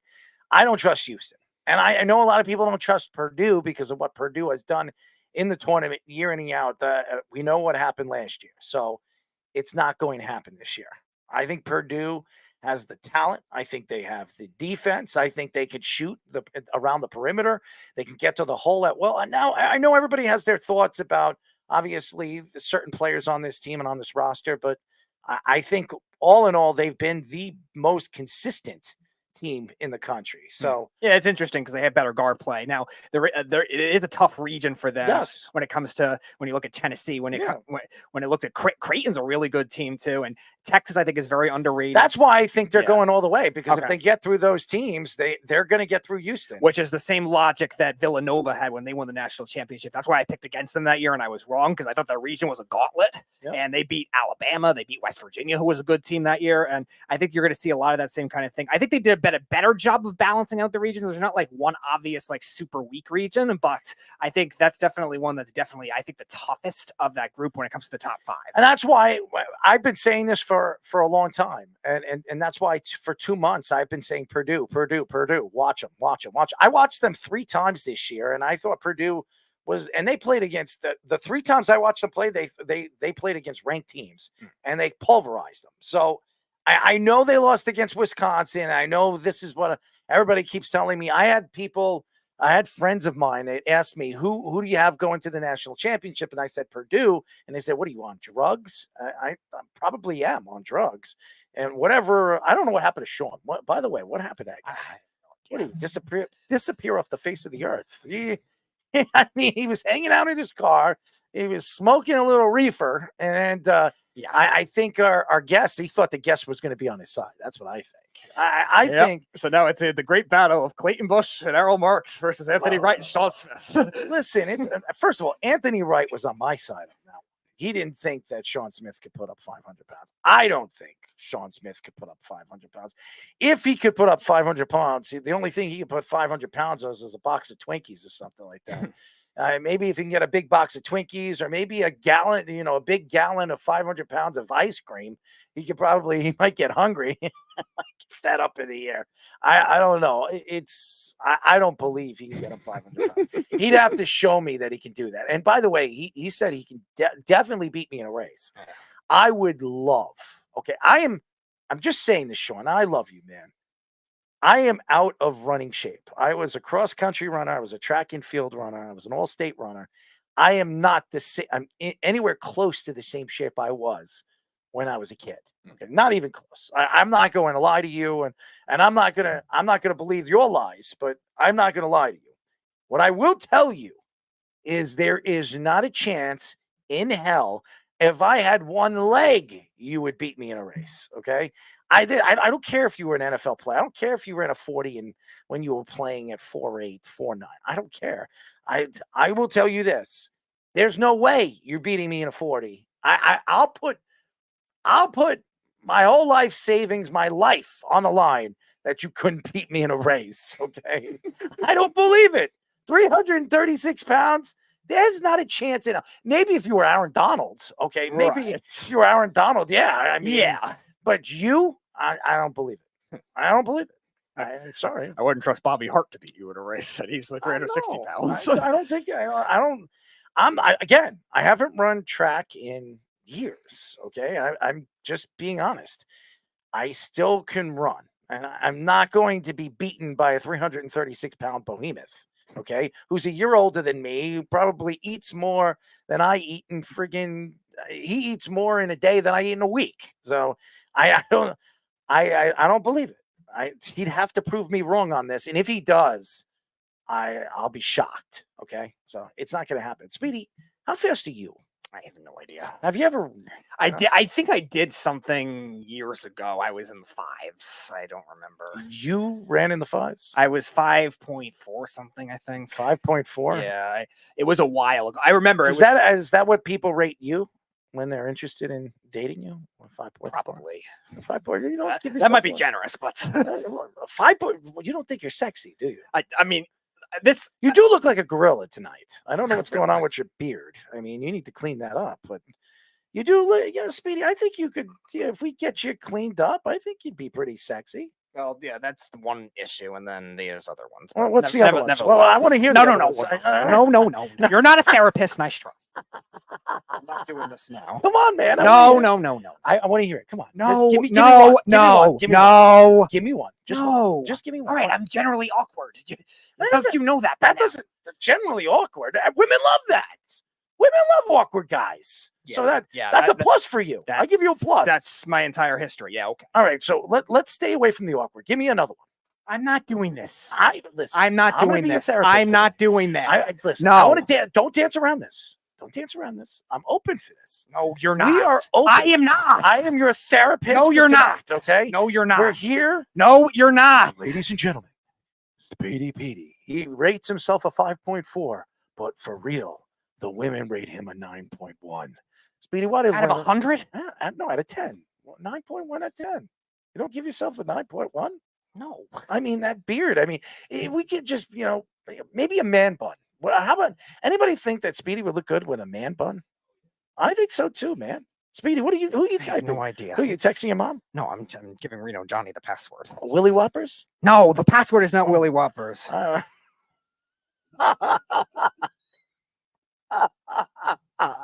You don't like Willy Whoppers? What to do with that? But what do you like that name? Do you enjoy that name? Is it good for you? Oh my God. I mean, I'm being serious. No. Why? What's wrong with Willy Whoppers?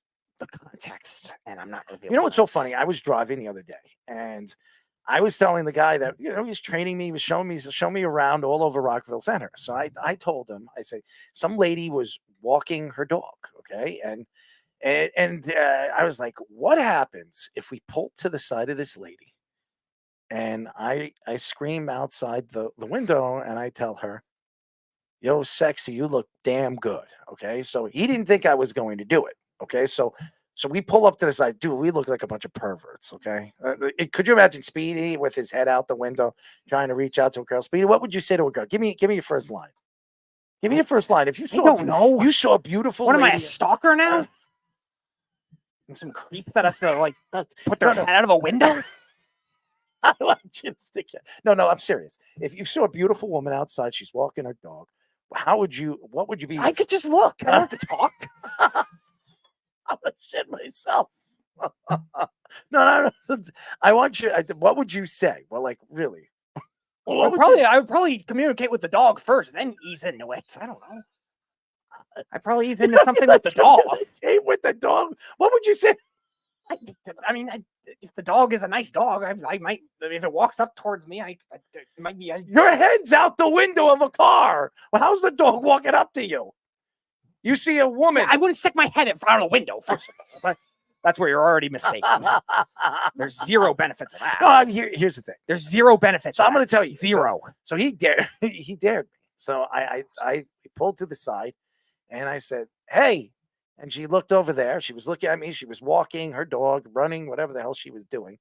And she's like, "Wow." It's like, "You look real good." And she looked at me and she said, "Thank you." And I said, "I wasn't talking to you. I was talking to your dog."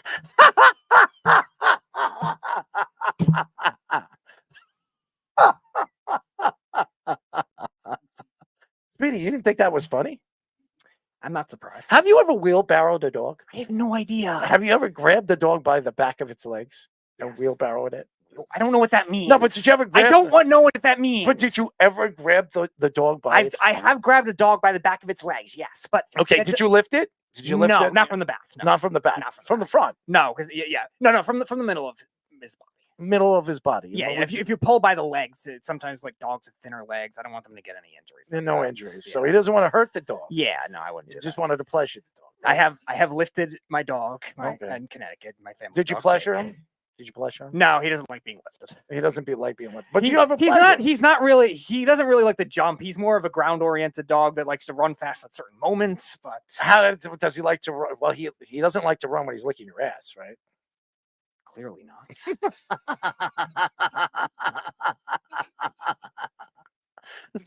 So did you ever race your dog? Have you ever? A while ago, Yeah. Who won? he did the first time. I did a couple other times. Okay. All right. So what is your favorite part of your dog? Like what is when you think of your dog and just like the tender feeling of that love and compassion of that dog, what is your favorite part of it? I would say the face that he has, the faces that he has, the smiles, the positivity on his He face. smiles? Your dog smiles? Yeah, sometimes. How does he smile? How am I supposed to interpret that? How do you know what a dog is smiling at you? I mean, what is he like? What is he stick his teeth out? Yeah. So you're telling me your dog smiles at you? Sometimes. How does a dog smile? It doesn't make sense. It's impossible. How does your dog smile at you? By showing a little grin with his teeth.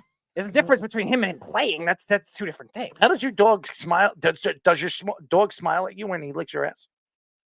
I didn't know because I was blindsided. But did he smile at you when he? How? Blindsided. But you're the one who said he smiles, so you would Not have that moment. I don't. I'm just guessing here. I don't understand it. You smile. I mean, why do you feel that yourself? Why do you feel that you're awkward? I think you're an interesting fellow, and I think that you're a very charming man. You know that, right? Sometimes. Well, I mean, you're charming. Yeah, I've been that in certain points, but I've also done. What is your line? I don't have a line. You never used a line? to a No, woman? because I'm not a weirdo. What What am I? One of these like random romancers is gonna walk up to? But I mean, Oh, this is my pickup line. No, there's no pickup line. You have to use a line. You gotta. Yeah, that's one of those ease your people. way You're one of in. those people. You got to ease your Not way you in. specifically, but No, like it's okay. It's okay. You can make fun of me. I want you. no, I'm not trying. That's not the point. I know it's not the point, but I'm- here's the point for me. I'm going for like more like making fun of people that are like trying to be the over romantic. Yeah, I'm not doing. Yeah, that. you know, I didn't think you were. No, I want to see how you ease in the conversation. Like, what I do you don't do? know. Or, You're- like, give me something. I like, have no idea. Like, give me a line. Just give me something. How would I know? You just walk up to a girl that you find. Woke up. You know, walk So now up. she's. No, not walk up. Walk up. You walk up to a lady and you're just like, oh, what would you say to her? I Like, don't know. You grab her hand. What do? You How would I slap grab her hand? ass. Oh my god. I mean, have it. What is wrong? I mean, seriously, just That's walk up. and give creepy. it- What's wrong with slapping the ass? Without even knowing her? Yeah, Unless you're dancing, but So you slapped somebody's ass while you were dancing? inadvertently. I think everyone has that has was dancing. No, but I'm serious. Like you just. Unless you're Sean, maybe he slaps it with the other part of his body first. Well, I don't think he'd slap her ass with his hand. He'd do something else. Yeah, I think another part of his body would contact it first. I think so too. But I'm serious. Like girls leaning on a bar, you're looking to get something to drink, maybe a beer or something, right? Favorite beer. Okay, I'm leaning to get something to drink. What's the point? All right, and the lady's slating over there, and you're like, wow, that girl is sexy. She's beautiful. You know, I got to walk up to her and see if she's a Ranger fan. How do you approach a woman? What are the odds she's a Ranger fan? I don't know. I'm just saying she's watching the Ranger game. Without any context, what are the How would odds you she's a say, Ranger fan? how big do you like your hockey sticks? Could you ever think about that? You know, using that line. Why not? You can use that. Because what if she's not? Then it's weird. But maybe she's there watching the Ranger game. Okay. What if she's not? Okay, maybe What if she she is. just happened to be in the general vicinity? All right. She's a basketball fan. Right? Okay, all right. Then what if what if she's not? Okay, but the game's on. She's hanging out. Okay, what if she's watching the just game. in the general vicinity? You don't know. I'm watching the game. It's right in front of her. She's watching. She's hanging out. She's watching the hockey game. And you walk up to her. What if she's staring, trying to look for a drink too? Where do you like? Do you like the curve to the right or the left? Have you ever thought about that line? No. Why? It sounds weird. What's weird about it? She likes hockey. You like hockey. I mean, Zibanejad. You could say, How would you have any context? Do I look like Mika Zibanejad? You could ask that, and she says no. And say, well, I like those big hockey sticks. Do you? And you could use that line. Do I like the big hockey? What if she's not a hockey fan? All right, give me something else. I don't know. Give me a line. Just give me a I straight have up no line. idea. How about this? I have a pen here. How long do you like it? What? You have a pen and you just show her. Like, I got a pen in my All right. What hand. if she gives you a measurement and then All right. What's the and I'm measurement? forced to make a pen longer? All right. So What do you think? I have a factory?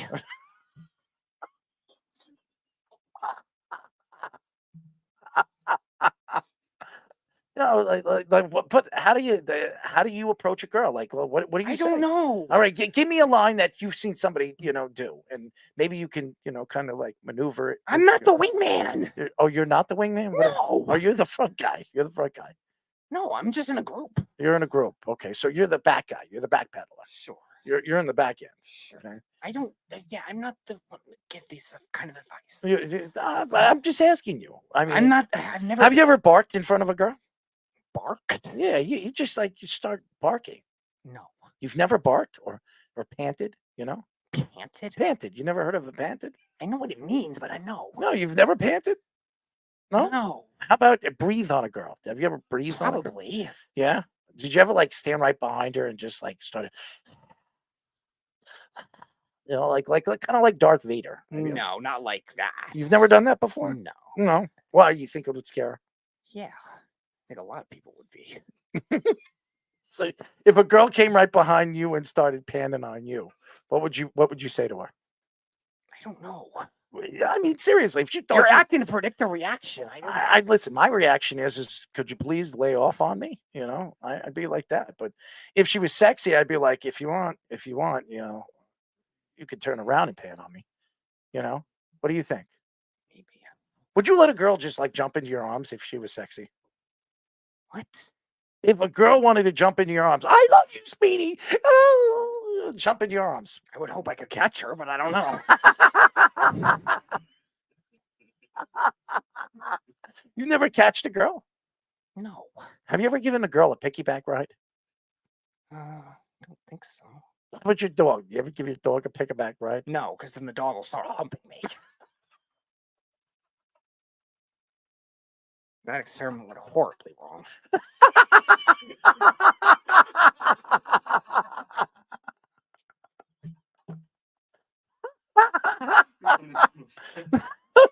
The dog will start humping me.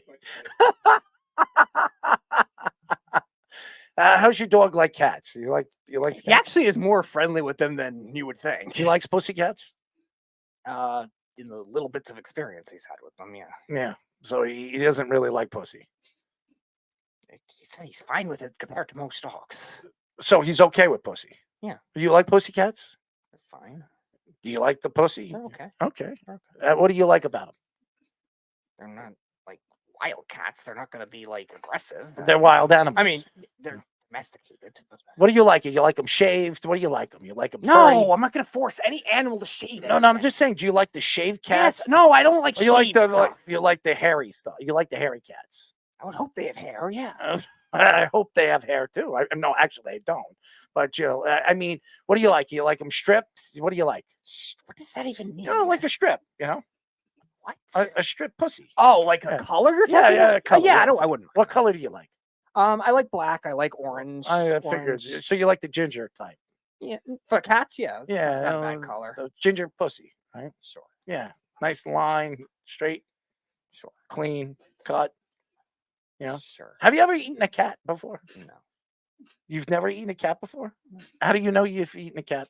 I've eaten a cat before, I think. Okay, I believe it. I mean, you go to a Chinese restaurant, you don't know when you're eating them. I don't really eat Chinese food that much. Why not? It's not one of my favorite flavors. What is your favorite flavor? Really? No, I'm asking you what's your favorite. No, I'm not talking about the sausages. We all know you like sausages. All right, so all other kinds of pretty much any kind of meat. I like Mexican and some types of. What's your favorite Italian. part of Mexican? Is it hot? Do you like it? What do you like? Yeah, the flavor fusions that are good. Like Flavor good, fusions. good spicy sauces Mm. are good. Like you can fuse many different types of hot sauces, Mm. meat flavors, anything. Even they have a lot of unique combinations. Mm. Have you ever put hot sauce on anything on a part of your body? Have you ever tried that? Yeah, a few times in college. Where did you put it? I did one of them. I did one of them straight on my tongue, just like straight, like really hot ones. Mm. Yeah, it's like a more of a dare type thing. A dare type thing. I've done it on my ear before. Oh, okay. Anything else? Your Your nipples? No, not my nipples. You've never put hot sauce on No. your nipples? I mean, I'm telling you, it's definitely something that you can enjoy.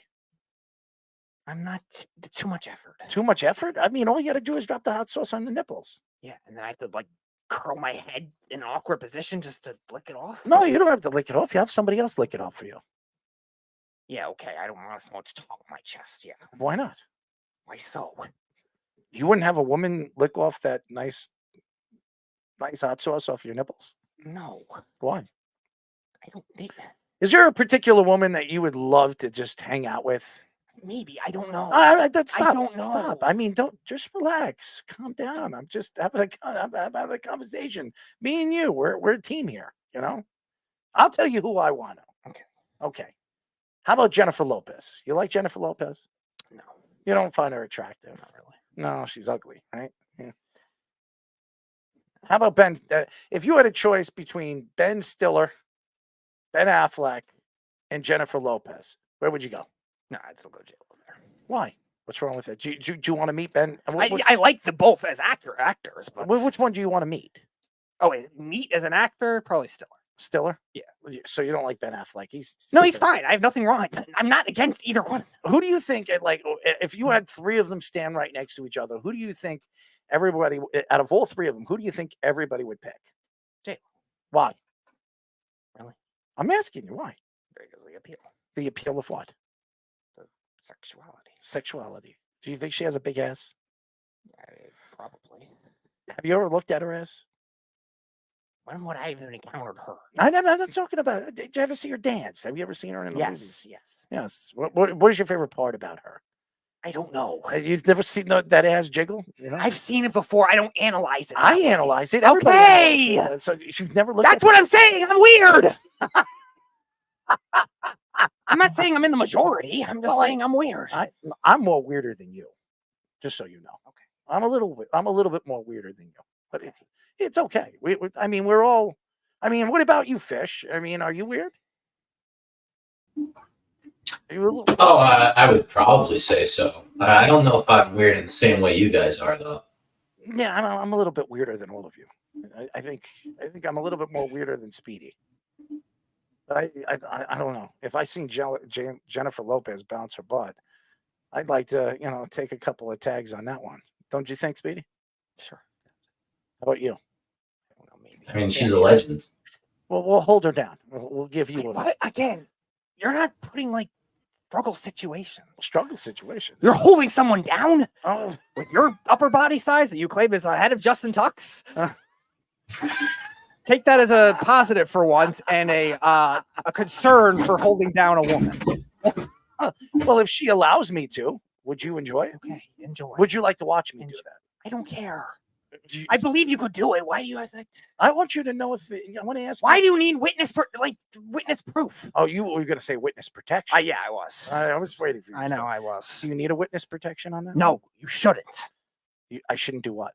Need a witness to with anyone that can see your upper body. Maybe it's like Sean could believe that you could hold down Jennifer Lopez. I don't want to hold down Jennifer Lopez. I just want to. I said if I had a chance to do that, would you watch me do it? Why would you matter? I mean, it's you. Why would it matter? You just said that you would. So Again, why does it matter? If you want to hold her down, hold her down. okay, and we'll share Again, why does it matter? because we're a team. We're a good team. We're a team. I mean, seriously, Fish, are we a team? We're a team. Sure. See? Sure. All right, you two have at it. No, you got to be a part of this. No, you don't. You have to be our leader. No. Why? You were trying to have me lead that type of operation? No. Got horribly wrong. Horribly wrong. Well, anyways, that was great. Thank you, Speedy. Thank you. You've given me something to think about tonight. I could provide you with that random information. It's good information, man. It makes me feel good about who you are and what you're all about. Okay. Thank you to the fans out there for giving us the opportunity to interest you. Right, Speedy? No. You're not interested? Not really. If you were a fan, would you be interested in that conversation? Maybe. Yeah, you would be. Maybe. You would. Because they Maybe for a little while, then it'd probably be. All right, taken who's your too far. who's your Jennifer Lopez? I don't know. You don't have any. I don't have like selective people. I'm not. You don't like it. I'm not that. Lisa Ann. Lisa Ann. I don't know. She's a sports fan, by the way. Okay. She's I got believe big you. jugs. I believe you. She's got big jugs. Okay, I believe you. You like jugs? Maybe. What's your favorite part? I don't know. I'm going to say jugs. He's whatever. the Willy Whoppers. He really likes them. It's very filling. You know? Am I a cannibal now? No, what are you talking about? It's milk. Yeah, out of someone else's body. Again, we have had at it, haven't we? Maybe. I don't know. You did for 3 years. Yeah. Okay. You did. You Sure. Whatever. All right. See, I'm just letting everybody know that we all enjoyed the vitamins of the milk. Josh Hart said he's a fan of it. You see that? Oh yes, He was Josh Hart he was loves it. asking everybody if anyone's tried it, asking for a friend, and then he said that it's a little sweeter than other milk. I Likes it better you than know, oat milk. I gotta hang out with him. Where is getting this breast milk? Because I definitely need some of that, Speedy. I mean, All right, you can go to Josh Hart's black market supplier. no, I actually know somebody, and so do you. We know her together. What do you mean no? No, Let's reach. I am out not involved in this. well, let's reach out. You could do it to Josh Hart if you want. I'm going to reach out to Josh Hart. Go ahead. All right. When he comes on the show, we're going to talk about it, and then we're going to hang out with him, and you're going to introduce her. Who's her? Who do you think we're? No, I'm not doing that. Why? Because everything you claim about her is not the thing. Well, Josh Hart doesn't know that. And neither does anyone else, and neither will anyone else. All right. So I don't need you putting on this narrative. narrative of what? You know. You know. I don't want to get into it. You know. Where does he get breast milk? I got it. That's interesting.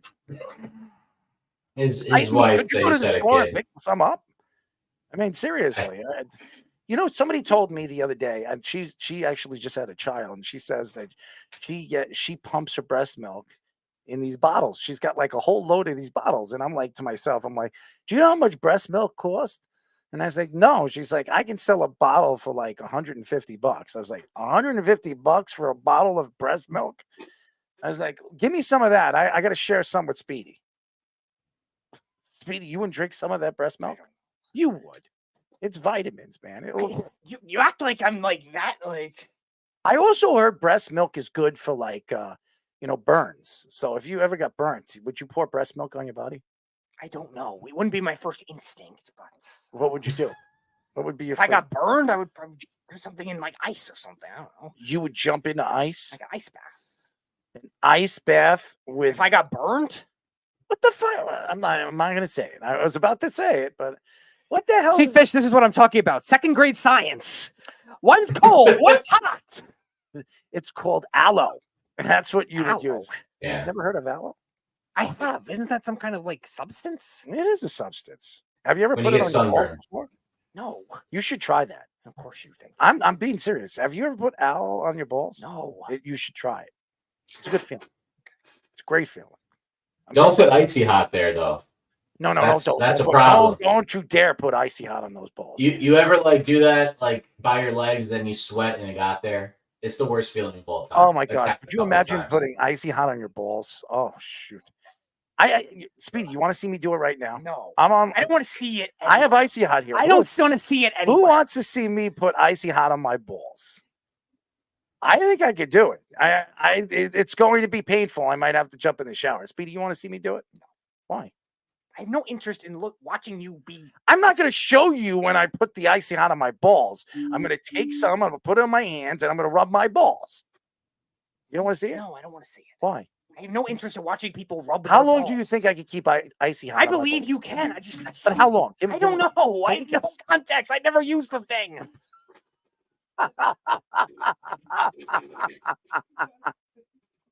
I have no context. I don't use the thing. You never saw the Shaq commercials back in the day? I've seen them. Yes, I've never used the thing. Do you want to try it? I don't know. I have no context. Would you put it on your balls? I'm just asking you. No. Why? I have zero interest in doing it in something sensitive unless I have to. All right. So if I do it, would you? Well, I don't care if you do it. So you rather see me in pain? But we're I a didn't team. say I was encouraging it. I'm saying if you. I'm feel- just asking you if I had. If you feel like it's fine for you, but go you got to ahead. watch. No, I don't. Why? So you don't want to see me? I don't want to see you do things with your body like that. Why? Does it hurt your feelings? I don't need to see it. It's not like something I don't. You know wouldn't laugh if I jump out of my seat. No. No. No. How about you guys? You guys want to see me put icy hot on my balls? It's very different than the Shaq commercials. It's very different. I mean, I have icy hot, Speedy. This is Okay. Do you want Good me for you. You know what I'm going to do? Good for you. For all the fans tomorrow. For all the fans tomorrow, before the show ends, I am going to have icy hot on this wonderful table. I am going to promote it, and I am going to make sure that everybody gets a chance to see me put icy hot on my balls before the show is over. Speedy, what do you think? Well, it was a nice run for our YouTube channel.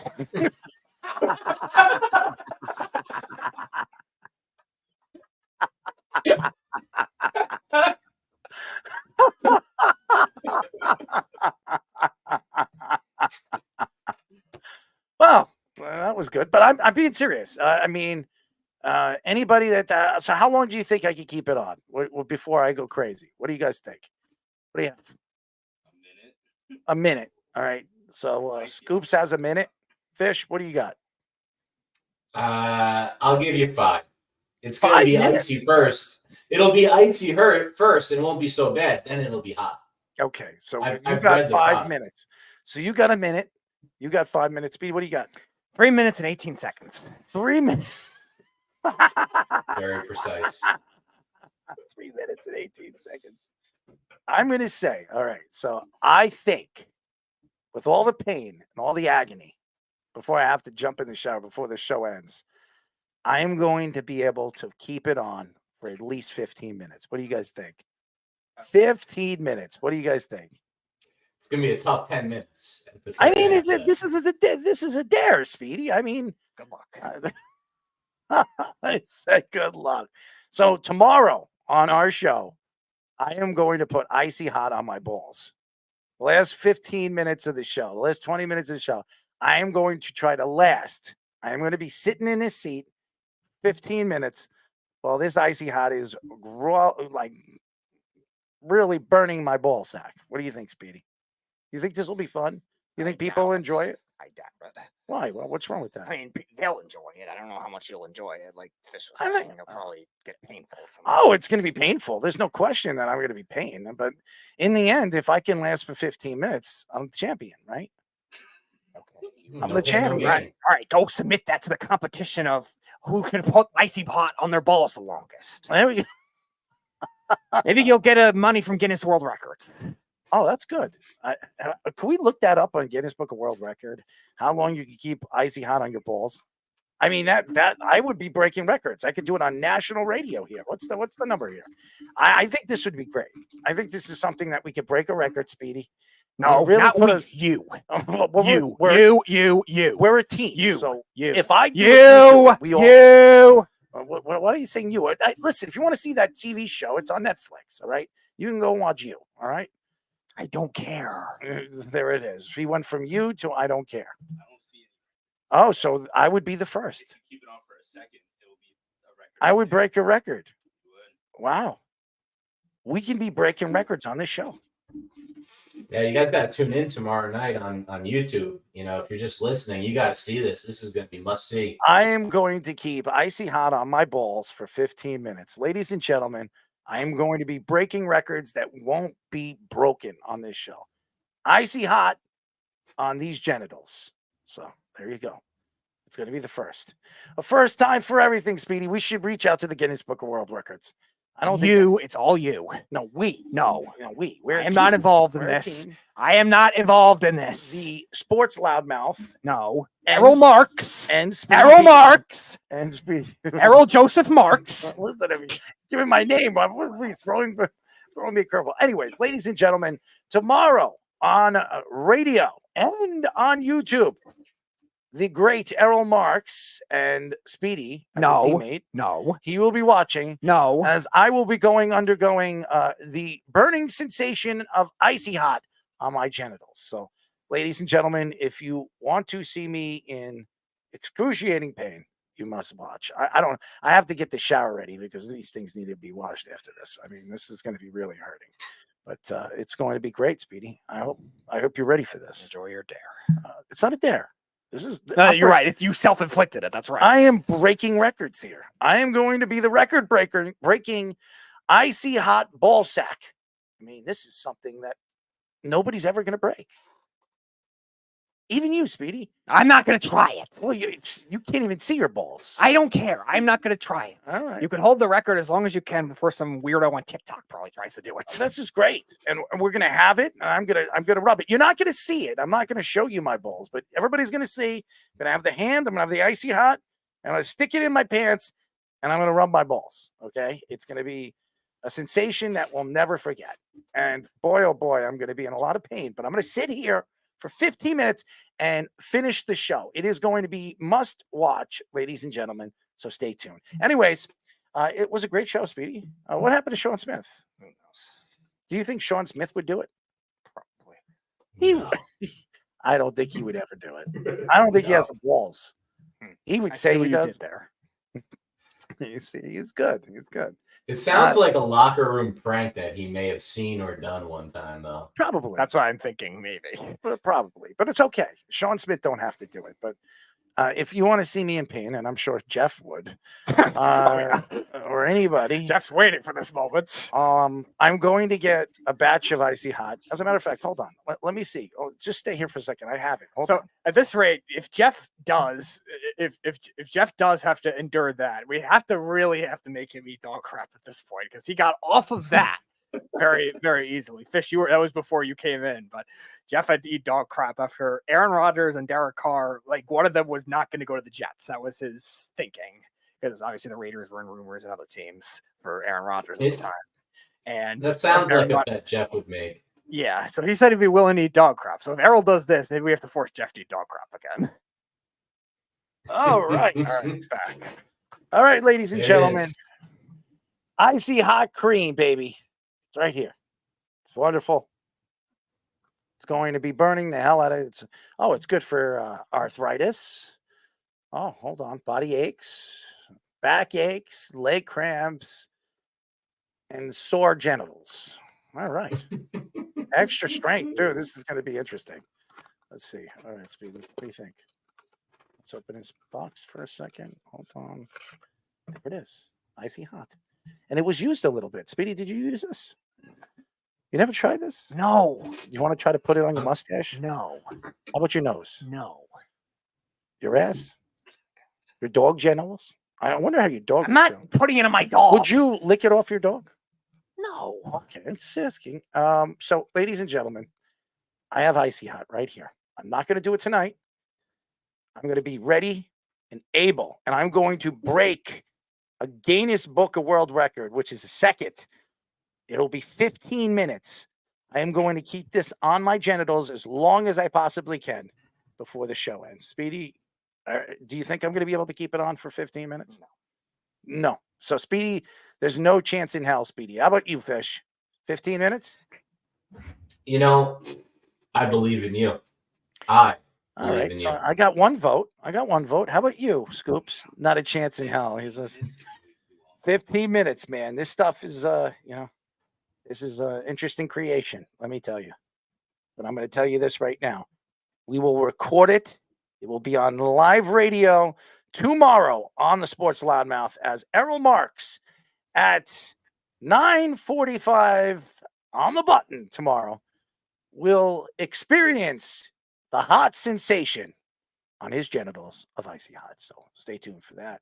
And by the way, I am going to do it.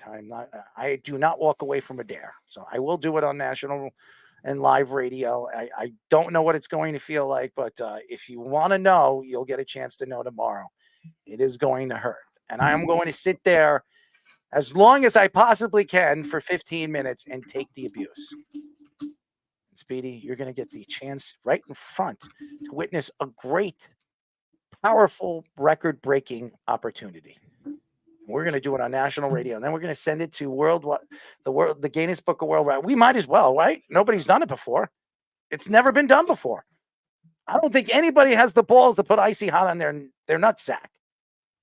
You know, after you set this record, Errol, I think you have to challenge the big dog. You got to call out Shaq and see if he'll come on and see if he'll break that record here. Shaq is the godfather of Icy Hot, as far as I understand. Maybe we should write this Shaq and tell him that I'm going to try this and break a record.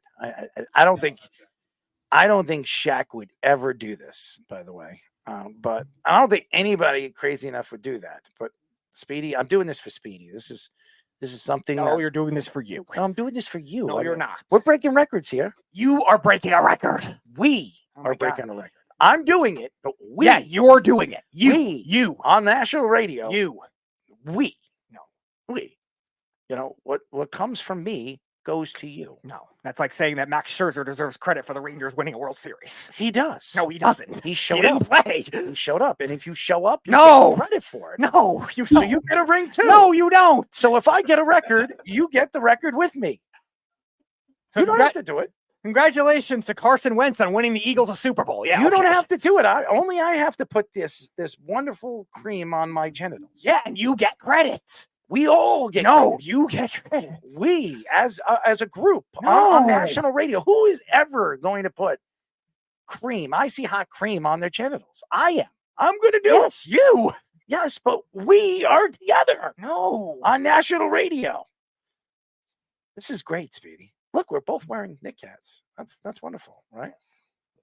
Who do you think looks sexier, me or you? Why me? Why don't you think you look sexy? I'm not that type of person. You don't get it twisted. You are.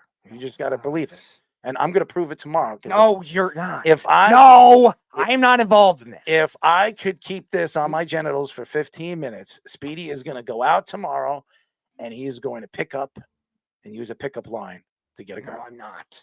At Applebee's, No, I'm ladies and not. gentlemen. No, I'm no not. matter how old she is, No, I'm not. from the ages of 30, 40, 50, or 60, Speedy will be using a pickup No, line. I'm not. Is that a deal? No. Why?